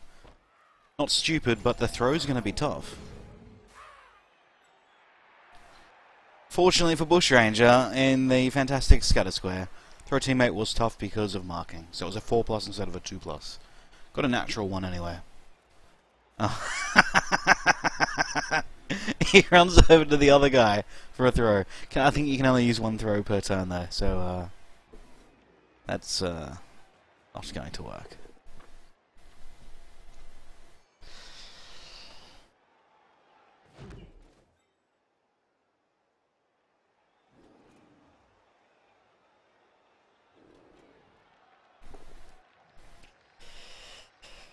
A skull there would have been nice.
What if Mendelswell lets me down? I'll be so sad.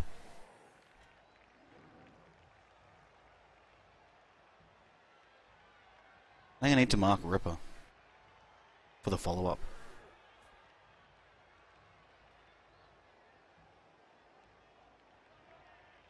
I also need to mark Old Mate, and then what will my Blitz be? It's only 1. If I mark this Black Orc, it'll be 2.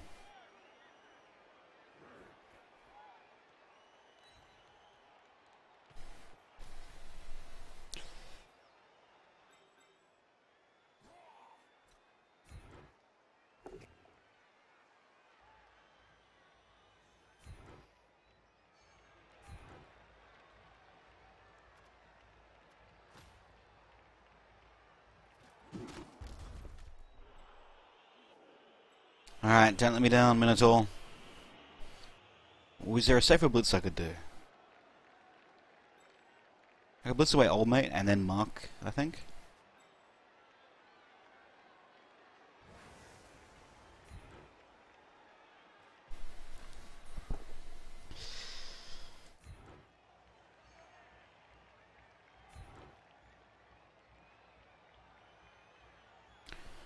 That's a shame.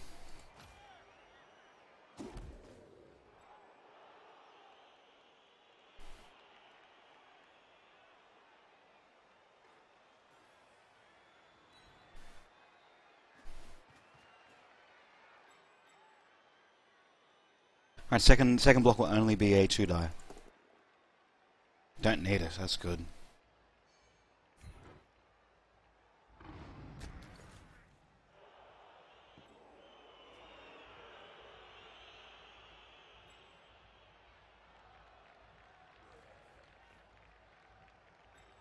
Thrower still kinda gets there, little goblin still kinda gets there.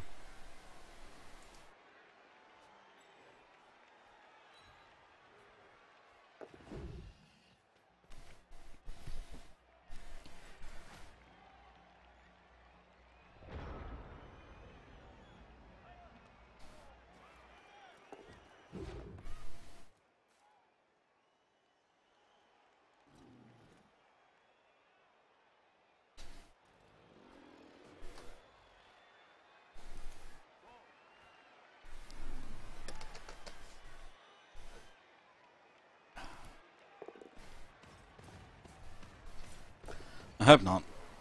I'm really done with this, this goblin throwing wrecking me.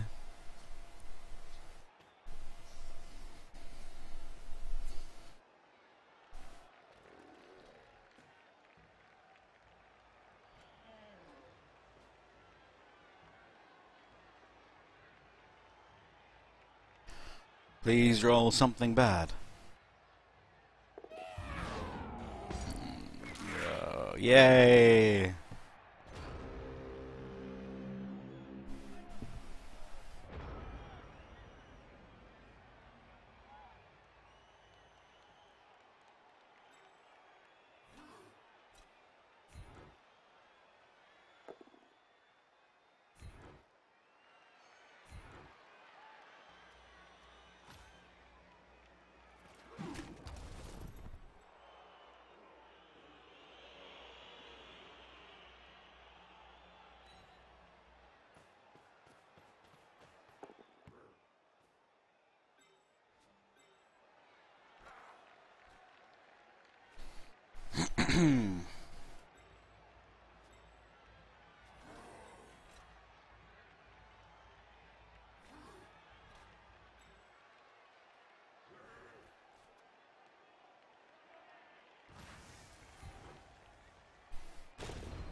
They both got guard.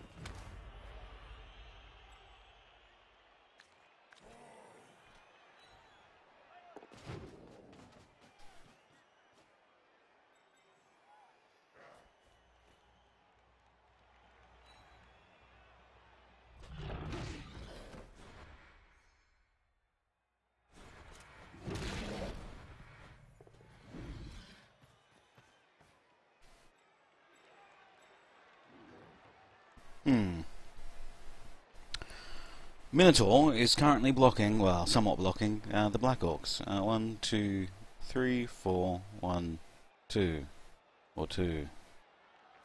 If I get rid of him, it's 1, 2, 3, 4, 1, 2. It's the same sort of thing.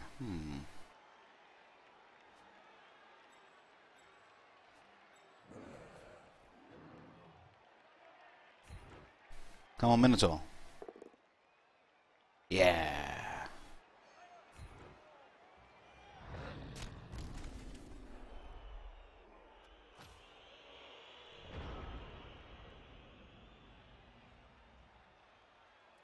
Unfortunately, cannot score again. However, Bushranger could.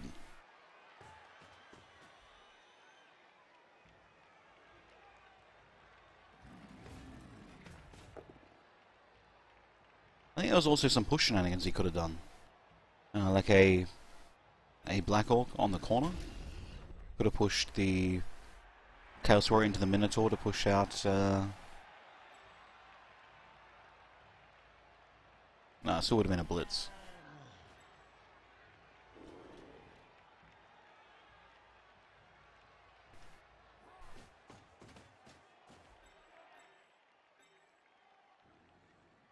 Hey, what is this? It's a brave move for someone with a goblin on the ground. Oh my gosh.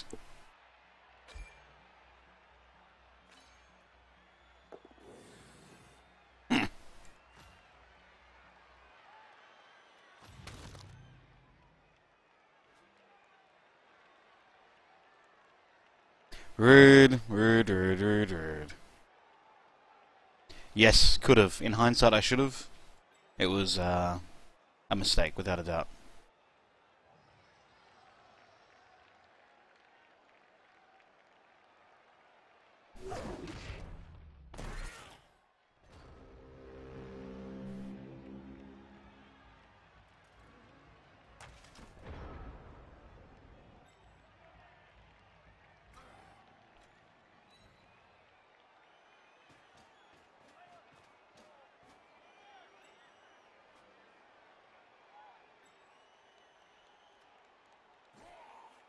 He won't actually make it.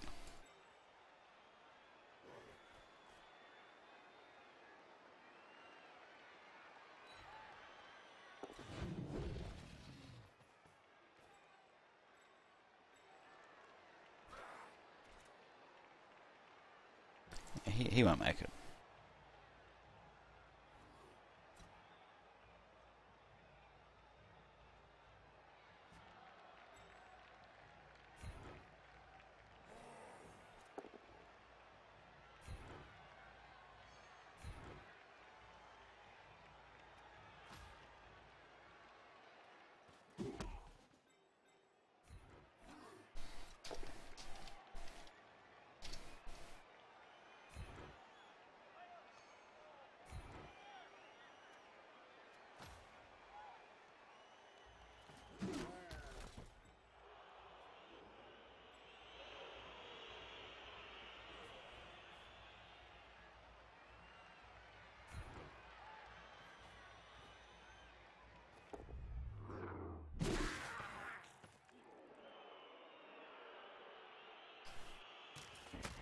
Ha!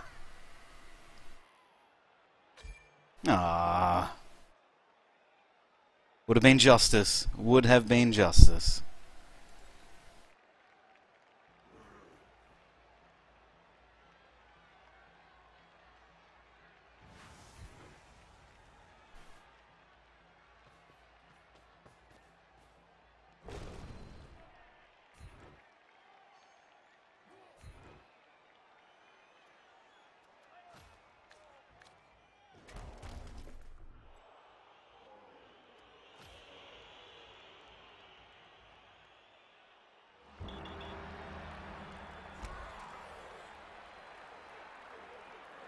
Yeah, Murloc Joe, correct. Yes, yes. It's definitely a mistake.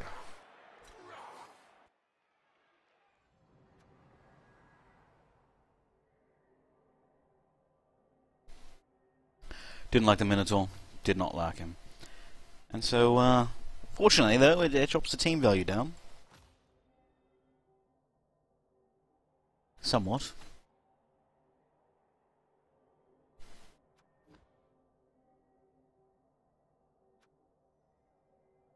Need new beastmen, I think. I can't be running around without players, so press 1 if you want to be a new beastman.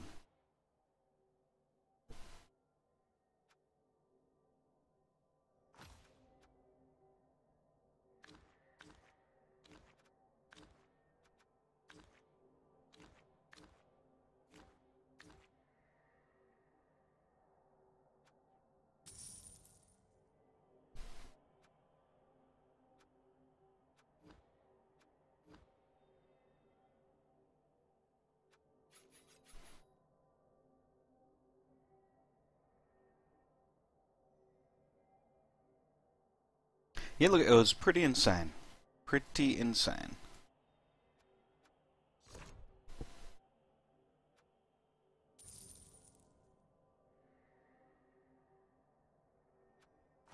Well, Stranger always good for some astronaut throwing.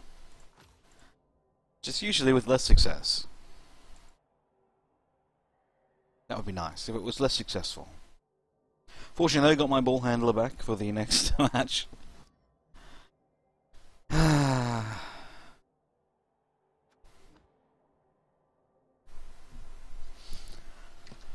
Going to use the lavatory, and we shall be with you in a moment.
Well, Joe with the old follow. Damn Busher Engine making me work for it.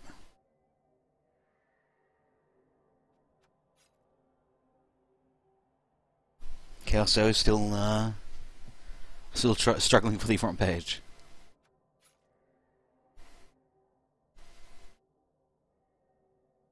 Alright, who's next?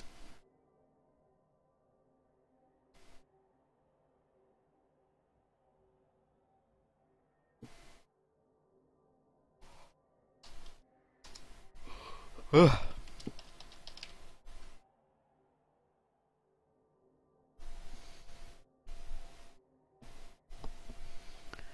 And Marie Antoinette, 89. That's an old lady. Annette? Marianette? Marianette, that's it. 10 hours, don't have an excuse yet. Well, maybe. Do we have a volunteer? Who haven't I played today? Is there someone in a league match at the moment?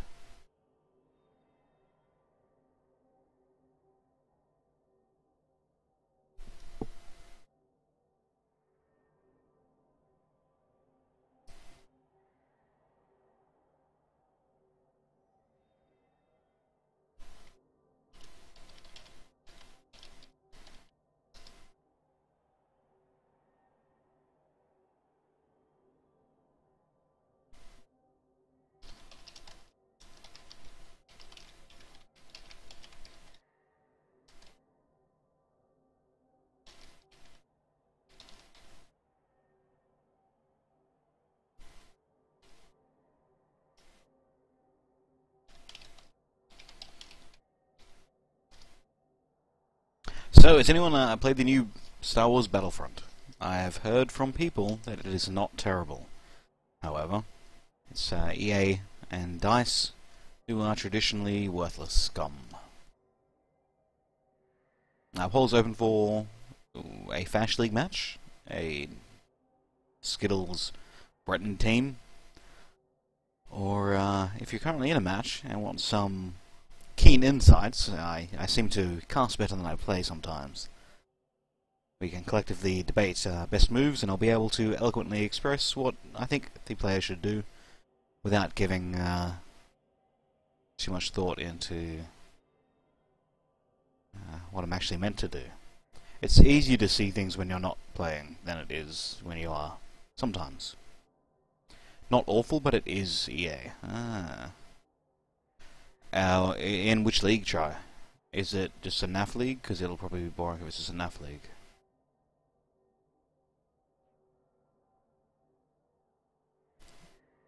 Oh really? Which Swedish game developers? Kokantra? Kokoranta? I do like Paradox Interactive. Little disappointed with EU4 at launch. I thought the upgrade from EU3 was a little lackluster. The only real change of substance at launch was a minor, well, a trade mechanic change. But ever since Art of War came along, it's been doing quite well from there. Looks like only one person's interested in what I'm doing. Nice. Now we'll see what Char's up to. We'll criticize him from our armchair and try to tilt him. Oh, and then BM foul all his rats so they don't try to attack. That's it. BM foul. Must be BM.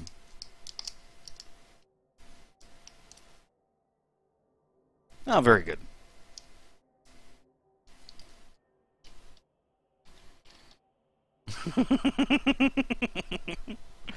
What about that time where for an hour I criticised your 8 armor witch elf? Which, you know, isn't a bad pickup, but it's not the greatest. For some reason I can't see your match.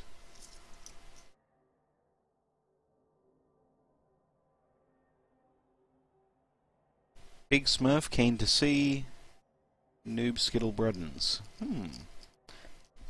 It's the second person who wants to see some shitty Breddens.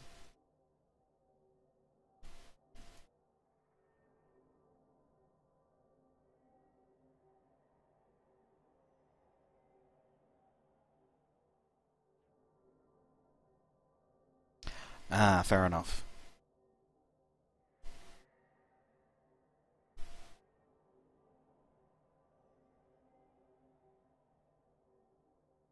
Let us know if that changes.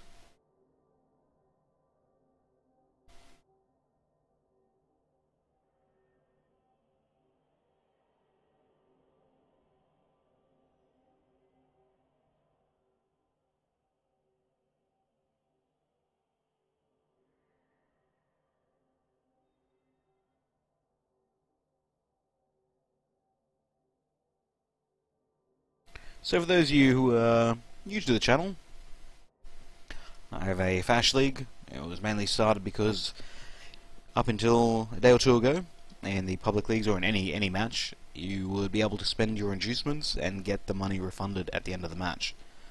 And so you might have a 3,000 team value team with $1 million in money in the bank in your team money, and you could add $1 million worth of inducements every game, and that made public leagues a bit of a joke. So I started Fash League so we could avoid that sort of stuff, and people sometimes enjoy insights into their games. Some people improve. We have this one guy called Cheese. He's very lucky. He used to always, first action of his turn, use a blitz with his loner wild animal, and then consider himself unlucky if it got a double skull. Then he would burn a reroll into re-rolling it, and it would fail, and it would be a turnover, and his first action would be a turnover. And he'd be like, "Oh, I'm so unlucky, guys."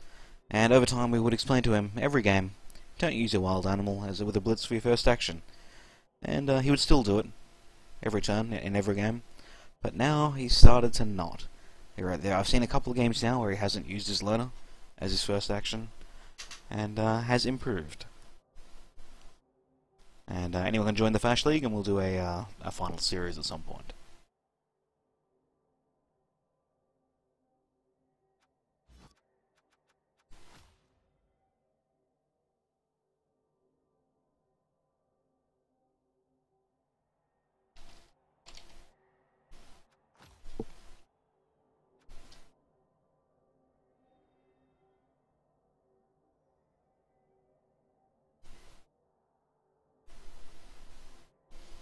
Everyone too scared of you, I guess. Well, I guess I'll get some shitty Bretons going then.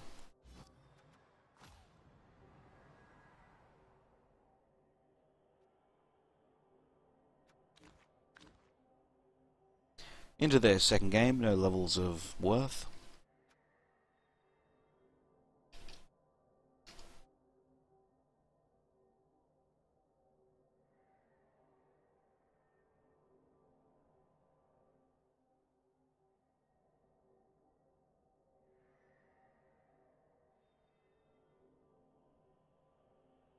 No second. What?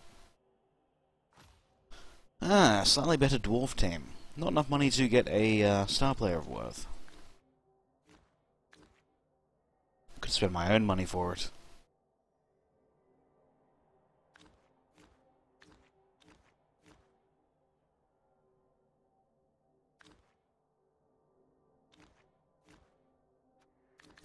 I think that'll be worth my time.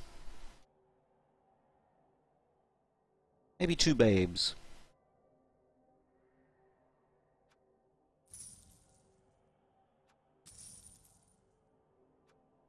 My dopey 7-armor lineman can wake up.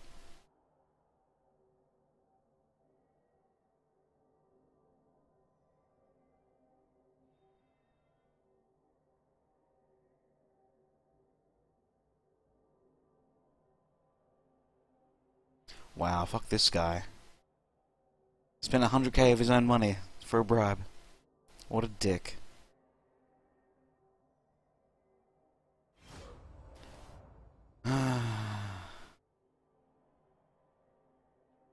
These guys with team value advantages, spending their own money. Pretty rough. Pretty rough. We'll just have to beat him and deny him. So if I go YOLO ham off the bat.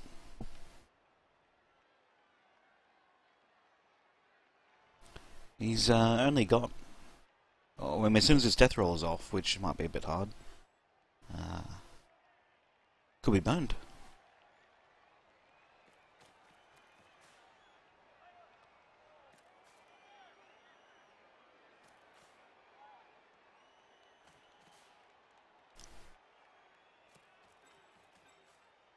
Blocking runner. Guarding Longbeard. Death roller, other guarding Longbeard. Blocking runner. This guy. This is going to be so hard to deal with. But no frenzy, no skills. It'd be a huge dauntless roll. Take this, hit the death roller. Do we give it a go? Could be worth it. It won't be worth it.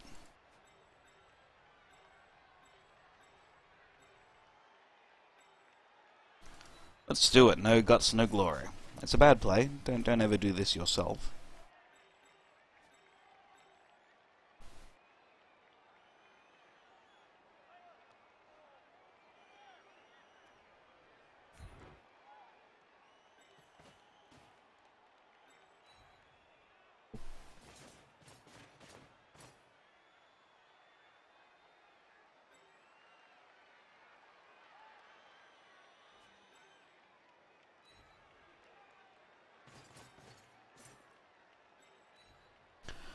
And so I think the plan will just be to play keep away with the dwarves. I saw no frenzy, so the sideline is somewhat safe.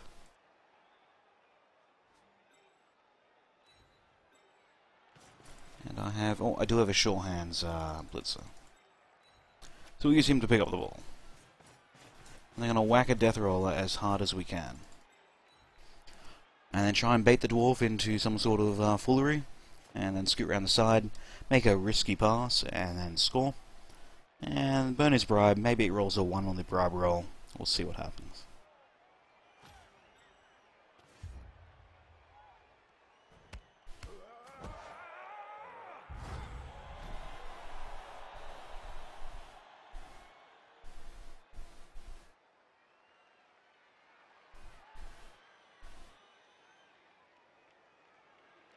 It's a deep kick. Oh man, what a kick.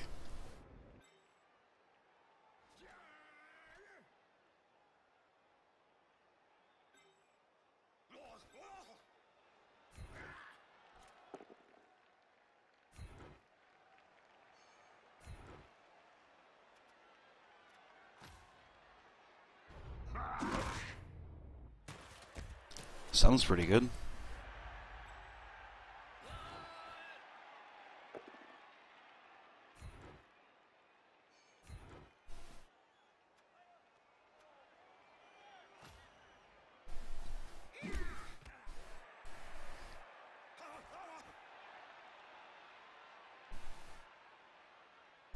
Alright, so it's going to be a massive dauntless roll.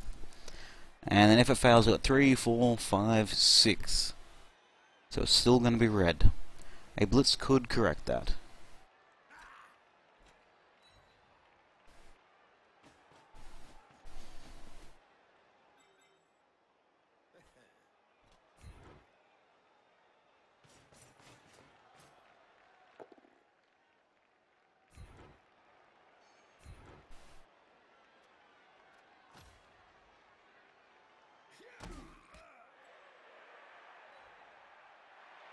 Alright, now I don't need... now I don't need the dauntless. Worth. 100% worth.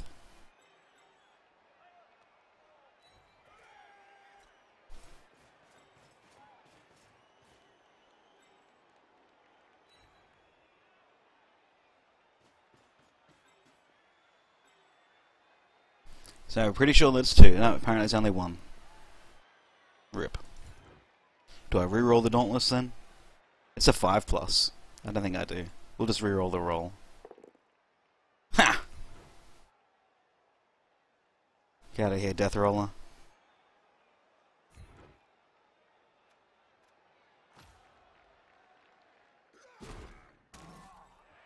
Doesn't kill it though.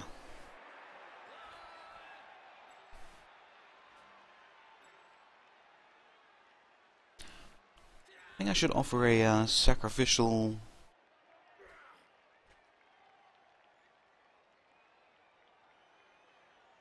fellow. So you bring someone in to make the block, and that'll give me room to work with.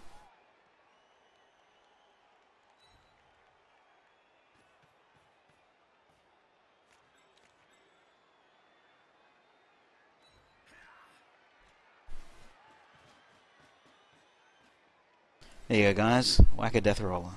Don't fumble the ball, please, Blitzer. He's got sure hands, that's my one skill. Good work, team. It's this situation where I really want the Breton's Hail Mary pass and combination to work.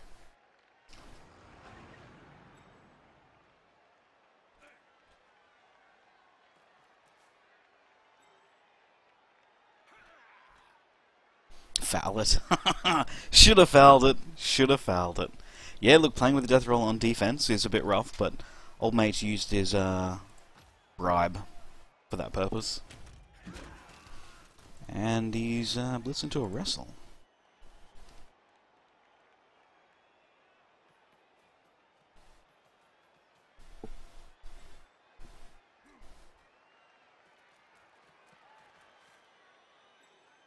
Not sure if these little dwarf legs will be able to handle something like that.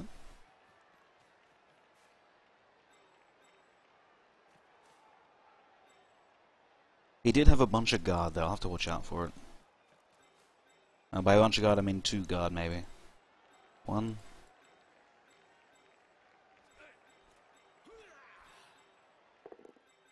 Maybe it was just 1.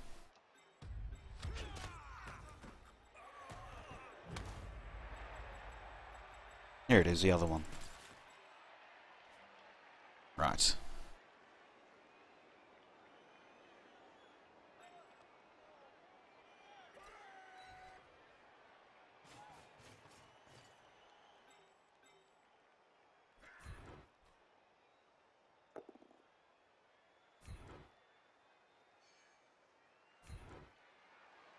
So what have I got? 3, 4, 5, 6.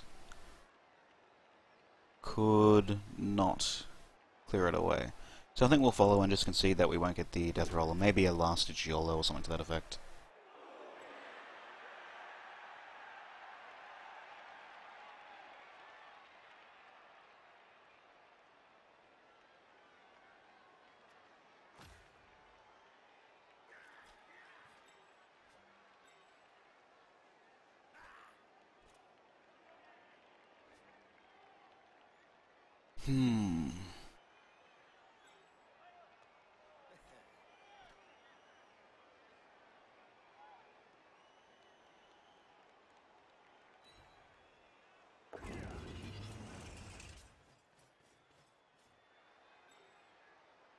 Could just roll a 6 on the Dauntless, that's not outrageous.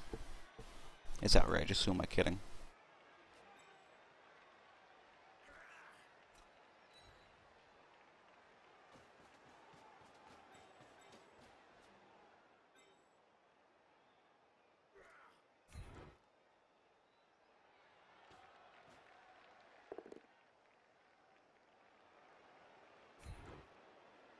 Good work, Bretons.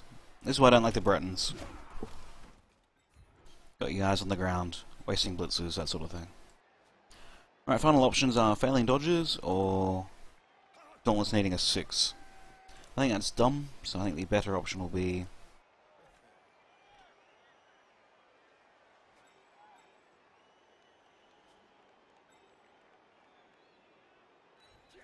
dodging out a fella.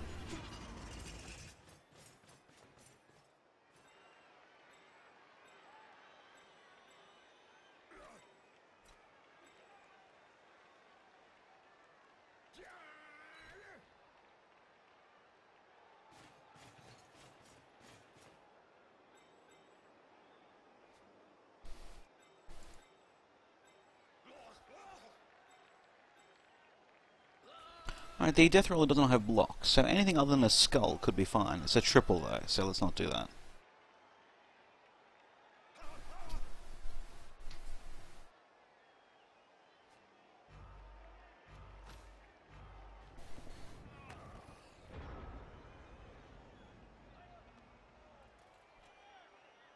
No, I'm playing the Britons now. They're even worse. It is a big dauntless. It is a cheese X play, absolutely. Nope.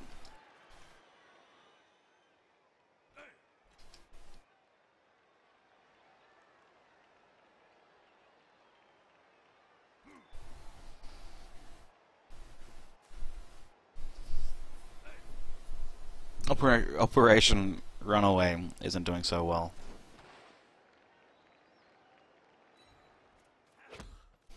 It's a bit curious that he freed me. I think that was wise.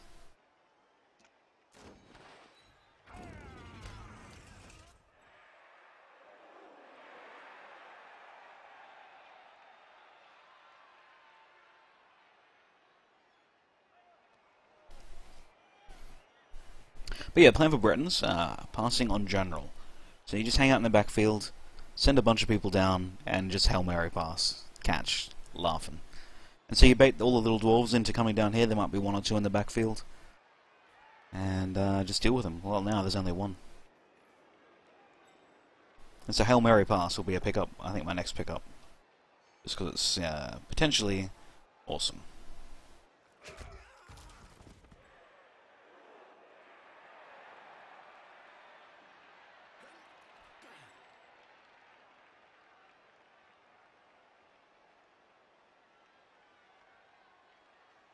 This is a bit brave. Off with you, citizen.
Shame.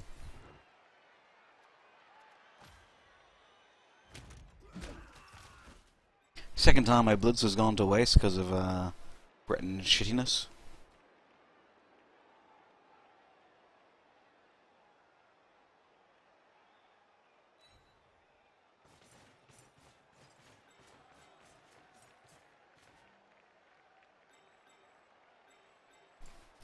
I'm not sure standing up this lineman does anything either. And I really need to drag him back downfield. Maybe this sort of aggressive downfield play is a bit much.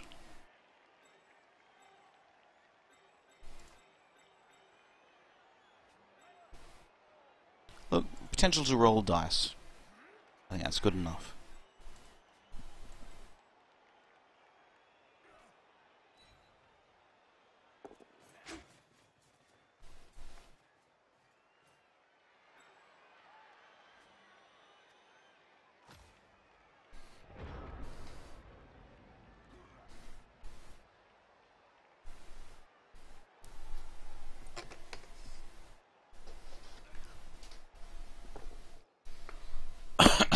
Well, maybe not.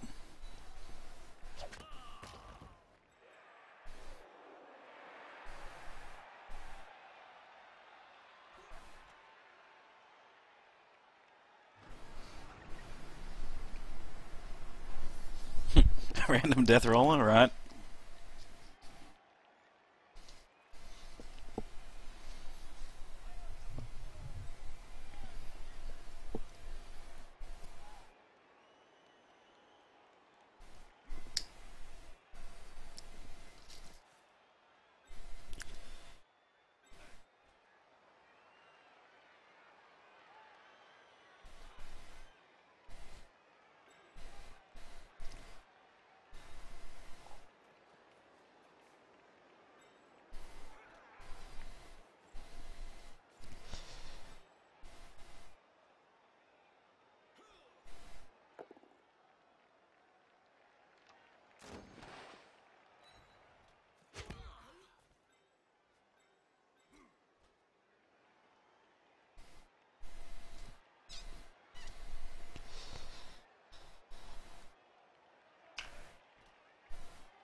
Oh really? I've tried to get through the campaign, it's just been too tedious for me.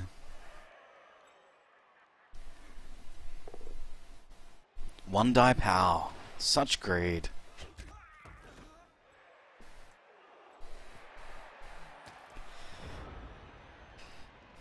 Well, look, do have a scoring option, I think. It's awkward though.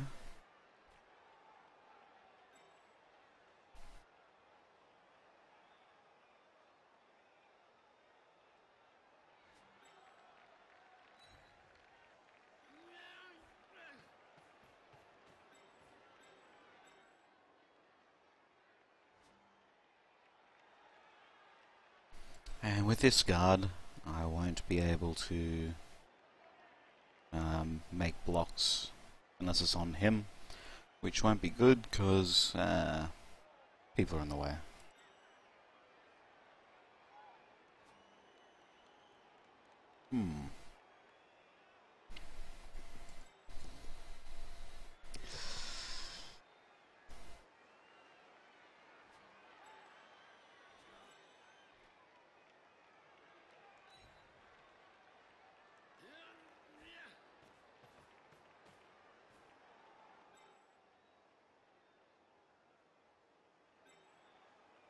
Could just blitz with, oh well, no, I'd have to bring in...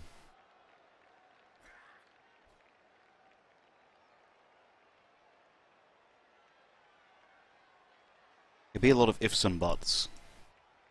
Let's get the throw, no, death roller will hit me from there, I think. Yeah, death roller will get me. So, play is, blitz out old mate for 2, run up and do a handoff into a quick pass into the end zone. This square will be open. So it will be a, oh shit, time. We'll just do it, because I want to see if I can get this death roller off, so I don't have to deal with it. Good.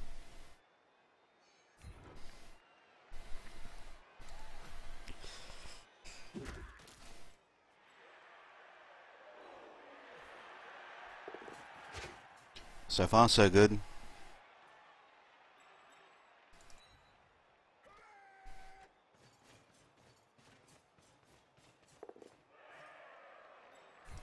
Free roll on the catch.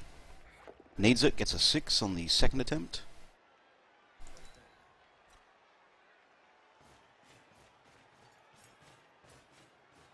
Alright, so the limit will be 2 extra squares to make. Nah, we've got a team reroll on the throw, we'll just lob it and reroll it.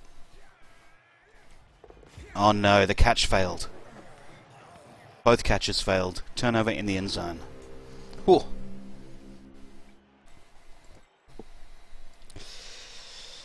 Long bid with a double go for it can get an assist, and the runner can then blitz to push out my fellow. So that's bad.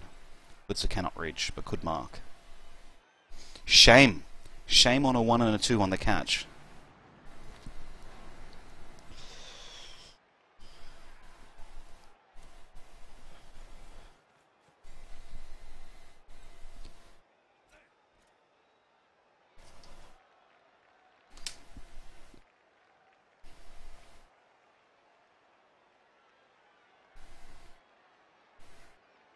Bloody 3 agility indeed.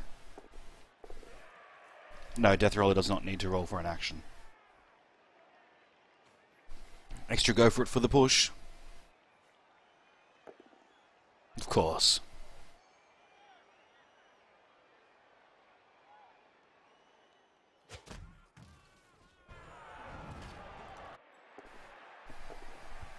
Of course. And so then what am I doing? A red die block? Is that it? Such a shame, fellas. Such a shame.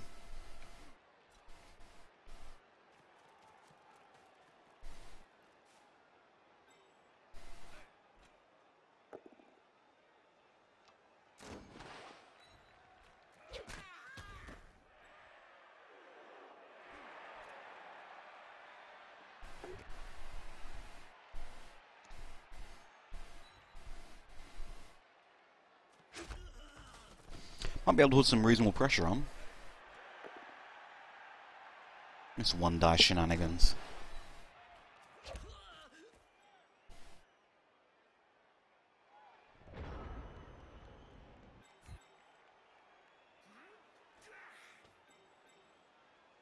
He'll eventually get a skull, I'm sure.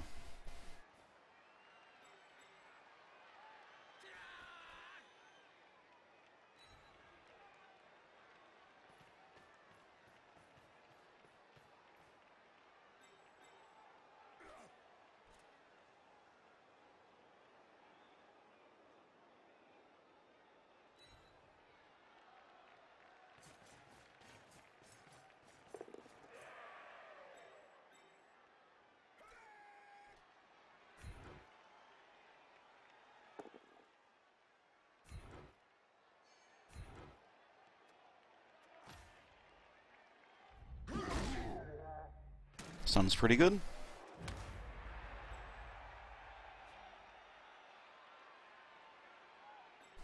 Guard. No guard. There's not much I can do about that.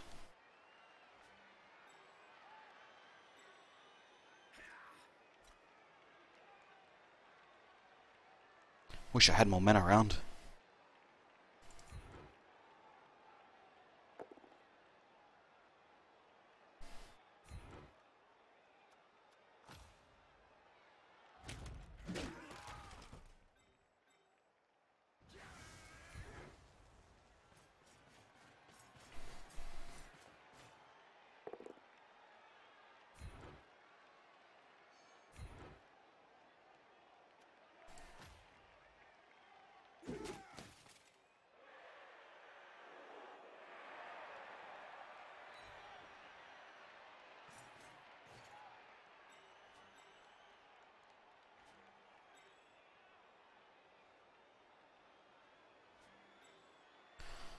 Single go for it will force a single go for it, so I won't be marked when I have to make a 3+ later, so the 2+ now is probably for the best. Of course, of course.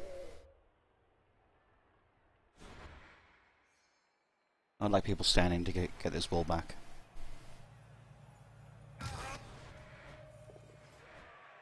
This will make every other action a little bit more difficult.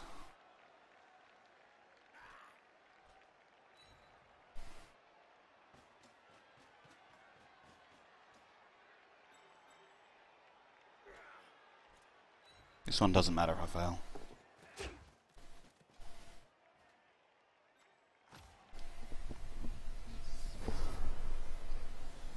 You know, we could just see some YOLO pass.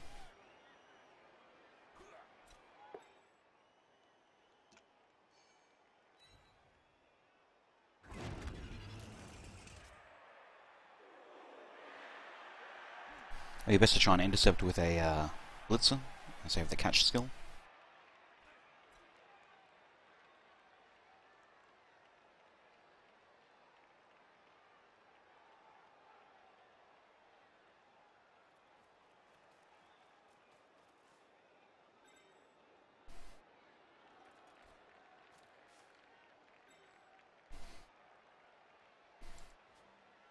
I'm sure we'll see a pass, so a bit of risk there. I'll have people that could maybe pick it up. It's only a 3 agility long bid. So it looks like the run will be trying to make a hole.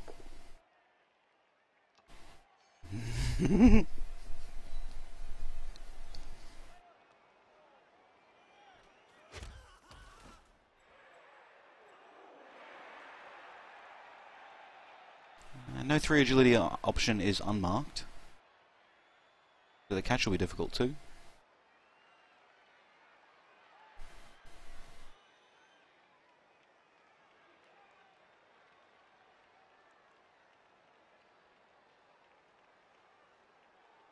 Journal, what they're saying is, we have not started on anything, and we're just going to let it YOLO. Like in 6 months, maybe you might get something else. If they have no idea what they're making next, it means they haven't started it.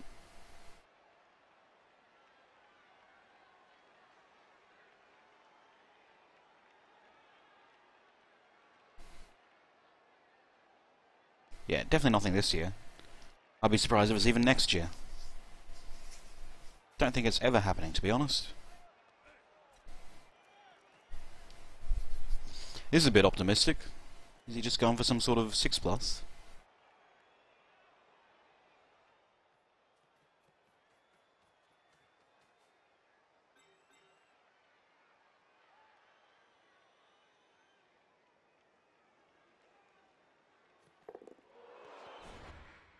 5 plus, alright. Holy shit, he got it. Fucking Jesus. I think he's just better at me than in this game. He is better than me at this game. Let's see summary.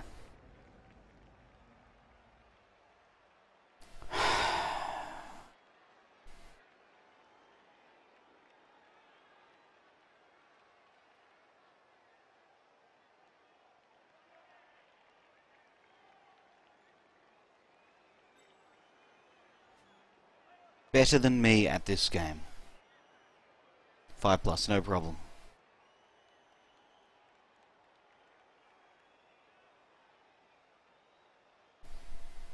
Like, what do you do?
Guard on the left.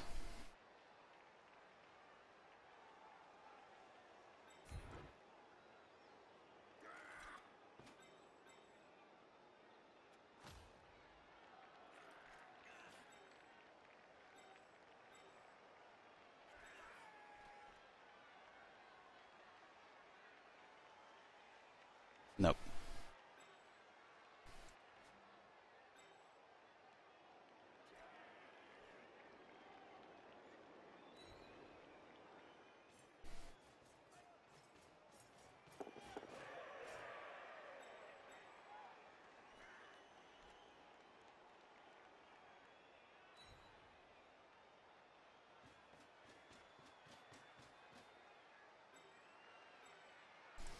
I could do my own bullshit dice.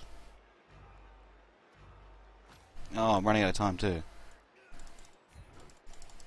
And I've attacked from the wrong angle, and I haven't got it done in time anyway. Shit, 2-minute turns, guys. You cannot be shell-shocked.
I can't believe none of you are as outraged as I am.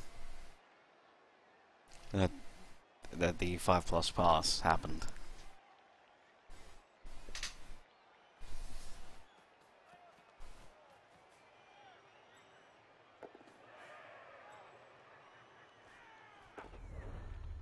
Double one's your wretch. Never lucky.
Yeah, this looks like a fail.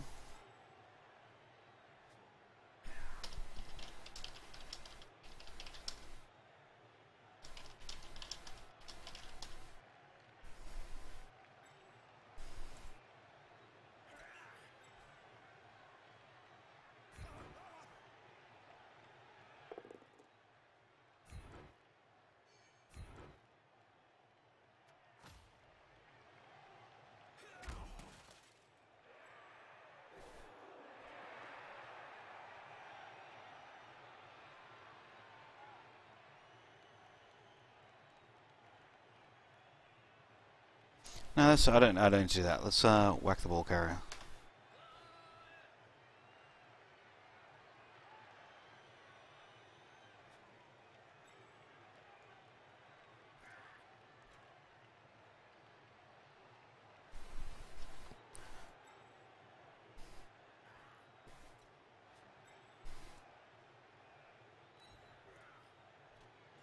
No need to salt, he says, this motherfucker.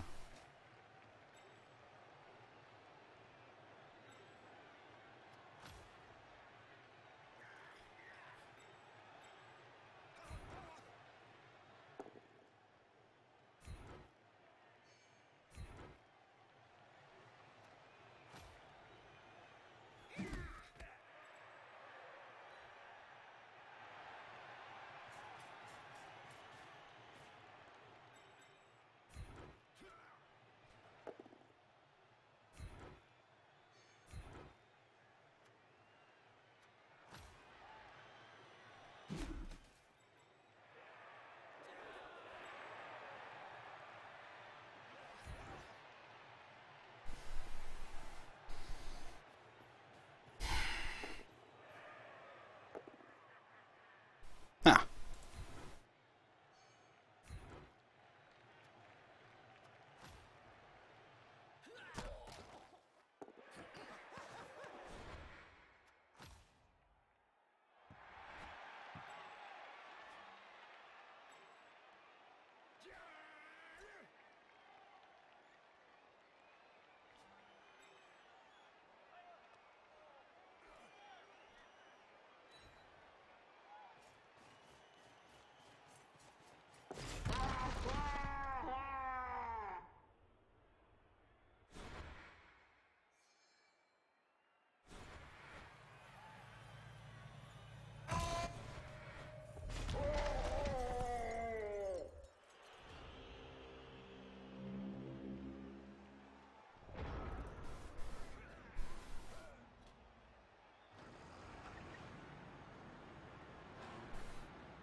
It's a little bit, not quite the justice I was looking for.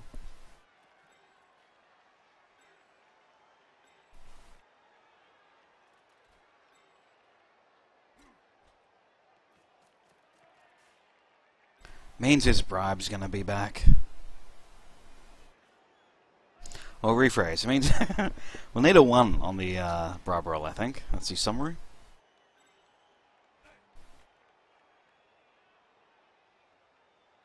And we'll just get the peasant to deal with this shenanigans, pick it up, and lob it downfield.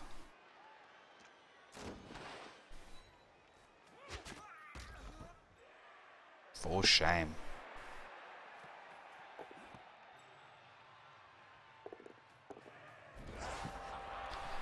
There is no justice in this world.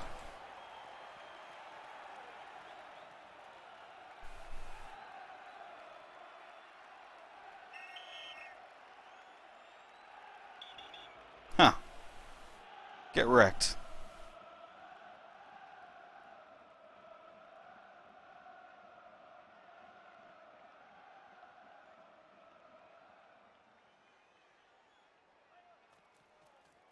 A little bit of justice.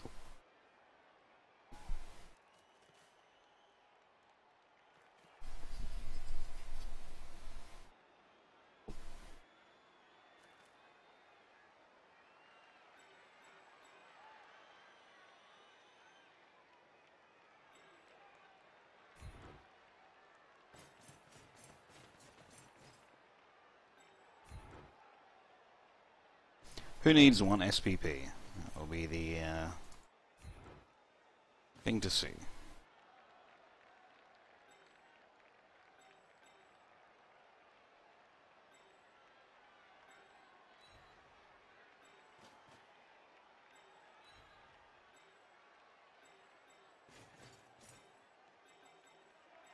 Simple Phelan.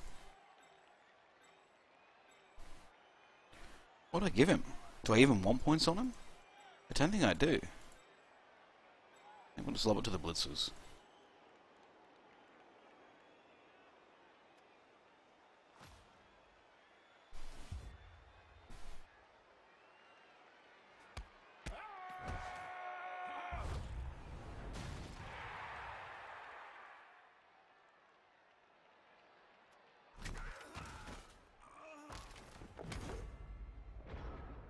Good catch, mate. Good catch.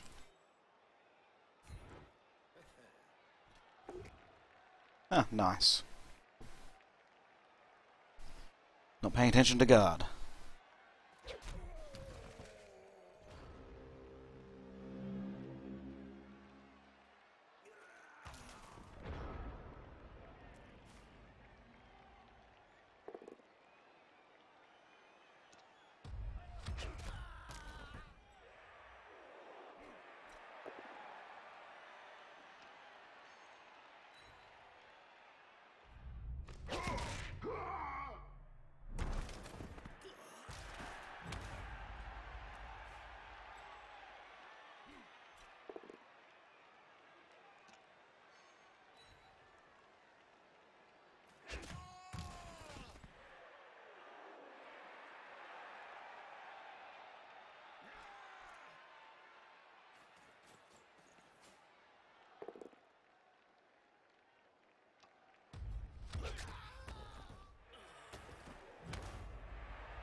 Mate, it's pretty rough. It's pretty rough.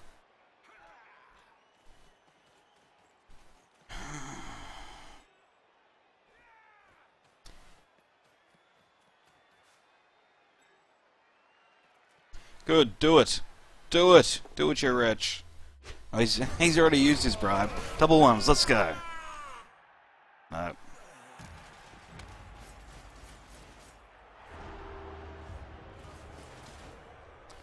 That would have been a two-man advantage.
Like, it would have been the most justice one could ever hope for, is to have some stupid foul on a blocker.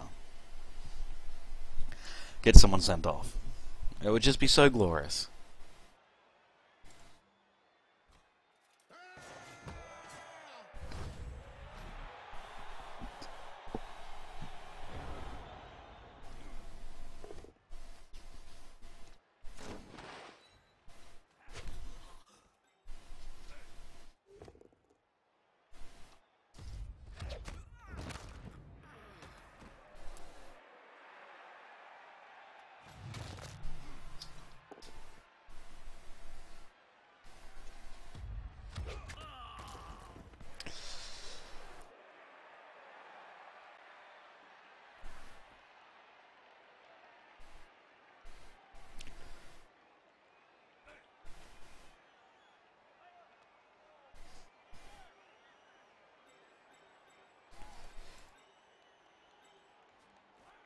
So guard in the middle and guard on number 7.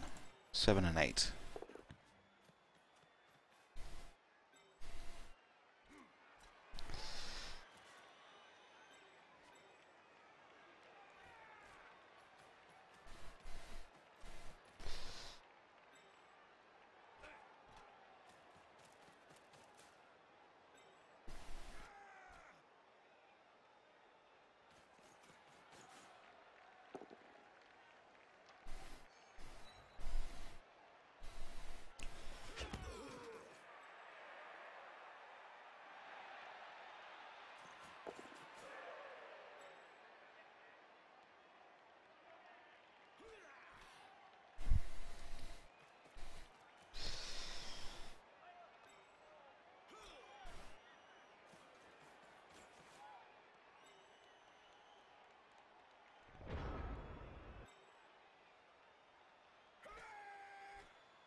Oh, pushes.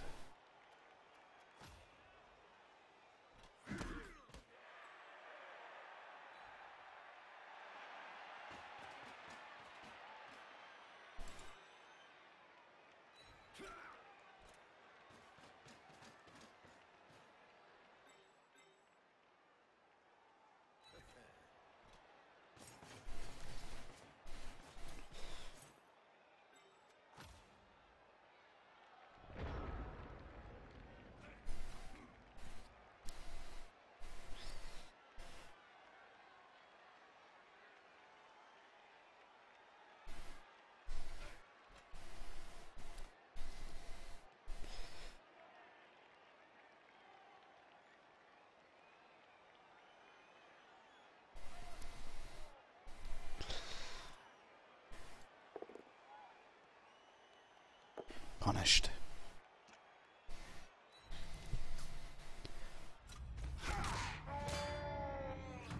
Rewarded.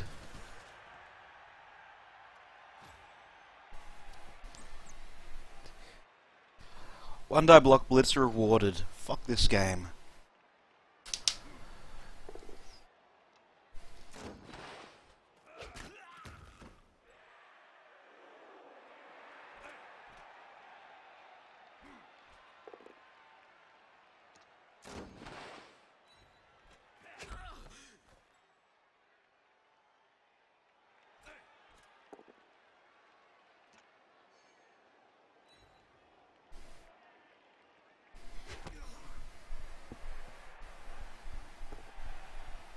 Good.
Ah, fuck.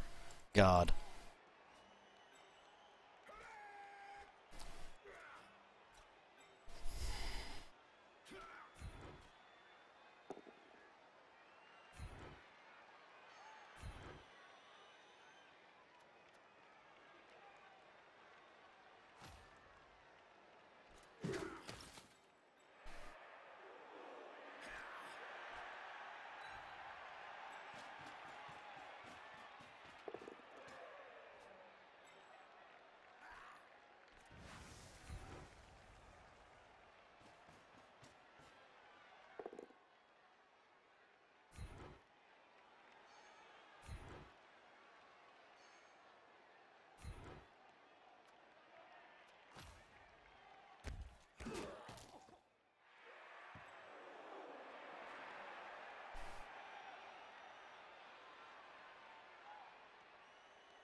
Let's make a play. Shit.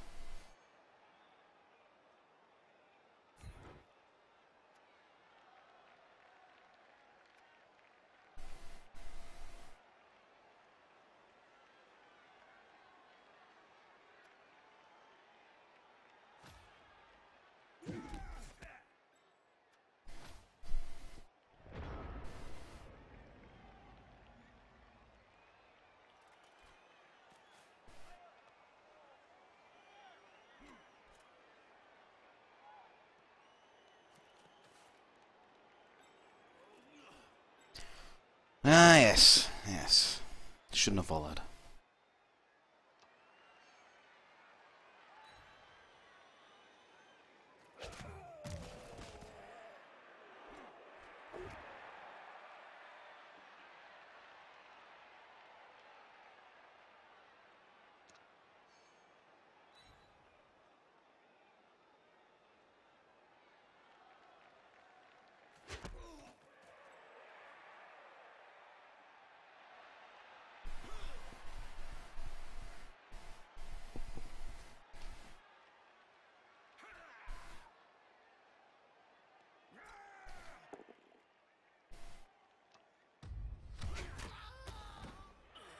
So it leaves the runner and the long beard free. Long beard blitzers.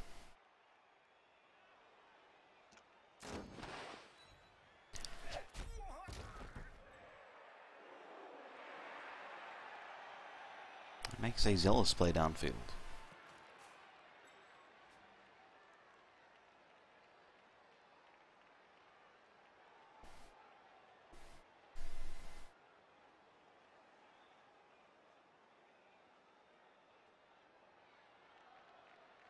I really make sure I keep this guard tied up and try and get this guard tied up. This will be insufficient.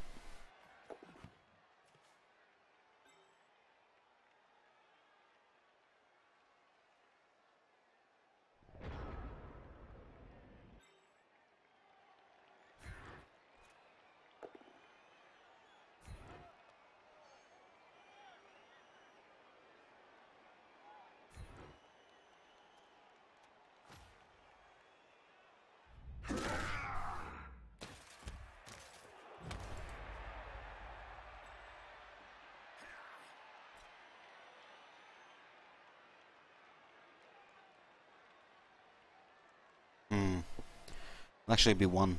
That's a bit of a shame.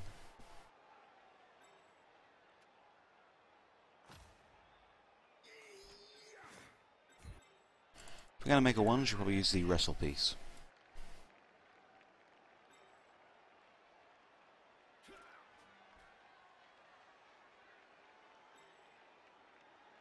What do we do with these other fellas? Look, don't mind him making ones, to be honest.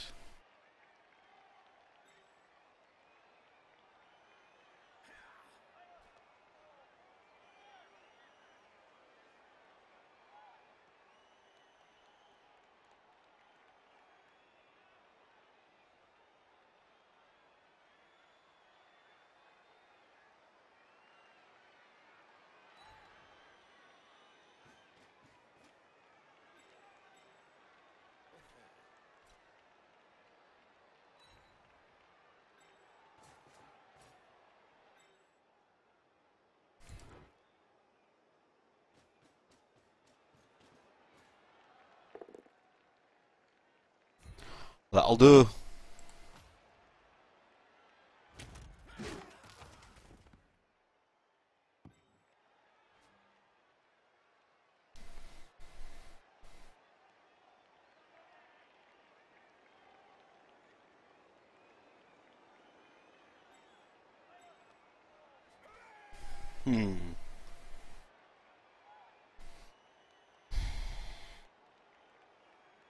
Guy comes down, clears everyone here. Runner's still down. I don't want to be making ones, because then the blitz is definitely free. Look, I'll make keen to make ones, he can roll the skull.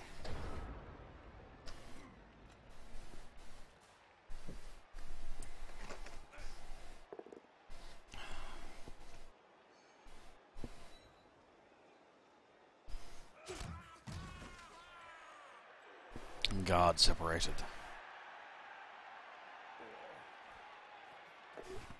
Ooh.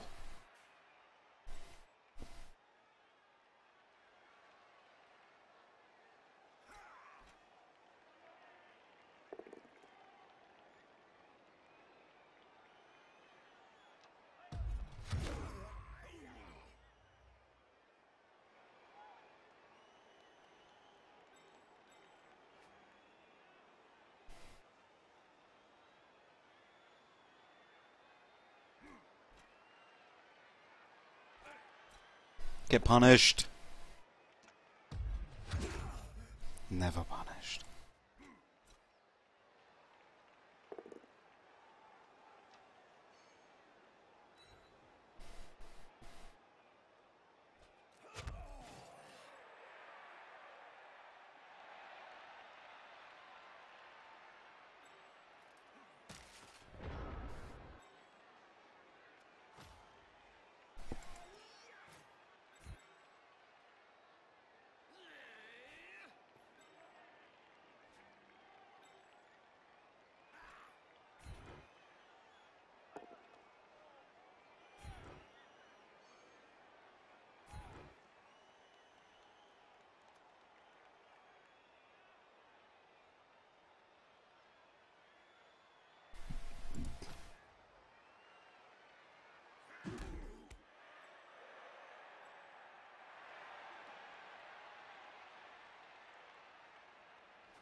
Do I then make a 1? Is that what it's come down to?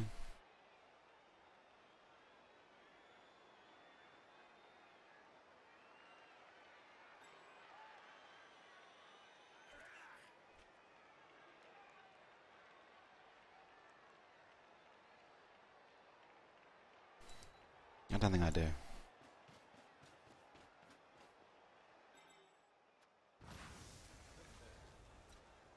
And look, should have stood here. Or maybe I didn't have the range for it.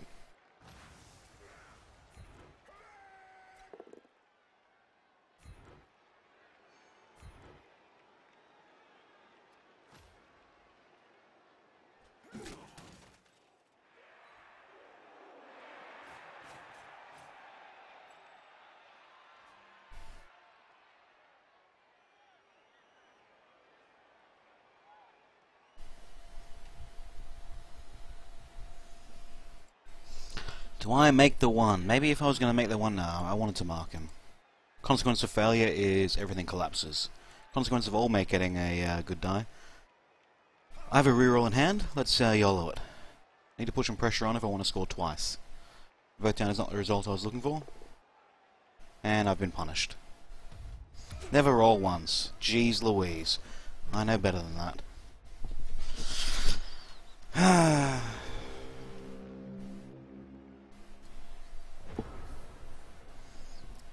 Maybe it was too optimistic looking for the 2 and 6. Or the 1 and 6 twice. And here is the punish.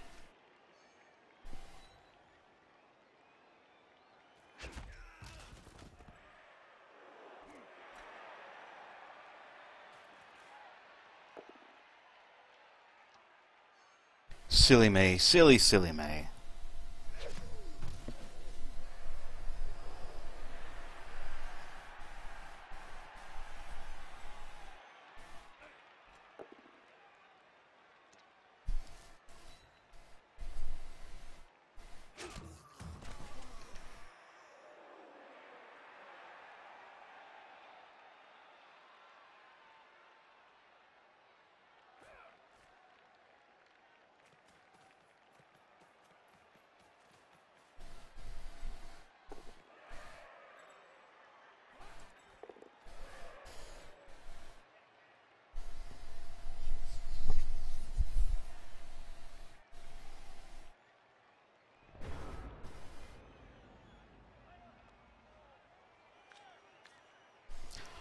Well,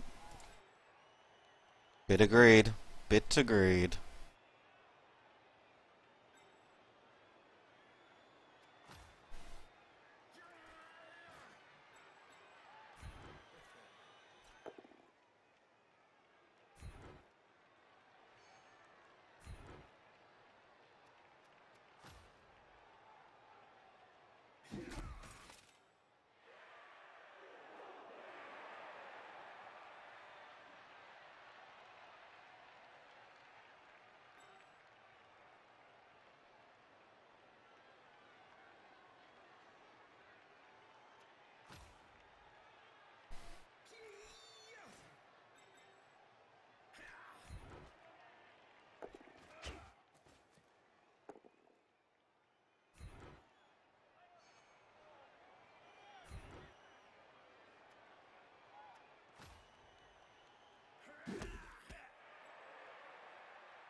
Doesn't matter now, fellas. Doesn't matter now.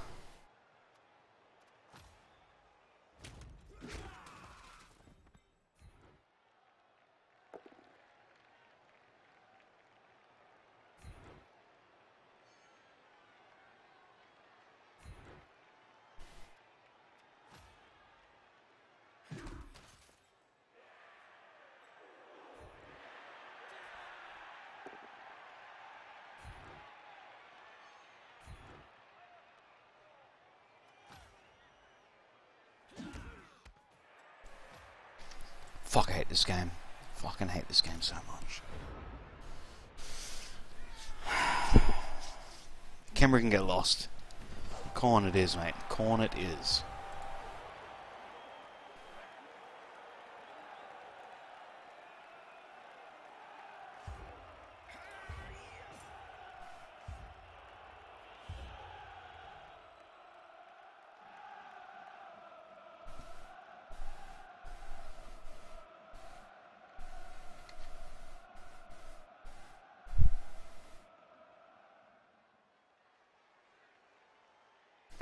Tomb Guardians. Psh, psh.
Enjoy your tour agility, Camry people.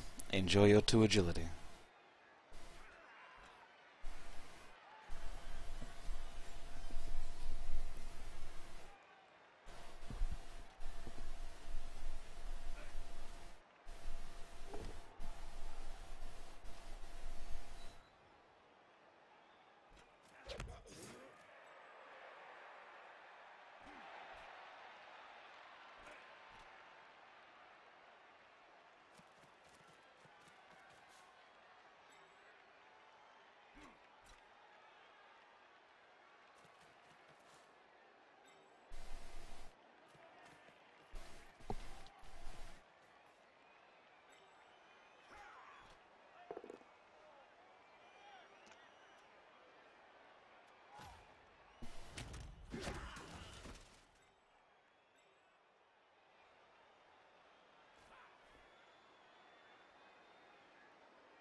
Far out.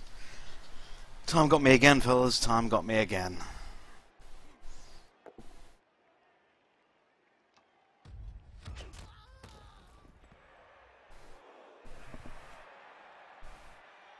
I think I just need to be a Down syndrome fella who just clicks buttons. Rolls 5 pluses. That's probably what I should be doing.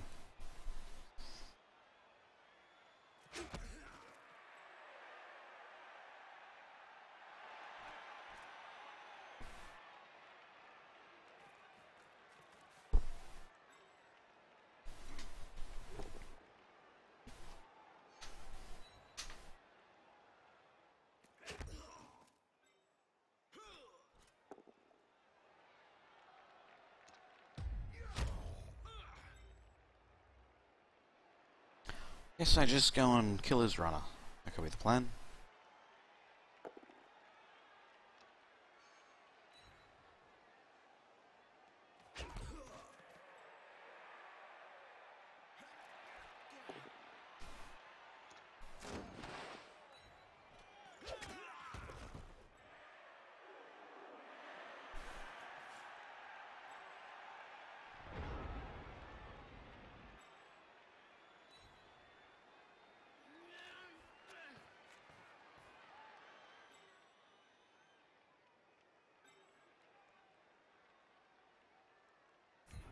Turn 16 foul, incoming.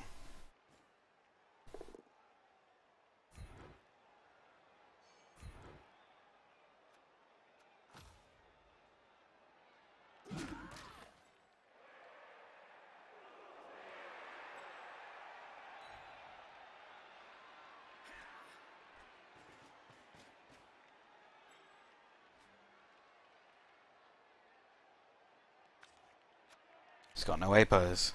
He's got no apos.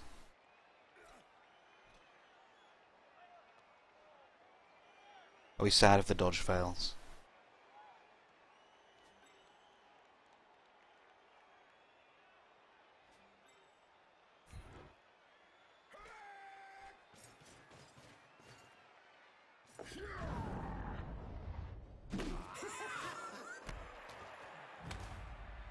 Rip.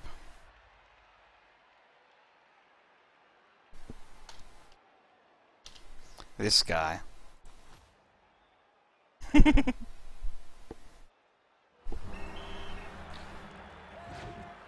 Roll 5+ passes, talk shit. Pretty good. Pretty good.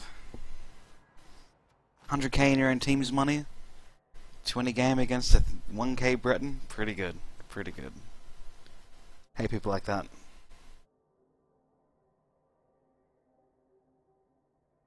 No, if you've got a team value advantage, you should not be spending your own team's money in inducements like some sort of scumbag.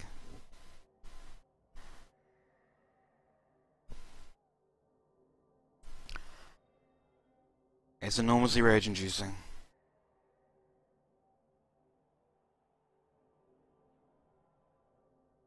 Yeah, look, corner great.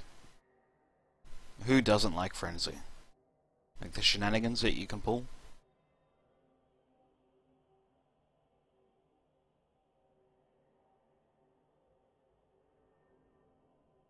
But surely, who attempts a 5+ pass as a dwarf? Who does that shit? When the consequences are your opponent definitely scoring, you go and make a 5+ pass. It's insanity.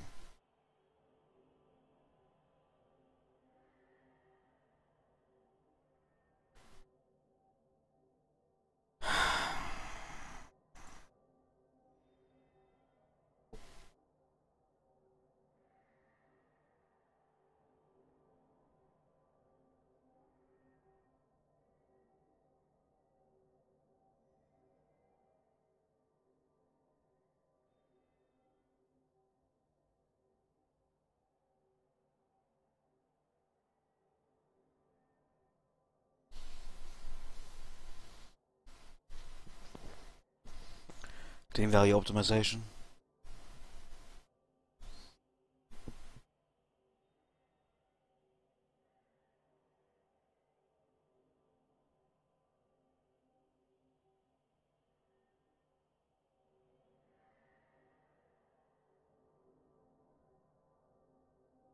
I don't think I've ever made a 5+ pass. Not when the consequence was my opponent scoring. It might have been, you know, turn 8, turn 16. If this pass works, great. If it doesn't matter. Like, I would only do something that insane if the consequence was nothing happens. But to make a pass from well inside his own field with a bunch of Bretons around and expect them not to fumble adjacent to him. Just absolute insanity. Shrugged it off like it wasn't crazy. I can't handle it. I cannot handle it.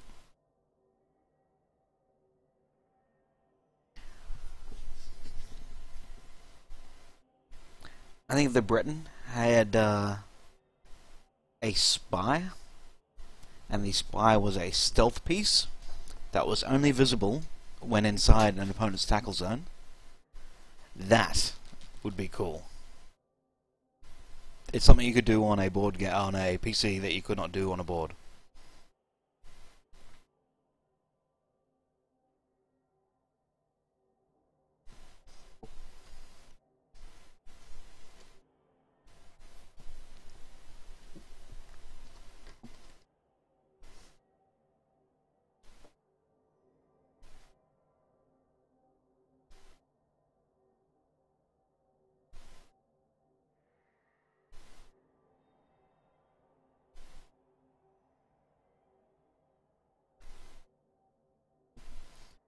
OP do OP.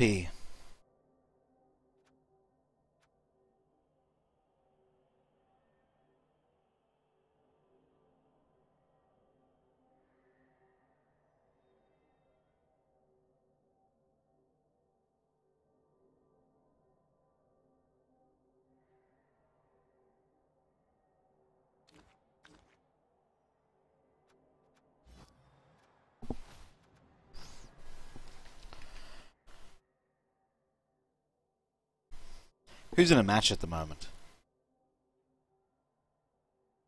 Alright.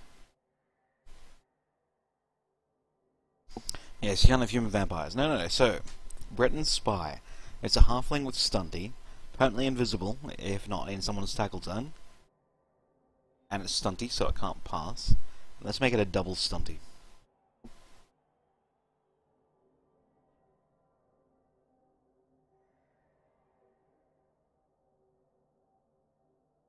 And you just have him in the end zone.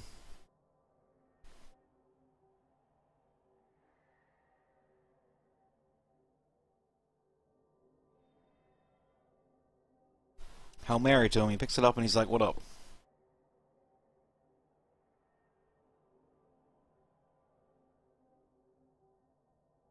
Something like has no tackle zones.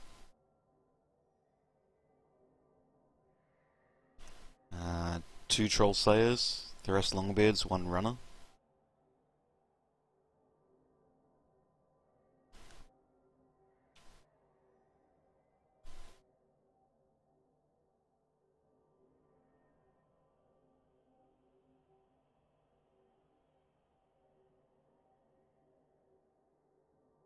Well, naturally visible if holding the ball.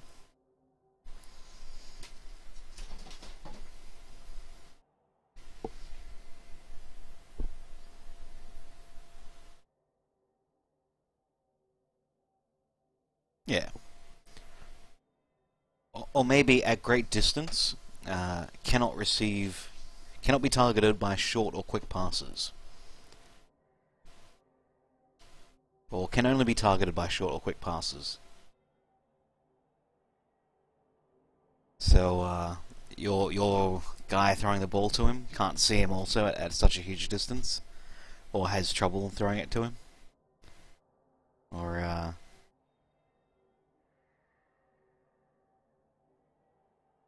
any throw target at his square has a -2 pass modifier or something to that effect. This you cannot directly pass to him. You know, without a 5 or a 6 or something bullshit. I hate the Bretons. I hate them. Othiandra? Andorra? Andorra. I hate them with a passion.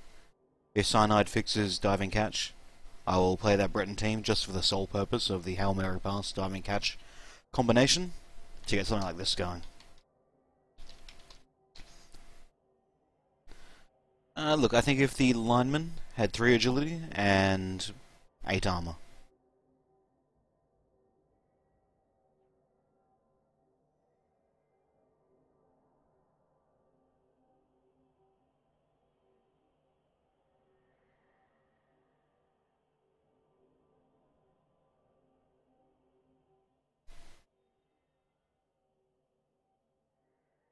Yeah, but is that just on the NAF because your opponents are bad? And they roll 5+ passes? Yeah, nor has another 4 agility Breton. So, he's not really playing Bretons then.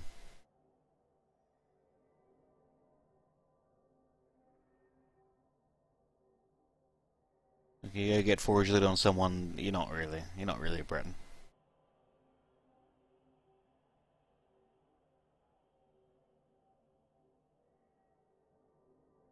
Sounds good.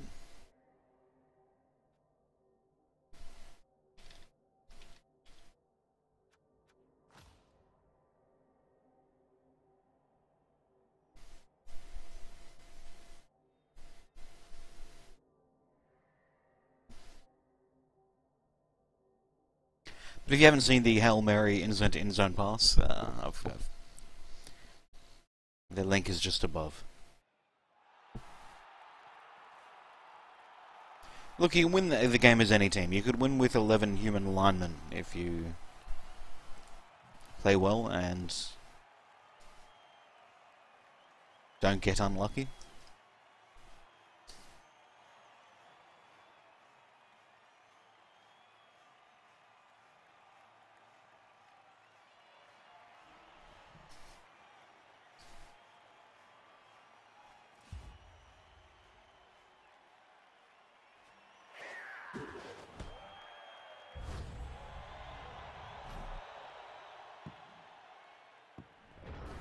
It looks like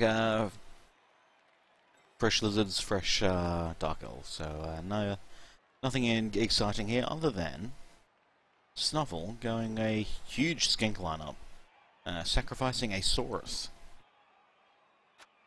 Look, against fresh elves might not be too bad. So I mean, your Sauruses likely to get, well, it's a dilemma. Like, I would be thinking maybe I'll put my 4 blitzers to tie up the Sauruses in a manner in which they can't get assisted. So, you know, one on this corner, one here, one here, you know, one here, one here. Something to that effect. And not in a big clusterfuck like this.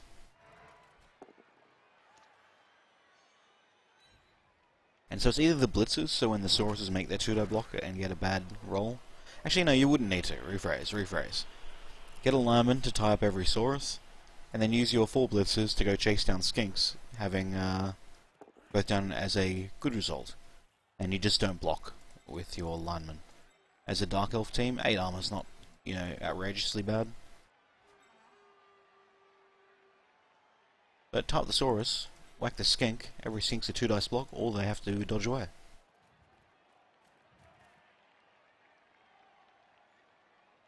As if you can tie up all the Sauruses and these skinks go in a cage, you just mark each corner of the skink cage, and they've got nowhere to go.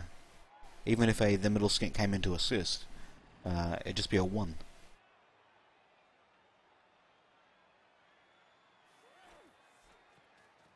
Snuffle though has 4 rerolls, so could compensate for both down results on the Sauruses.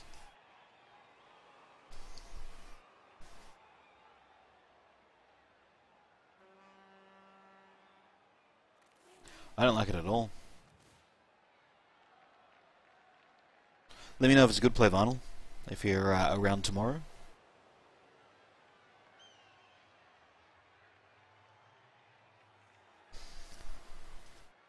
Yeah, but I mean, unless Mirror's unlucky or Snuffle is lucky,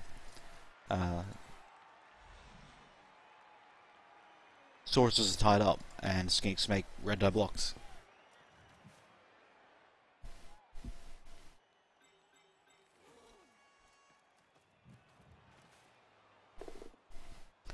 Or greedy 1-die blocks that will eventually get punished.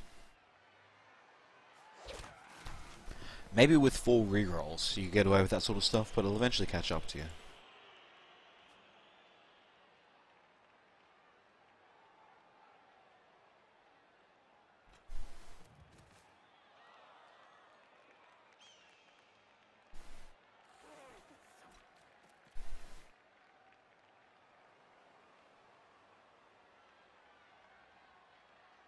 Well, looks like a Atra Stream. Now a regular.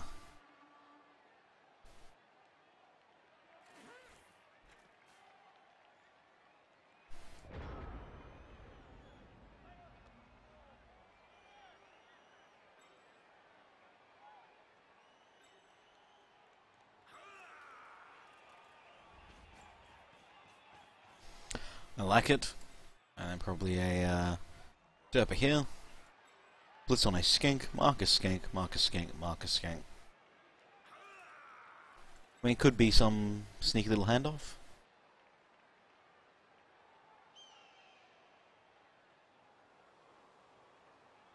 The dilemma with having these Sauruses so close is that one whacks to the left and the other whacks to the left, and then this one's free. And you don't want a free Saurus to come into clutch blitz and make a hole. So while Snuffle's done well in keeping them all together to be able to open up that option, it'll usually get separated after the turn. Or unless he just makes the bash and doesn't follow. That could be a problem too, but you'd still try and get onto the corners rather than directly in front.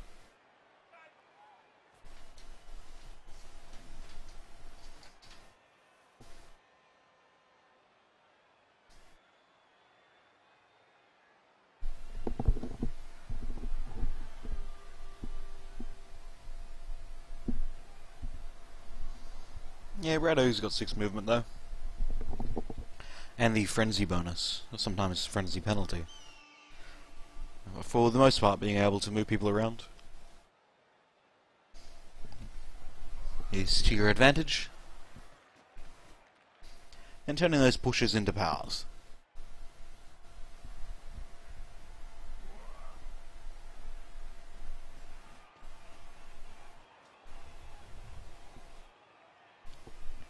Another thing to think about, probably just lack of movement, didn't want to make the go for it, is to not have double base touching, so a single assist from a skink could then, or anyone really, free that all up.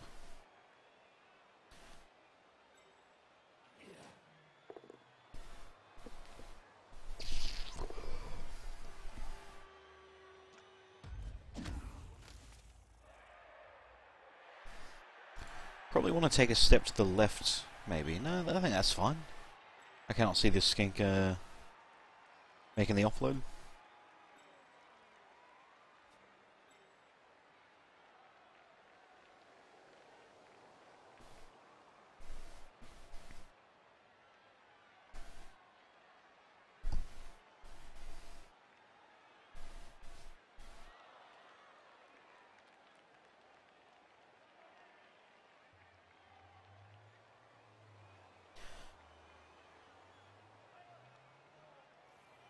Yeah, look, people do say that the wild animal is better with the tackle zones, and it's true.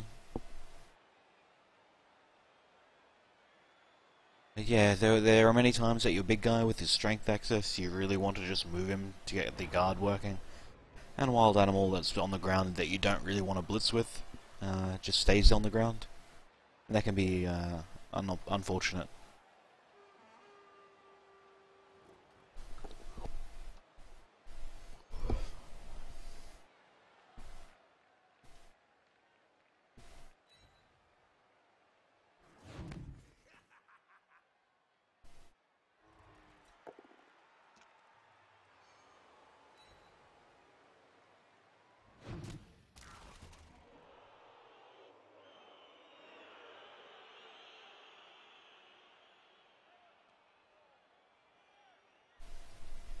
Other option, apart if your opponent doesn't follow up your blocks, saying, look, I'm keen to make blocks, you say, cool, I'll take him.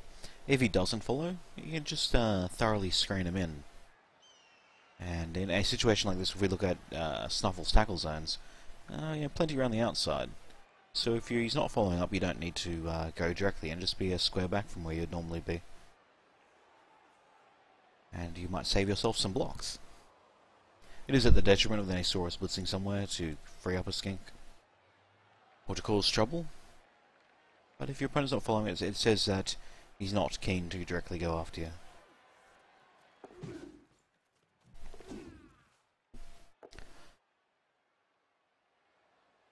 This will be important. Turnover.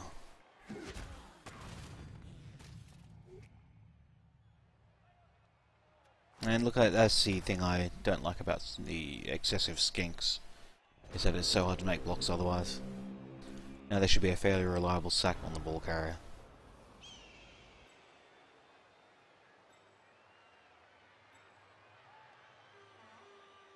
To avoid that happening, I think Mirror will use a blocking blitzer, well, a blitzer.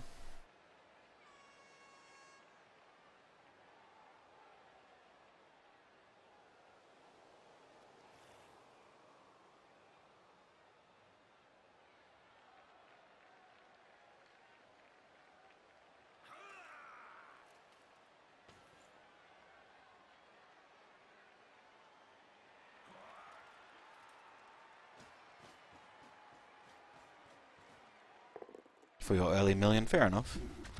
I mean, it does allow you to get full rerolls, and so there's a benefit to that.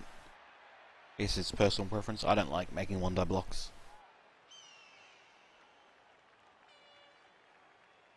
Yeah, for this exact reason. I mean, had the one die block succeeded, Skink hands off to a Skink for a 3+ to score.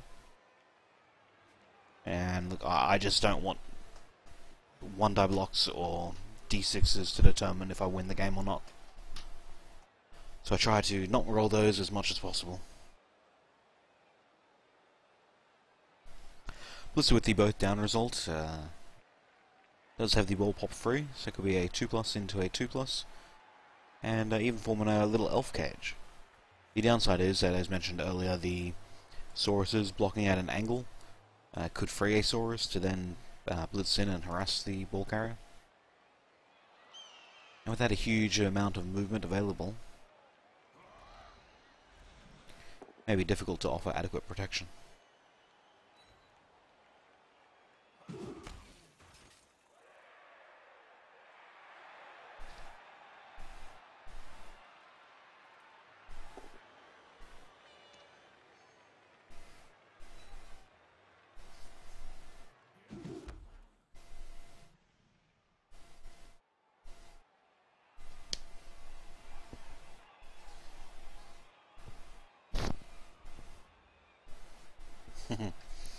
Every big guy lets you down at some point.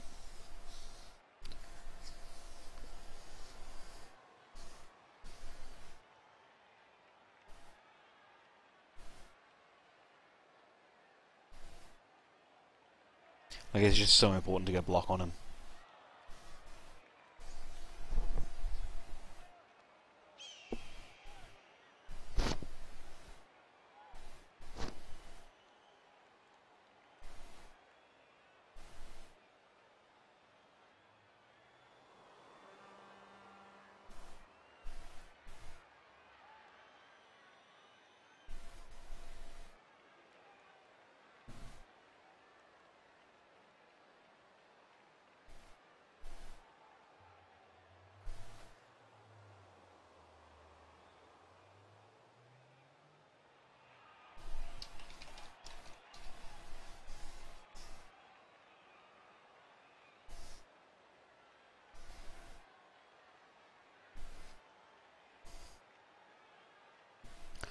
Might be some sort of DC. Mira seems to be either enormously indecisive or having a desync issue.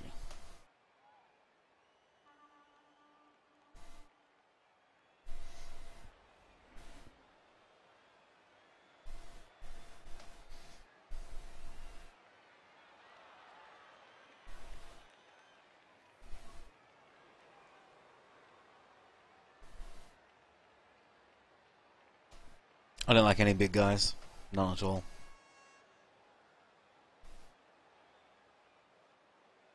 And like when we're assessing big guys, are we assessing them with block or without block? And at what level?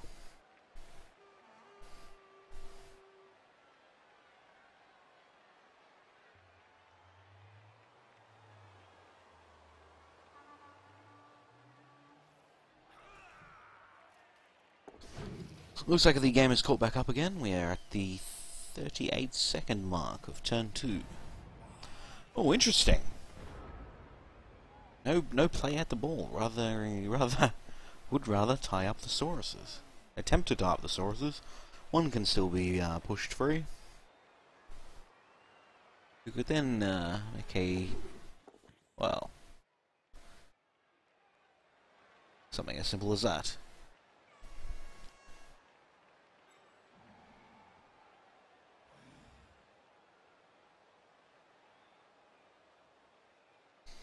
Sure where Snuffle's gonna go though. I would have liked to have seen the push stay. No.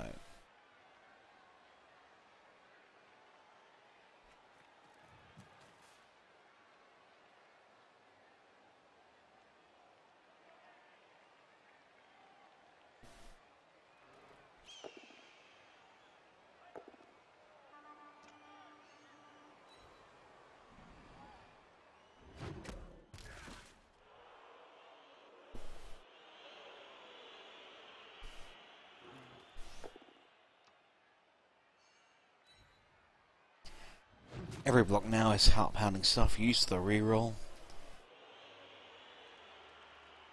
In fact, every time I don't have a reroll in hand, I get quite scared. I'll see some form of cage being formed.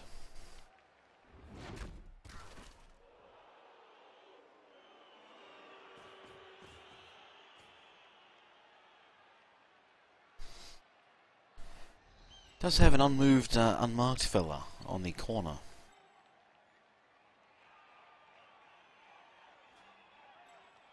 But no clean way to access the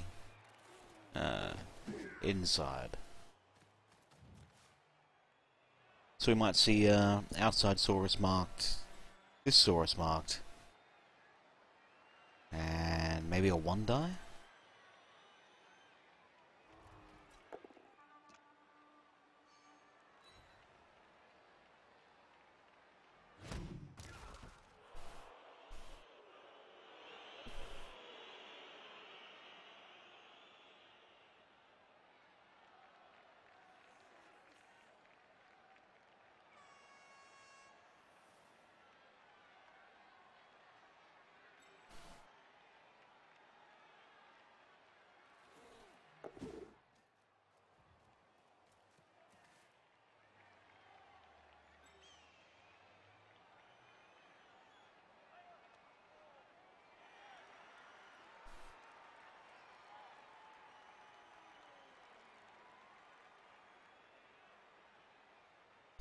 Alright, let's open the betting then.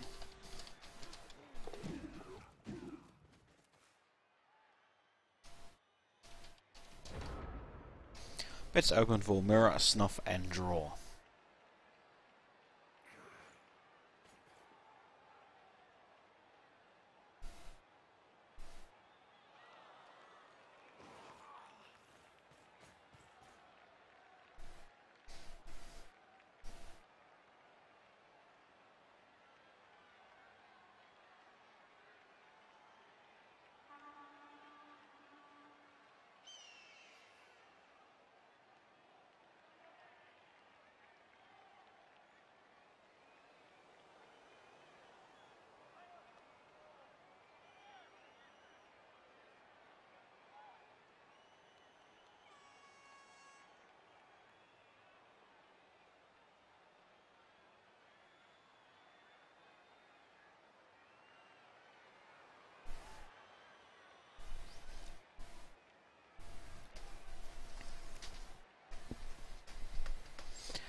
So naturally there is the 1-die lock to get a blitz on the carrier.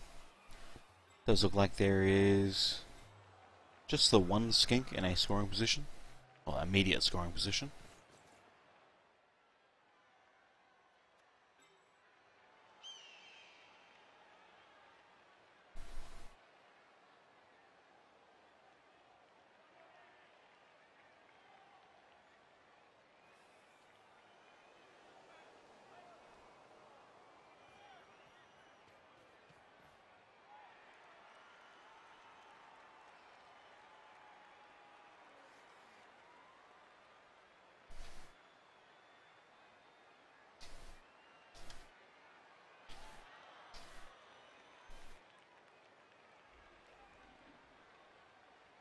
Commando Crab going for mirror. Try for mirror. Big Smurf 200 on a draw. What an outlay.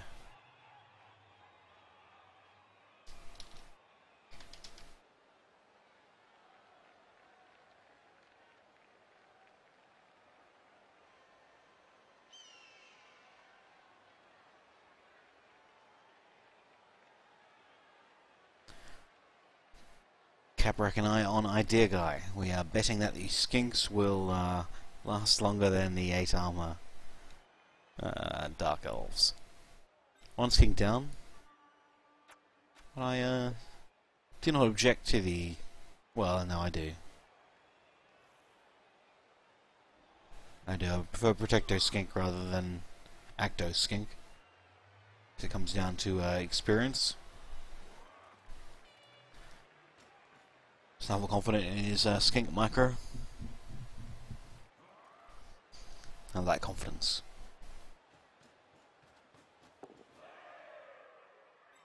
Yeah, look, it'll make the handoff harder.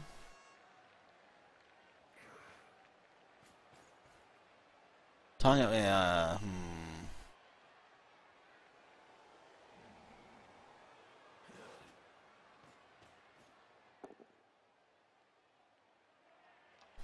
See, that was the one die block that could have been made with this fella, who's already unmoved. Oh, this is big! Oh my gosh! That changes the outcome of the match. That is absolutely huge. Is the RNG god saying, well, I think we will just arbitrarily determine the winner. So this guy, number 9 lineman, didn't actually move that turn. So my play would have been the blitzer to come in, old mate to make the whack, as it happened to be a stumble. That would have done the job. And he could have stood adjacent. This guy marking the Saurus, bring in an additional blitzer and make a 2-die block on the carrier in that regard. A counter armor break only for a stun.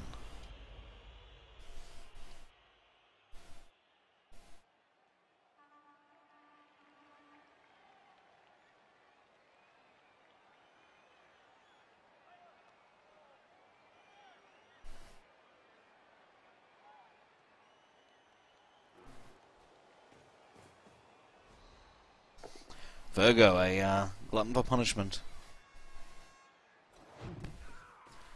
Fair enough.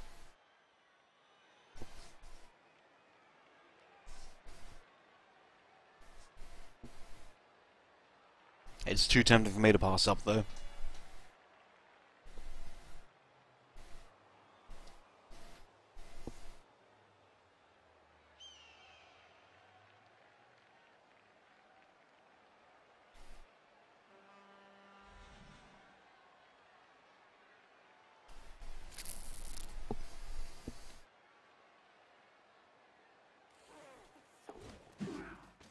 I immediately regret my betting.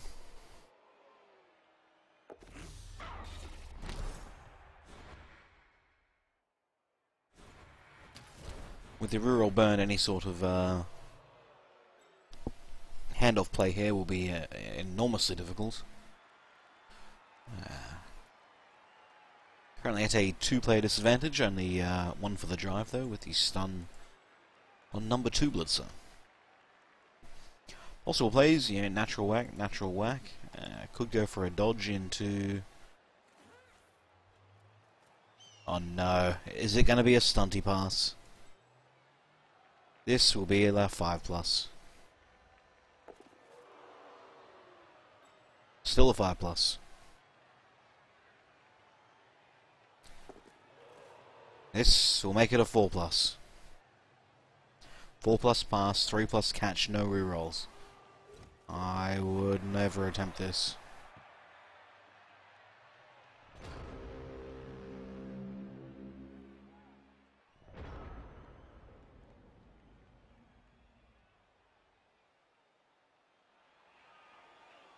Much like the dwarf player in my last game, just casually rolls a 5+.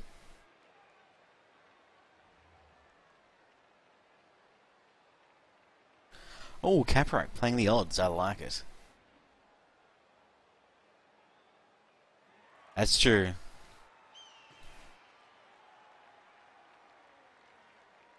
Well, no. Better to not lose the ball. In spite of the Saurus deficit.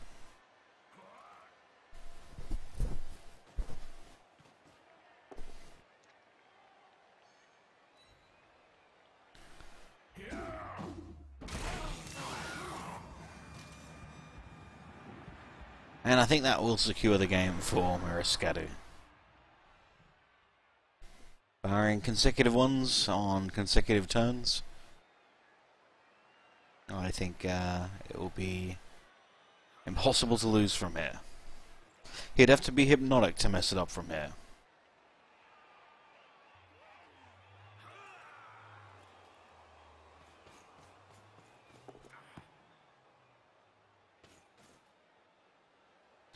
Yeah. No, look, there's never a time to think that a 5+ pass will be a good idea. Without a reroll, without someone who doesn't have passing skill. It's creating tackle zones, forcing your opponent to roll dice, holding the ball amongst some sort of malformed Saurus cage. I think it would have been better than attempting a 5+. I think that was a poor decision.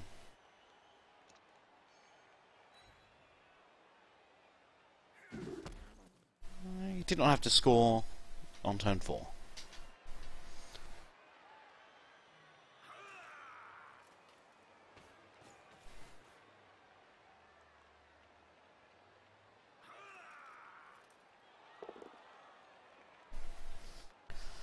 Having the ball in a relevant position if you do fail is always something to consider, but not so much against an elf team when they have people in range.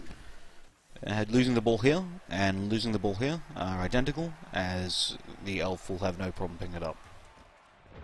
If it was a dwarf team in a similar position without the movement of the elves,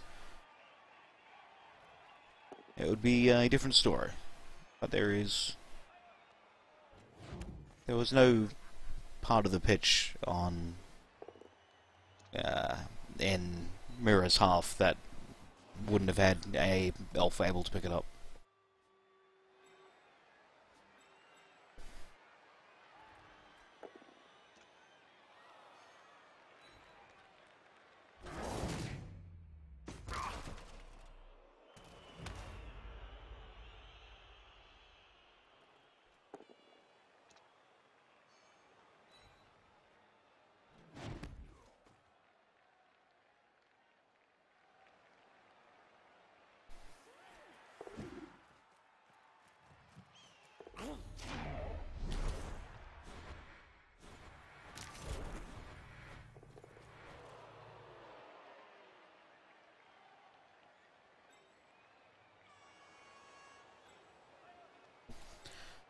So I think I'll be seeing a one-die blitz on the lineman.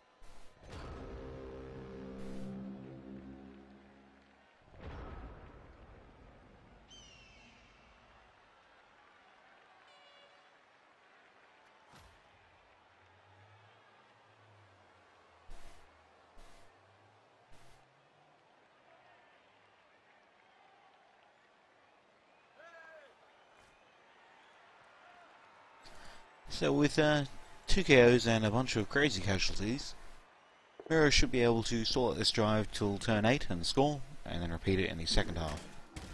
Able to tie up the 4 Sauruses reasonably well. Could even 2-man mark and force them into 1-die blocks.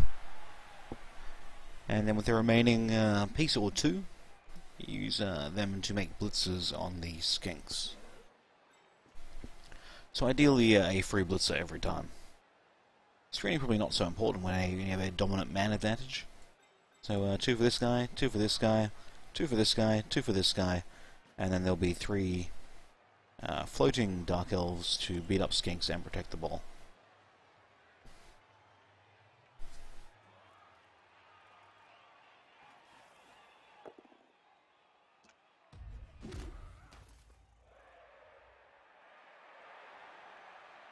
It is. Early armor breaks definitely make a massive difference, especially in, say, 9 armor Saurus. Try does it to me in every game. Except for that last game we played.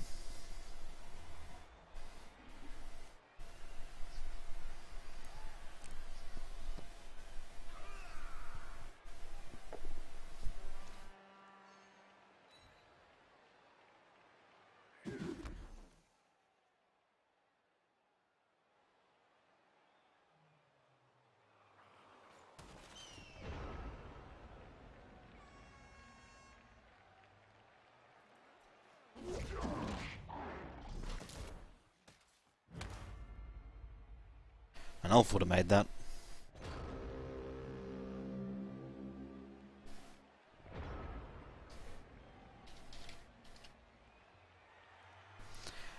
Is that how you won the last game try? Huh.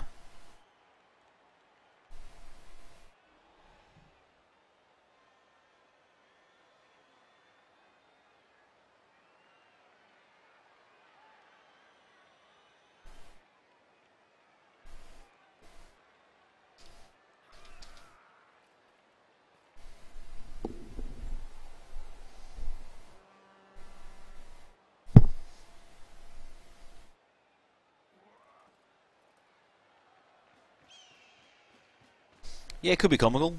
I am quite convinced that Mira will need to suffer a stroke and die in real life to not come away with a win here. I'm sure the fellas can update us, but I think the remainder of the game will be miscellaneous bashings on a team with less players, which will be a less than entertaining 40 minutes. As we see the two-man marking on every Saurus, putting him down to a one-die block situation, and even little skinks will be throwing reds without much recourse.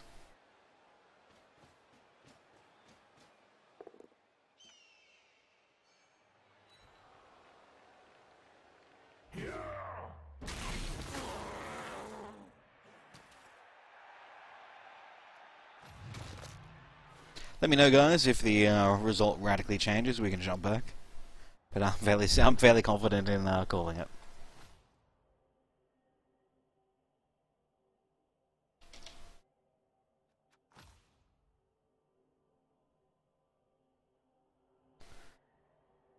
Poor old Big Smurf betting 200 on a draw. Those are not points that he'll come by easily again.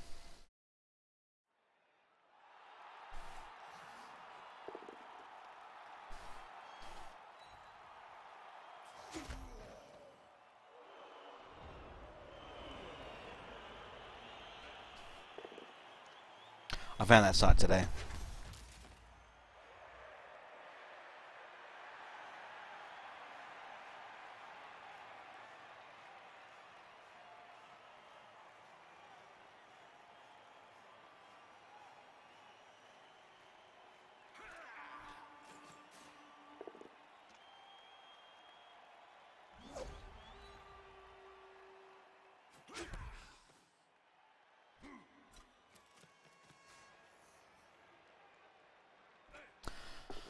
We are at turn 2 for Try with his ball bids.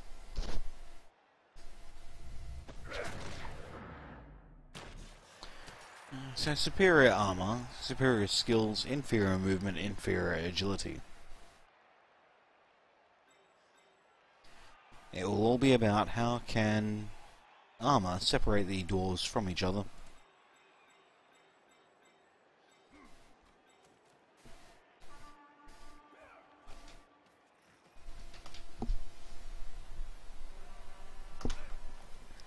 And for Try, it'll be about how can he stay together for the kids.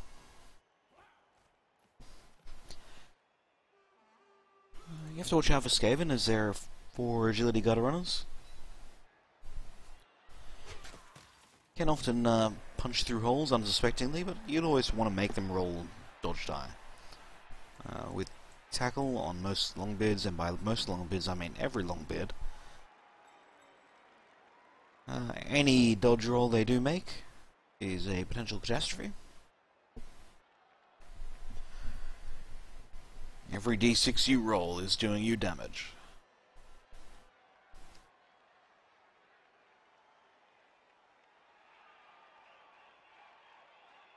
Yep, me either.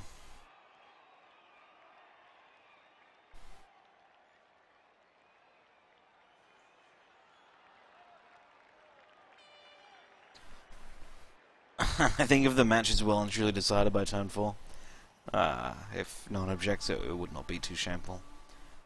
Sometimes RNG just smites you so bad. Like when an assassin pops 20 armor consecutively on turn 1, 2, and 3 for casualties. Oh no, it was an 8 armor troll slayer. I should get those all the time. Seems legit. 10 plus casualty roll, no problem. Armor with a gutter in a deep scoring position quite early. Perhaps he expects to get the ball quite soon. Definitely optimistic. Alright, a gutter runner assisting on the corner. We might see a blitz from a lineman.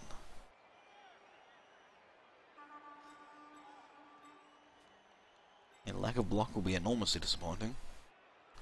However, there are runners on the cage corners. Lack of block forces a reroll into a stumble.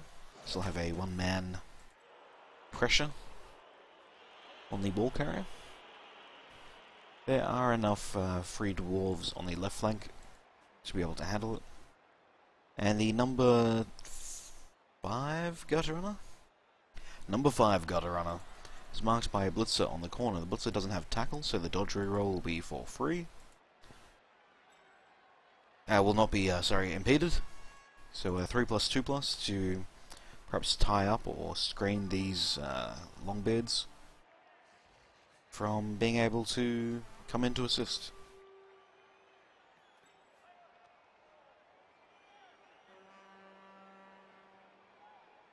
Okay, cage busting is only as good as its support.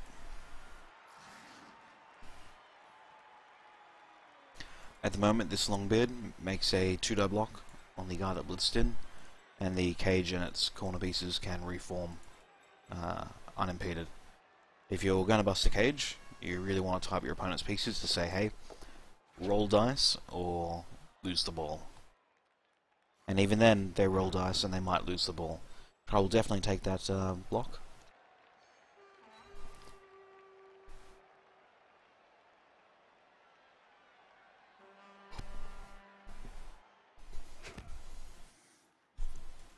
We'll take this block. We'll take that block. We'll mark. We'll mark. We'll mark.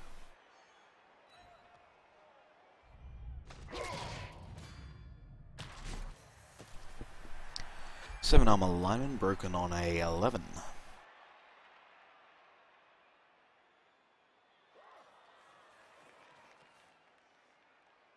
It looks like he'll be able to waddle his way through to the unmarked, unimpeded longbeards up the north. That's something I could work on for next time, saying, right, it's great, I've got pressure on the ball carrier, but where will he go? What's his play likely to be? And, you know, naturally I saw the blitz into a unimpeded waddle down.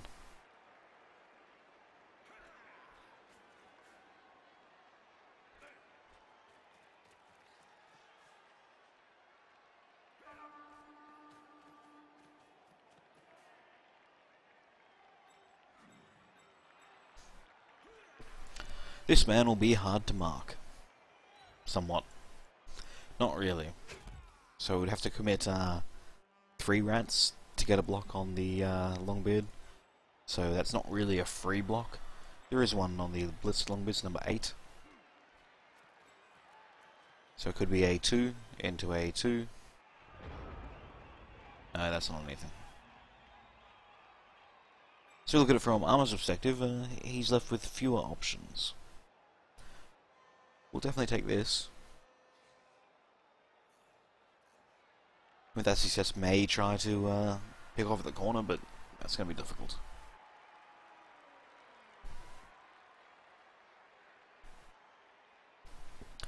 I think with 2 dwarves trapped somewhat on the corner, you take the 2 with a lineman, you keep them there, and then, well...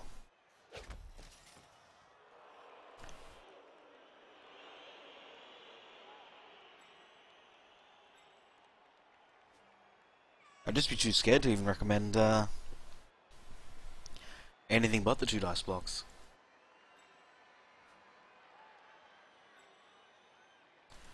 especially with this deep gutter runner. That's really just like having an extra person KO'd. It's great to have the option there, but it's not realistic that you get the ball. Yeah, maybe if there was a more dwarves separated or some caught up backfield or something to that effect. But when they're all, for the most part, together and safe, I think the scoring position gutter runner is too overzealous.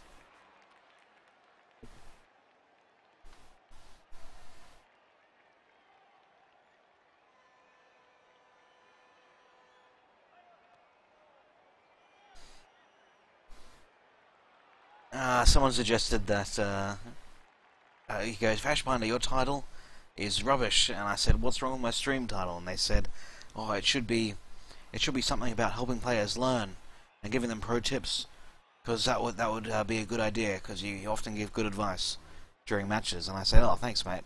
That'll be awfully like Russell's title. And he goes, well, I guess so. And so I did it. I think Russell and I have hosted each other at some point. I'm sure he's not offended. One die block.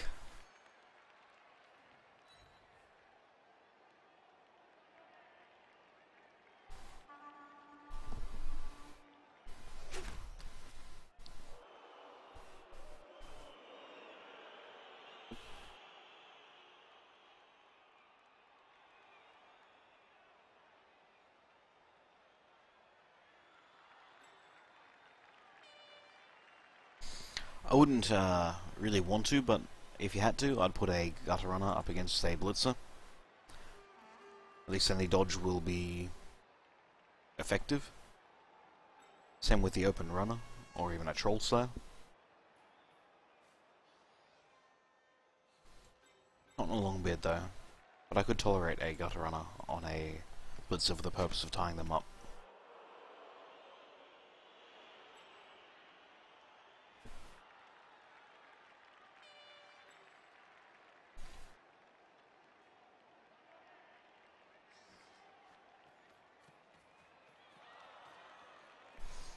This push initially seems enormously unfortunate in that this Longbeard has an immediate 2 on the Storm Vermin. Does however have the advantage that there is then a down Storm Vermin in the cage area, and with a screen could cause problems in the future. With no guard on the Dwarf team, if you were able to tie up the corners, you could make that 1 die block with the Storm Vermin on the ball carrier with a block advantage. So I'm always careful when playing a slow moving team to not have people in my cage area on the ground. Even if it looks like they can't get there, it will cause problems. Unless they're stunned or off the pitch, problems brewing.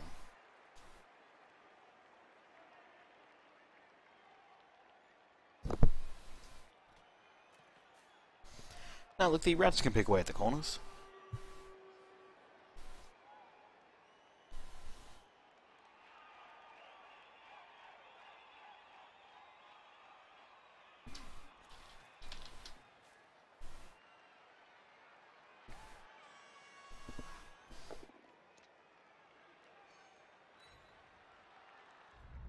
Look, any team can bust a cage.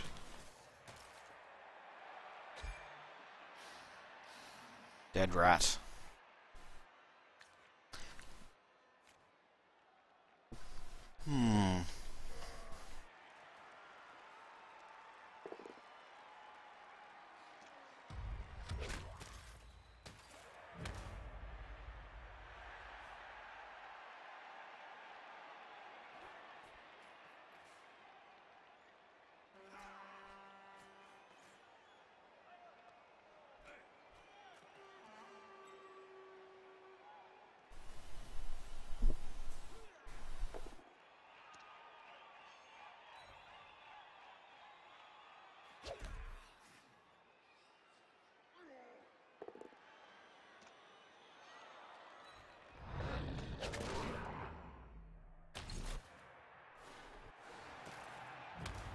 stunned rat.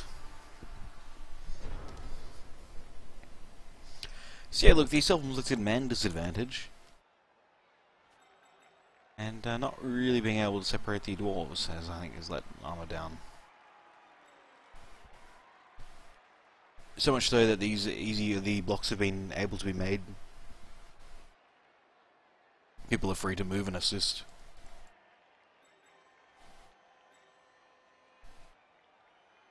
Look, while it is a bad idea to have your gutter run adjacent to a person with 3 strength, at some point you have to, if you're going for the 4 gutter runner start.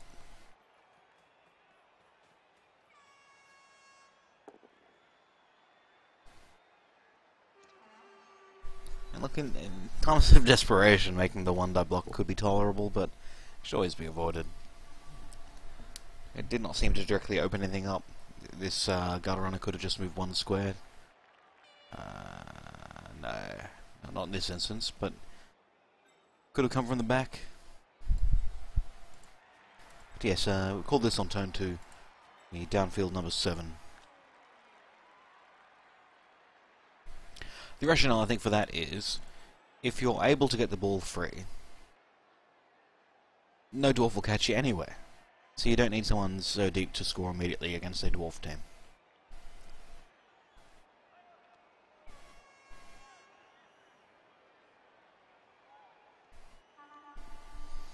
Like, I would like to have seen him, you know, screening off a backfield section, like, maybe not this deep, but if, like, this guy's in a good spot, he can still, you know, if the ball is popped free or a double 1 on a action is rolled, still receive a quick pass or a handoff and run away to a point where no dwarf will reach him.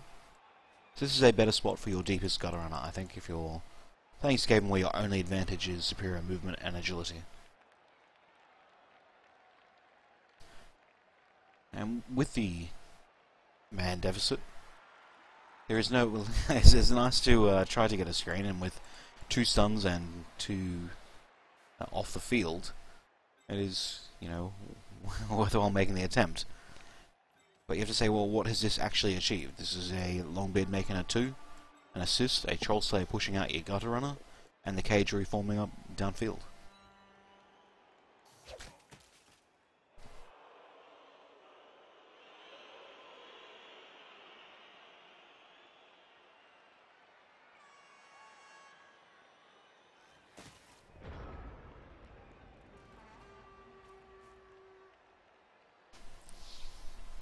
A 4 agility leaping death roller. Actually, that's my next thing to see. Leap on a death roller, guys.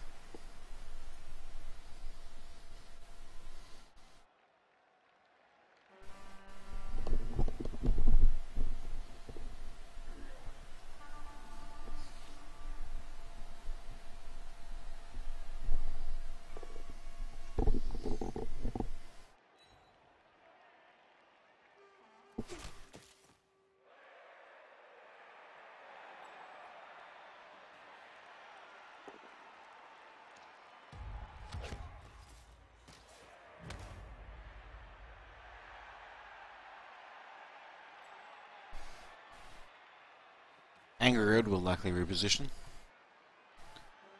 Kind of imagine what I think Red looks like. He's definitely a ginger in real life. Definitely has more beard than face.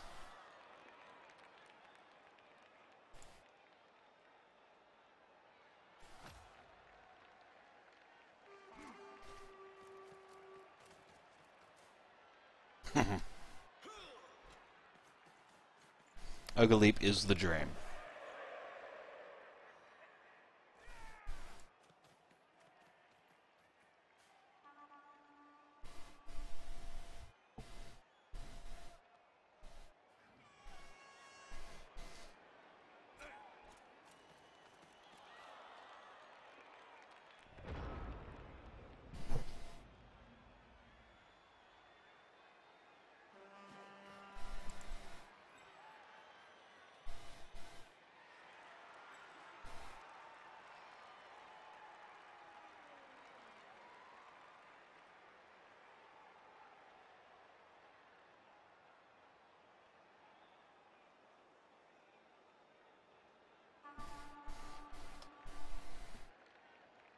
We look at the tackle zones.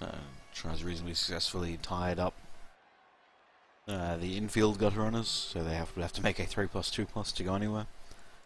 One's marked by a tackling longbeard, the other only a runner.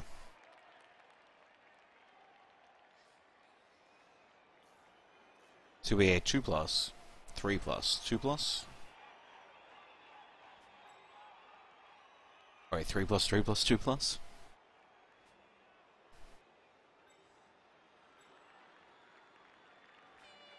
Yes, in the circumstances in which there are no worthwhile plays.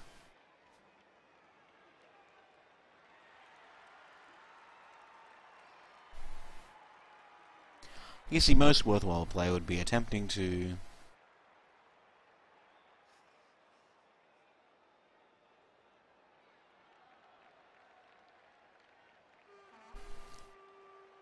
well, actually, you know that Tribe's probably not going to score until turn 8, as the Skaven does have the possibility to score quite quickly, so he might be looking to just stall and re-establish himself. Making that grand assumption, it might be a better idea to just harass and make blocks. So stand up the thrower, 2 die on the longbeard, bring in a storm vermin, or something to that effect. Well, bring in a gutter runner for a marking on the blitzer, who doesn't have 93% chance red. For a 2 on the other longbeard. Down some longbeards, I guess would be the, or down some dwarves would be the grand strategy.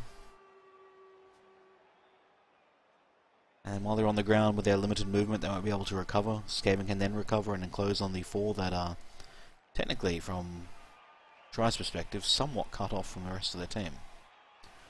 Not in a grand detriment, as the gutter runners that are providing the screen do only have 2 strength.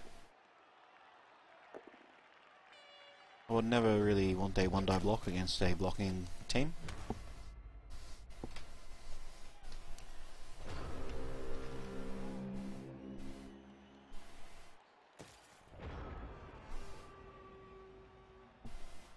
Death rollers cannot carry the ball.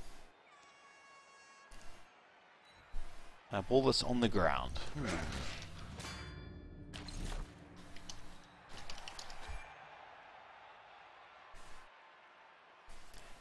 I think it would just scatter.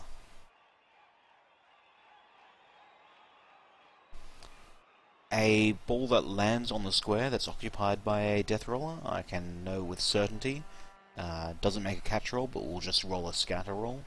I would assume it will be the same.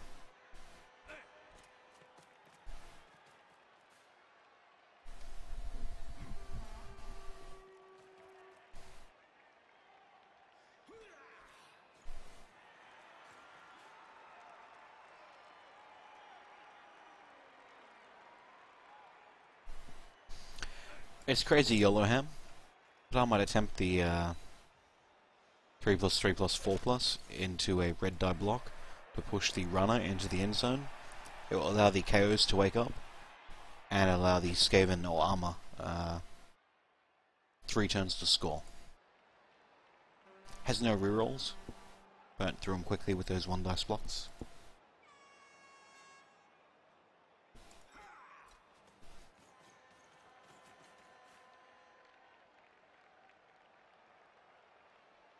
But I think 2 red die on a runner is not a skull for forcing that touchdown, or not a both down, but it still results in the ball fumbling somewhere, which could then be recovered.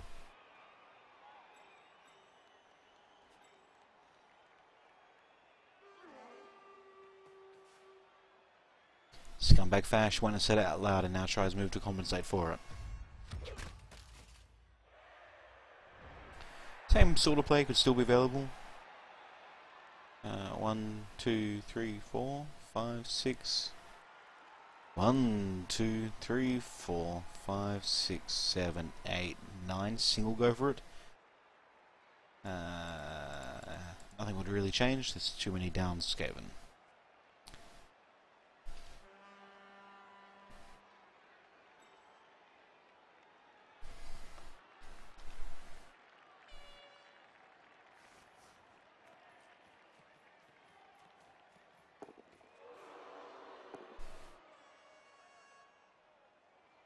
It'll be novel. It'll be something I'd have to try, I think.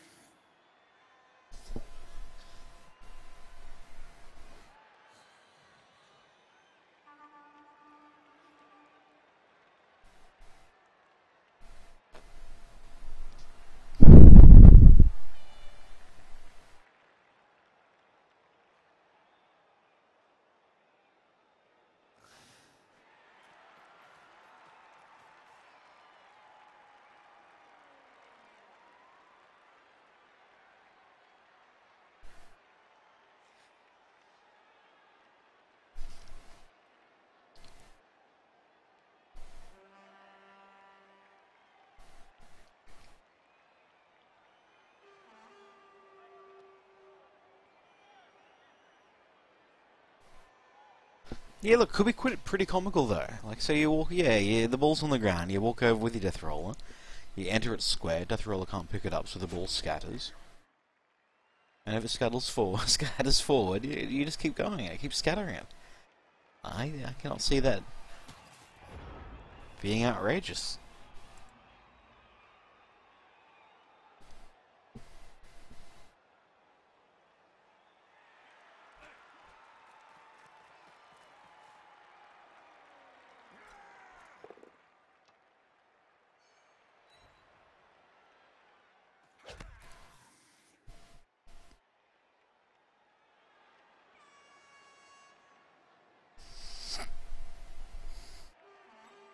Or is the A2 on the gutter runner for a follow-up, then A2 on the other gutter runner for a follow-up, then the long beard for 2 with the double frenzy.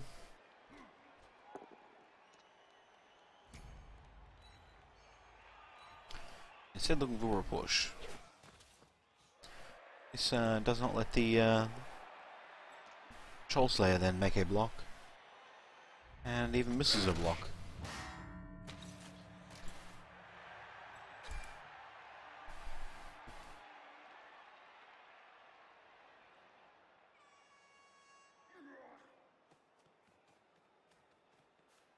Ah, 1 or 2 blitz the gutter runner, fair enough.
So, successful turn 8 stall.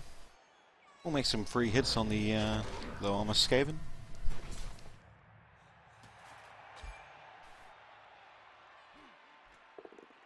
Look, this is why I still think the Rat Ogre's the way to go. You can, sell him off later if he doesn't get blocked or something to that effect, but he's just so handy at the start for a weak team to be able to run around and cause trouble and assist. The 4 guard runners are great once, one has guard and wrestle and block and dodge. But from the start I'd find that to be quite difficult.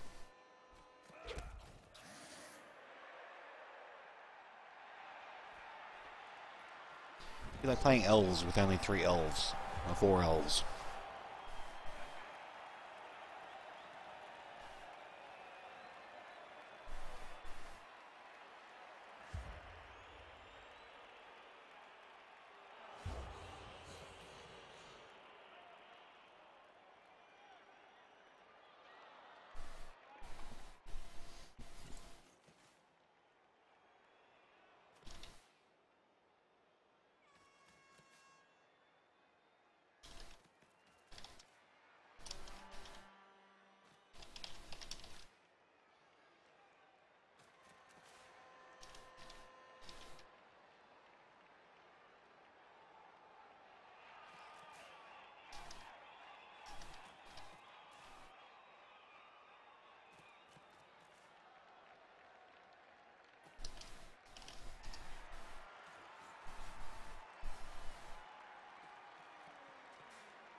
One-turn touchdown, not impossible.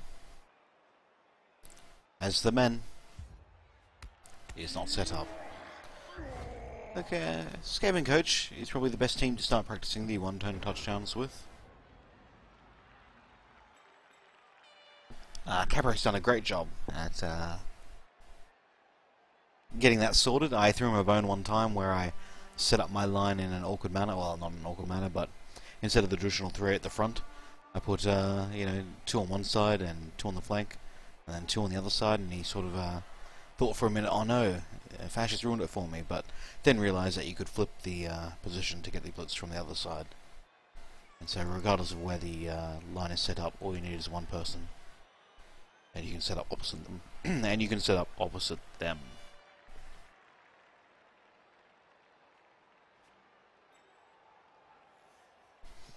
But definitely something worth studying.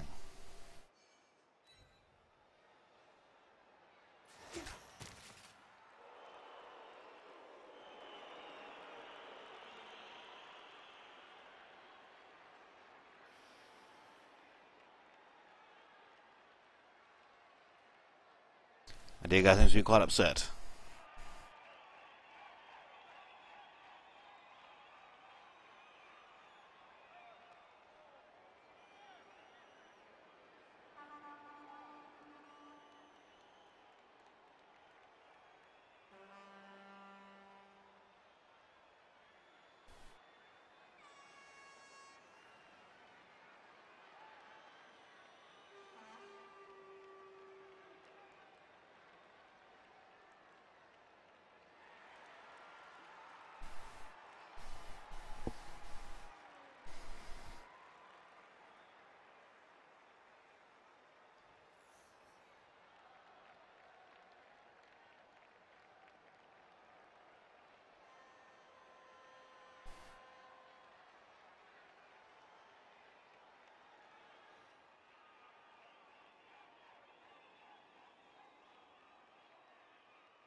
The armor is either looking for blocks, which seem to be apparent, or is contemplating some passing.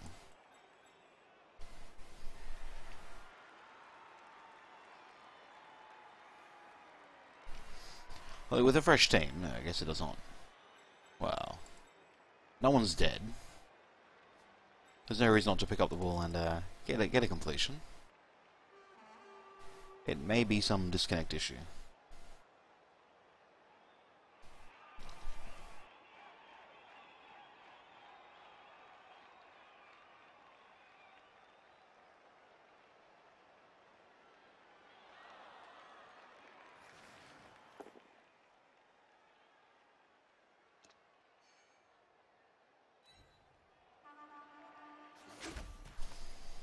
Yeah, look, I'd never ever say a 5+ pass is a good idea. Ever. Ever. I'm worried about a 4+ with a pass skill for a free reroll, but I would never attempt a 5+ without a team reroll. In the previous game I had with the Bretons, I wanted to make a passing play, but I used a reroll on a go for it or something silly. And so I realised that my 3+ passing play into a 3+ catch with a free reroll would be too risky, so I decided not to. I think that's just a general rule of thumb: never attempt a 5+ pass.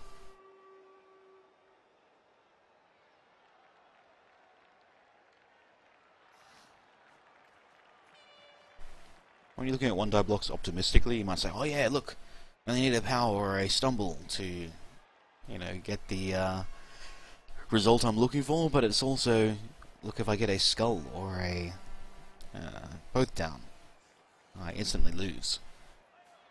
And so I often ask myself before I complete any sort of risky action is, what is the consequence for failure? And the consequence for failing a 5+ pass is your opponent scores. Consequence for failing a 1-dice block is a turnover. That's something you should always be aware of.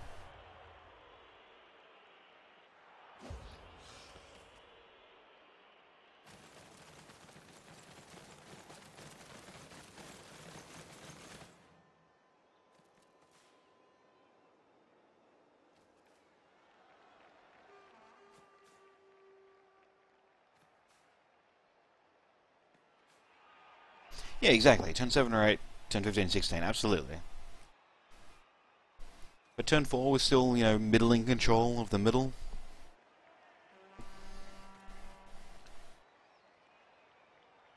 Yeah, it might be hubris.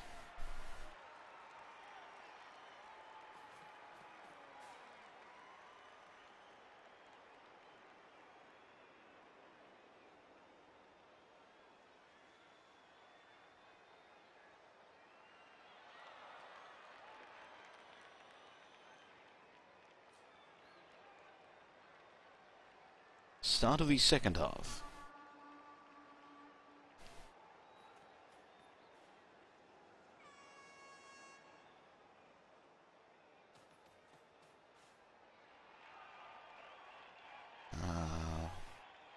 Armor down 2 pieces. Both linemen. Not the most tragic of losses, but still a loss that will matter.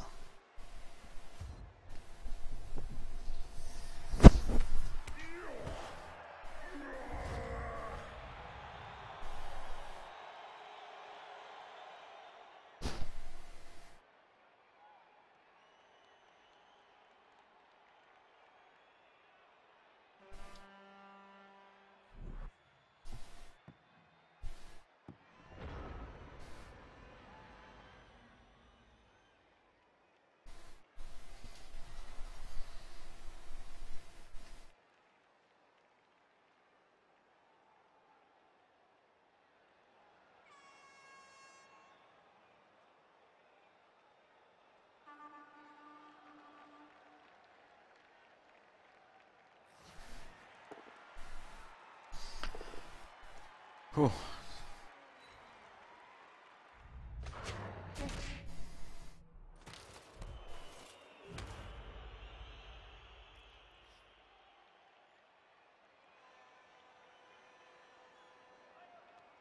Look, managed to get a stun, but burning a reroll for a 1-die block. I don't think it tries any guard.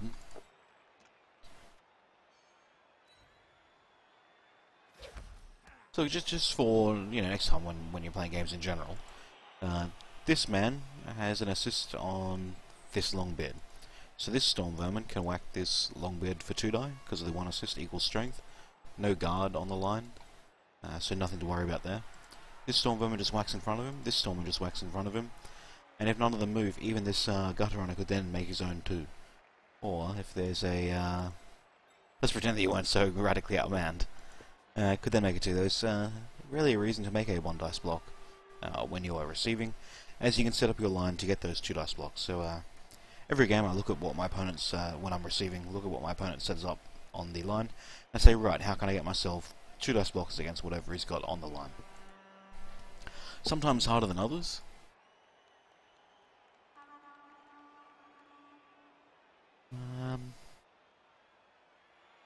Yeah, but you should always try for 2. I think Armor's plan here might be sending a Gutter Runner down, and or even multiple gutter Runners down through the hole, so he's really keen to have maximum gain.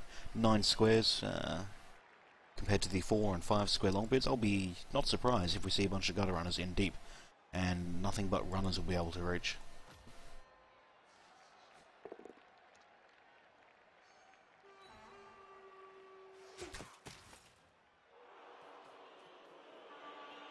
It is what we see.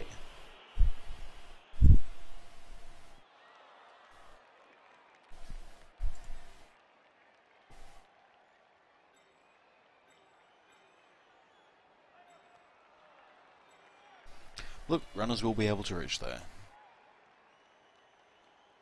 So I think we're going to go for... excuse me. I think we're going to go for it. You should probably take the go for it. Well, even then the runner still makes you go for it to counter you and still gets a 2 die block.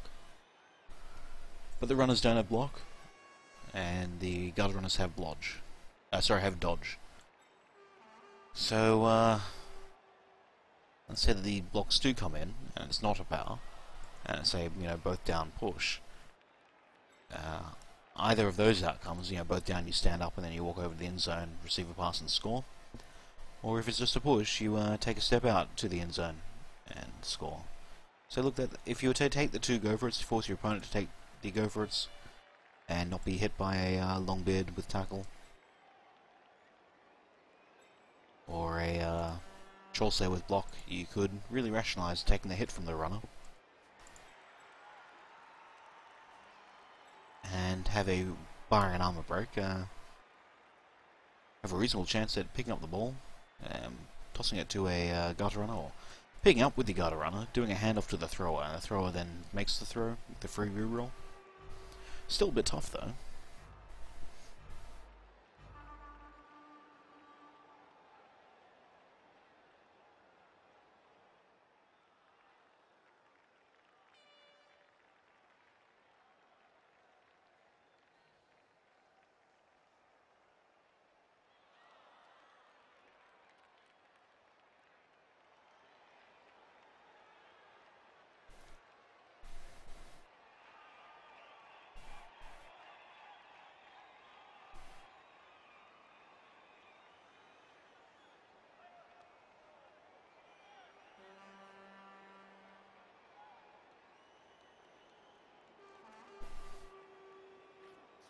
So I might be having a slight desync issue.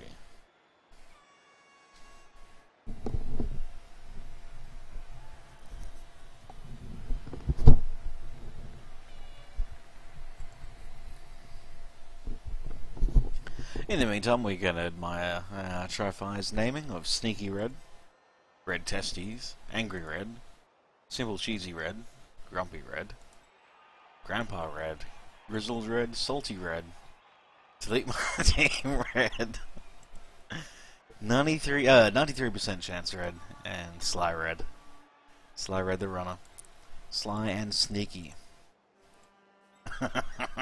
This though, number 10 Longbeard, pretty good.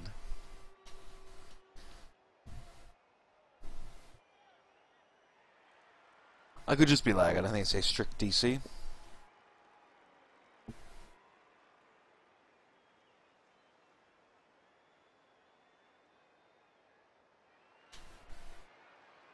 They sure do, Kliev.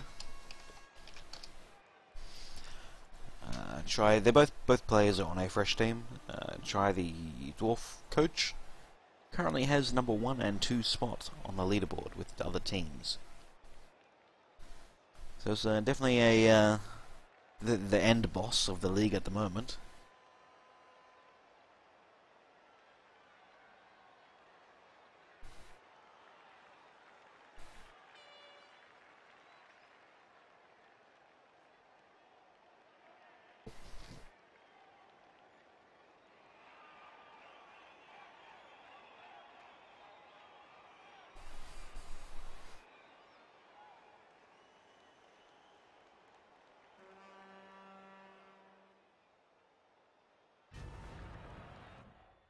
And it does look like we have a disconnect. Oh, it was in fact Try that got the disconnect. So, Ripperino. Dwarf suffering a crashing defeat, and Armor picking up an extra SPP.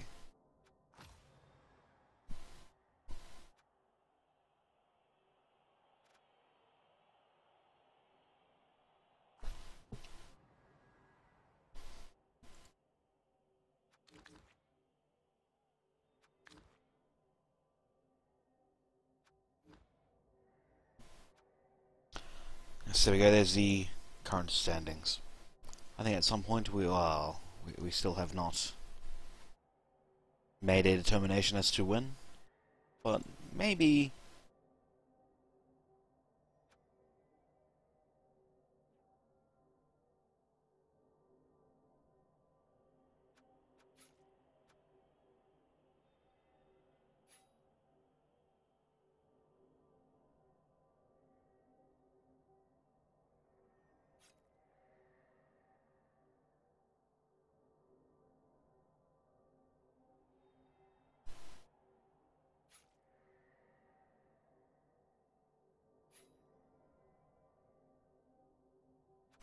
on the weekend, just for the weekend. It's awfully vague.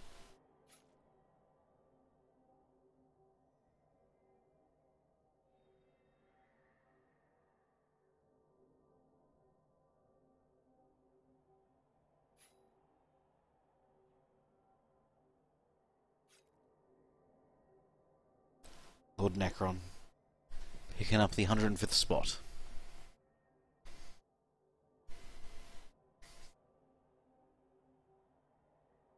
So Try with the second concede of the day.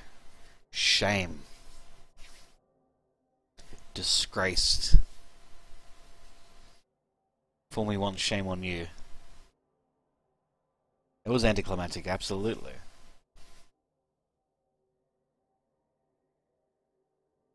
No, I think he felt like he was losing, so he called it quits. Kappa.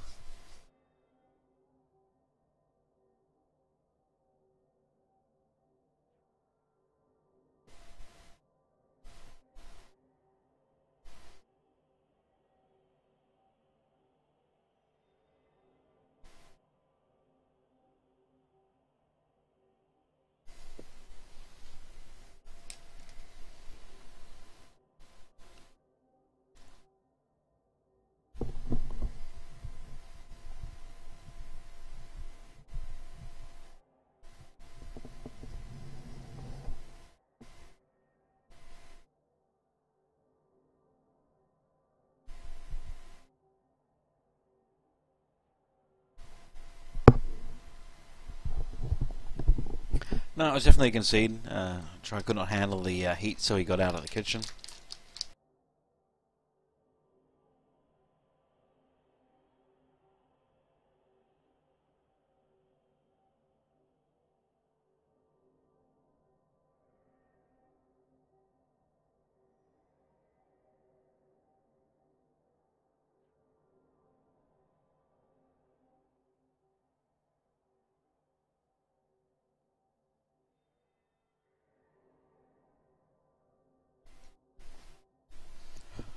Blows harder than a cheerleader from Texas.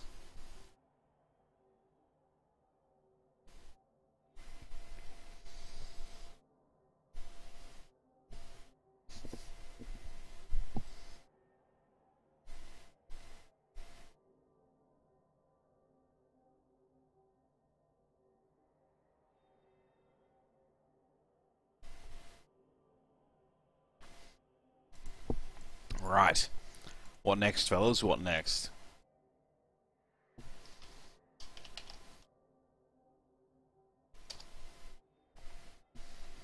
Are you from Dallas in Texas? Do you support the Mavericks? The Dallas Mavericks? In your oil farm?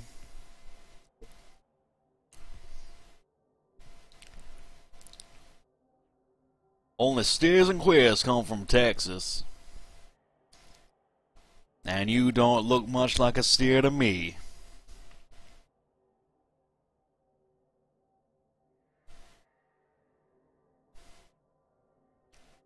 Let me go and get my southern friend. He's just over in the corner. How you doing, partners? Howdy ho. I was working on the ranch. Now that we gotta work the plantations ourselves, 'cause of that damn secession, I got calluses up from my elbows. Yeehaw. Full metal jacket. Do you think you're some sort of Joker Contra?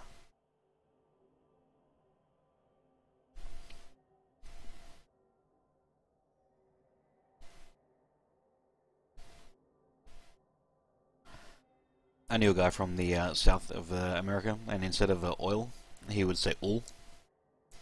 Or something super weird like that. And every time he said it, I just burst into hysterics.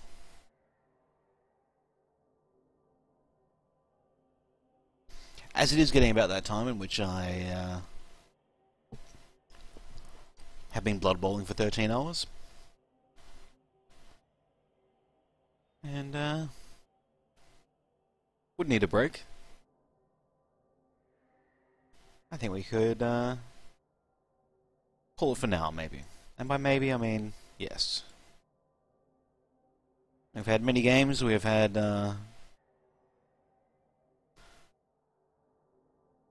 some wondrous victories and crushing defeats. Most memorable today, I think, was the pass block from the Breton game 1.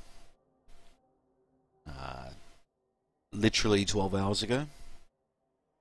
Pass block proved to be quite invaluable, so when this stream's over, if you look at the past broadcast and watch the first game, that would be a pretty entertaining thing to watch.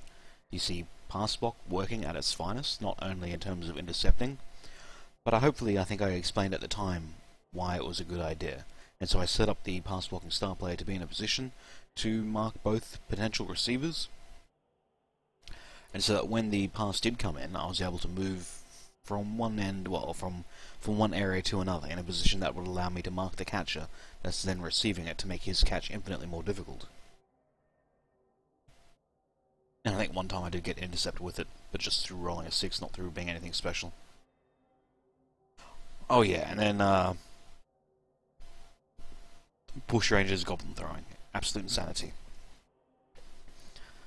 Absolute insanity.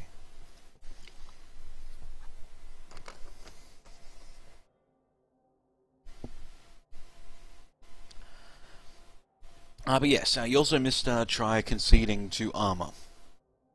That's the second time, yes. Second time he's conceded today, just pointing it out there, guys.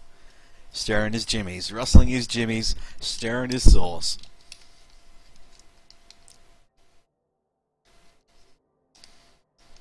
Naturally, I do not need to be on for league matches, so if you want to still spin, you can type ready, like this, for league matches. So, pretty good. Also, try named his dwarf team after you. They're all amazingly well named if you have not seen the specific names on Try's dwarf team.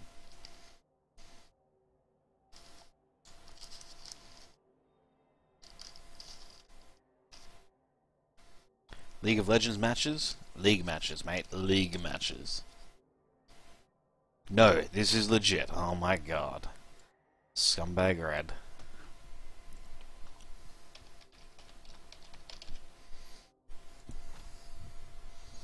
Look at this guy with all his teams. He hasn't deleted it yet, not out of shame. So if we look at the history, lost 1-3 to the Rotten Brie Tastes Best.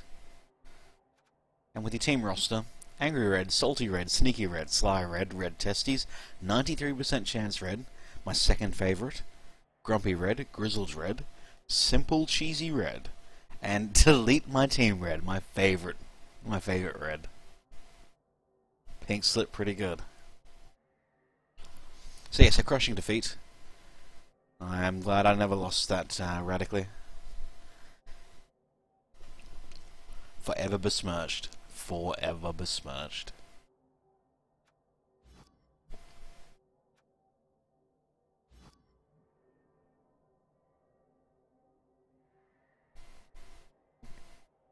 So, any final questions before we humbly depart? And, I guess Lolash seems like a nice guy. He said my name out loud, and I like hearing my name.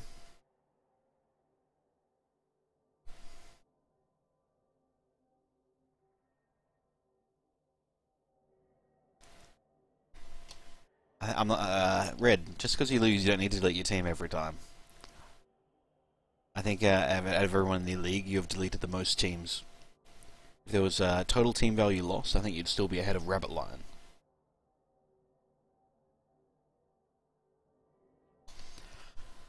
As you're all pretty quiet lurkers, you can all have 50 points, and I'm going to go download the next episode of Blacklist.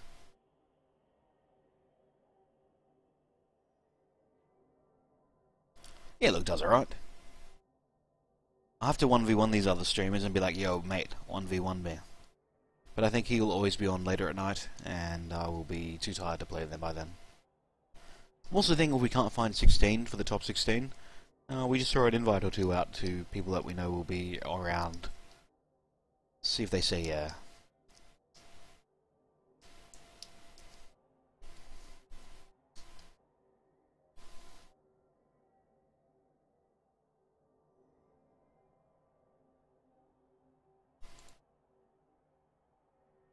Don't do it, Fash. Don't do it. You can explain to me why.